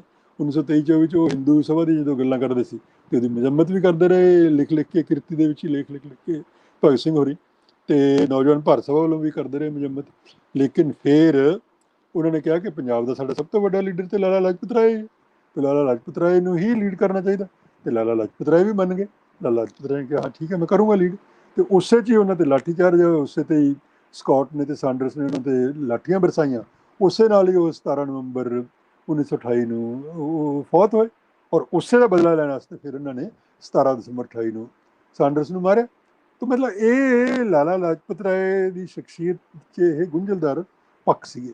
ਲੇਕਿਨ ਲਾਲਾ ਲਾਜਪਤ ਰਾਏ, ਇੱਕ ਗੱਲ ਦਾ ਫਰਕ ਜ਼ਰੂਰ ਹੈ ਕਿ ਲਾਲਾ ਲਾਜਪਤ ਰਾਏ ਜੋ ਅੱਜ ਦੇ ਮਜ਼ਹਬੀ ਜਨੂਨੀ ਹੈ, ਇਹੋ ਜਿਹਾ ਮਜ਼ਹਬੀ ਜਨੂਨੀ ਨਹੀਂ ਸੀਗਾ। ਇਹ ਅੱਜ ਦੇ ਮਜ਼ਹਬੀ ਜਨੂਨੀ ਉਸ ਵੇਲੇ ਦੇ ਮਜ਼ਹਬੀ ਵਿਚਾਰਾਂ ਵਾਲੇ ਬੰਦਿਆਂ ਤੋਂ ਬਿਲਕੁਲ ਵੱਖਰੇ।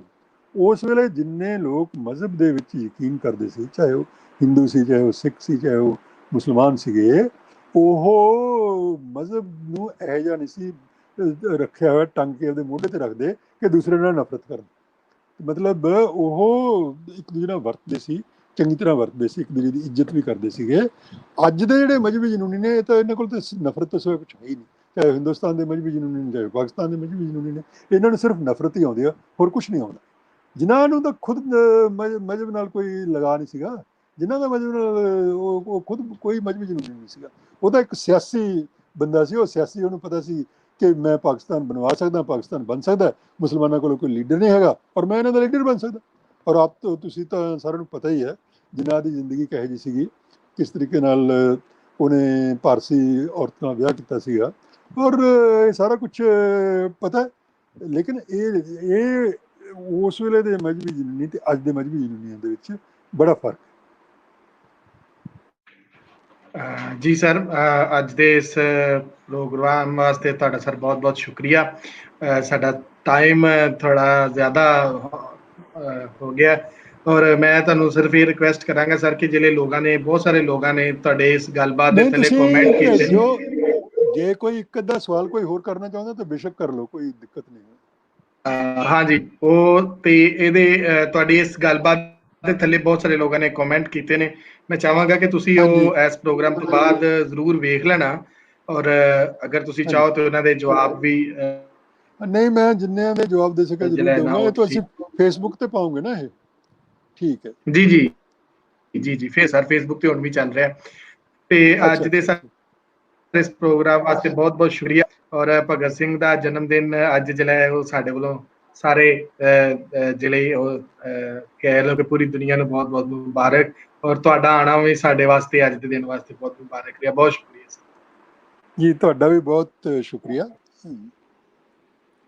ਔਰ ਸਰ, ਉਹ ਕਿਤਾਬ ਮੈਨੂੰ, ਤੁਹਾਡੀ PDF ਕਿਤਾਬ ਮੈਨੂੰ ਮਿਲ ਗਈ ਸੀ, ਔਰ ਅਸੀਂ ਉਸ ਕਿਤਾਬ ਤੇ ਕੁਝ ਦਿਨਾਂ ਤੱਕ ਤੁਹਾਡੇ ਨਾਲ ਗੱਲ, ਅਸੀਂ ਉਸ ਕਿਤਾਬ ਦੇ ਕੁਝ ਰਿਵਿਊ ਰੱਖਾਂਗੇ। ਬੁੱਕ ਆਫ ਦਾ ਵੀਕ ਜਿਹੜੀ ਦਸਤਾਵੇਜ਼ ਵਾਲੀ ਕਿਤਾਬ ਹੈ, ਮੇਰੇ ਦੋਸਤ ਜਿਹੜੇ ਸੁਣ ਰਹੇ ਨੇ ਉਹ ਵੀ ਸੁਣ ਲੈਣ ਕਿ ਅਸੀਂ ਨੈਕਸਟ ਵੀਕ ਦੇ ਵਿੱਚ ਜਿਹੜੀ ਹੈ ਨਾ ਉਹ ਕਰਾਂਗੇ, ਔਰ ਉਸ ਕਿਤਾਬ ਦੇ ਉੱਤੇ ਵੀ ਗੱਲਬਾਤ ਕਰਾਂਗੇ। ਪ੍ਰੋਫੈਸਰ ਵਕਾਰ ਫਿਰੋਜ਼ ਵਾਲੀ ਕਿਤਾਬ ਤੇ ਵੀ ਚਰਚਾ ਰੱਖੋ, ਉਹ ਜ਼ਿਆਦਾ ਪਹਿਲਾਂ ਜੀ, ਵਕਾਰ ਅਸਗਰ ਫਿਰੋਜ਼ ਸਾਹਿਬ ਸਰ ਸੁਣ ਰਹੇ ਸਨ, ਇੱਥੇ ਤੁਹਾਡੇ ਕਮੈਂਟ ਵੀ ਕਰ ਰਹੇ ਸਨ, ਔਰ ਜ਼ਰੂਰ ਹੁਣ ਵੀ ਸੁਣ ਰਹੇ ਹੋਣਗੇ, ਤੇ ਉਹਨਾਂ ਦੇ ਨਾਲ ਕਿਤਾਬ ਦੀ ਗੱਲਬਾਤ ਹੋਈ ਹੈ। ਕਰੋ, ਉਹਨਾਂ ਦੀ ਕਿਤਾਬ ਤੇ ਚਰਚਾ ਜ਼ਰੂਰ ਕਰਨੀ ਚਾਹੀਦੀ ਹੈ।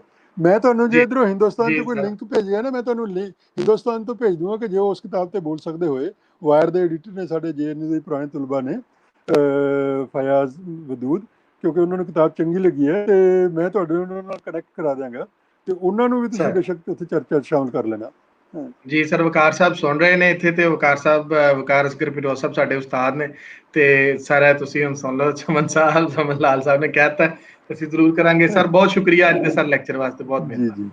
ਔਰ ਵਕਾਰ ਸਾਹਿਬ ਨੂੰ ਮੇਰਾ ਆਦਾਬ। ਜੀ ਸਰ, ਪਹੁੰਚ ਗਿਆ ਆਦਾਬ ਸਰ। ਜੀ, ਸਾਰੇ ਦੋਸਤਾਂ ਦਾ ਬਹੁਤ ਬਹੁਤ ਸ਼ੁਕਰੀਆ ਜਿਹੜੇ ਅੱਜ ਸਾਡੇ ਇਸ ਲੈਕਚਰ 'ਚ ਸਨ, ਔਰ ਉਹਨਾਂ ਦੇ ਸਵਾਲ ਮਾਜ਼ਰਤ ਦੇ ਨਾਲ ਜਿਹੜੇ ਲੋਕਾਂ ਨੇ ਲੈ ਗਏ ਕੁਐਸਚਨ ਤੇ ਠੀਕ, ਪਰ ਜੇ ਬਹੁਤ ਸਾਰੇ ਦੋਸਤਾਂ ਨੇ ਰਹਿ ਗਏ ਕੁਐਸਚਨ, ਉਹਨਾਂ ਤੋਂ ਮਾਜ਼ਰਤ, ਕਿਉਂਕਿ ਟਾਈਮ ਬਹੁਤ ਜ਼ਿਆਦਾ ਹੋ ਗਿਆ ਸੀ, ਔਰ ਅਸੀਂ 1 ਘੰਟੇ ਦਾ ਹੀ ਪ੍ਰੋਗਰਾਮ ਹੁੰਦਾ। ਤੁਸੀਂ ਜ਼ਰੂਰ ਆਪਣੇ ਕਮੈਂਟ ਥੱਲੇ ਲੈ ਦੇਣਾ, ਡਾਕਟਰ ਸਾਹਿਬ ਉਹਨਾਂ ਨੂੰ ਦੇਖ ਲੈਣਗੇ ਔਰ ਉਹਨਾਂ ਦੇ ਆਨਸਰ ਕਰ ਦੇਣਗੇ। ਅਸੀਂ ਉਹਨਾਂ ਨੂੰ ਰਿਕੁਐਸਟ ਤੁਹਾਡੇ ਸਾਹਮਣੇ ਕਰ ਦਿੱਤੀ ਹੈ। So Lyallpur young historian club history lecture series ਕੁਝ ਦਿਨਾਂ ਦਾ ਵਕਫਾ ਆਇਆ, ਕੁਝ ਫੈਮਿਲੀ ਮੈਟਰਸ ਸਨ, ਕੁਝ ਸਾਨੂੰ ਕੰਮ ਸੀ ਆਪਣੇ ਤੌਰ ਤੇ, ਇਸ ਕਰਕੇ ਉਹ ਵਕਫਾ ਆਇਆ। ਅਸੀਂ ਕੋਸ਼ਿਸ਼ ਕਰਾਂਗੇ ਕਿ ਆਉਣ ਵਾਲੇ ਦਿਨਾਂ 'ਚ ਅਸੀਂ ਜਿਹੜਾ ਪ੍ਰੋਗਰਾਮ ਜਿਹੜੇ ਦੁਬਾਰਾ ਸਾਡੇ ਜਿਹੜੇ ਸਕਾਲਰਸ ਨੇ ਉਹਨਾਂ ਦੇ ਨਾਲ ਡੇਟਸ ਜਿਹੜੀਆਂ ਸਨ ਉਹ ਤੈਅ ਨੇ, ਉਹਨਾਂ ਤਾਰੀਖਾਂ ਤੇ ਹੀ ਅਸੀਂ ਆਪਣਾ ਲੈਕਚਰ ਕਰ ਸਕਦੇ। ਸੋ ਕੱਲ ਮੰਗਲਵਾਰ ਦਿਨ ਸਿਟੀ ਐਜ਼ ਇਟ ਵਾਸ ਕਰਨੇ ਆ, ਤੇ ਸਿਟੀ ਐਜ਼ ਇਟ ਵਾਸ ਮੰਗਲਵਾਰ ਦਿਨ ਅਸੀਂ ਸ਼ਹਿਰ ਚਨਿਓਟ ਦੇ ਉੱਤੇ ਗੱਲਬਾਤ ਕਰਾਂਗੇ। ਚਨਿਓਟ ਸ਼ਹਿਰ ਬੜਾ ਸਾਡੇ ਪੰਜਾਬ ਦਾ ਮਸ਼ਹੂਰ ਸ਼ਹਿਰ ਹੈ, ਸੋ ਚਨਿਓਟ ਦੇ ਉੱਤੇ ਗੱਲਬਾਤ ਹੋਏਗੀ। ਮਿਲਨੇ ਕੱਲ ਇਸ ਸਿਟੀ ਐਜ਼ ਇਟ ਵਾਸ ਦੇ ਪ੍ਰੋਗਰਾਮ। ਰੱਬ ਰੱਖਾ।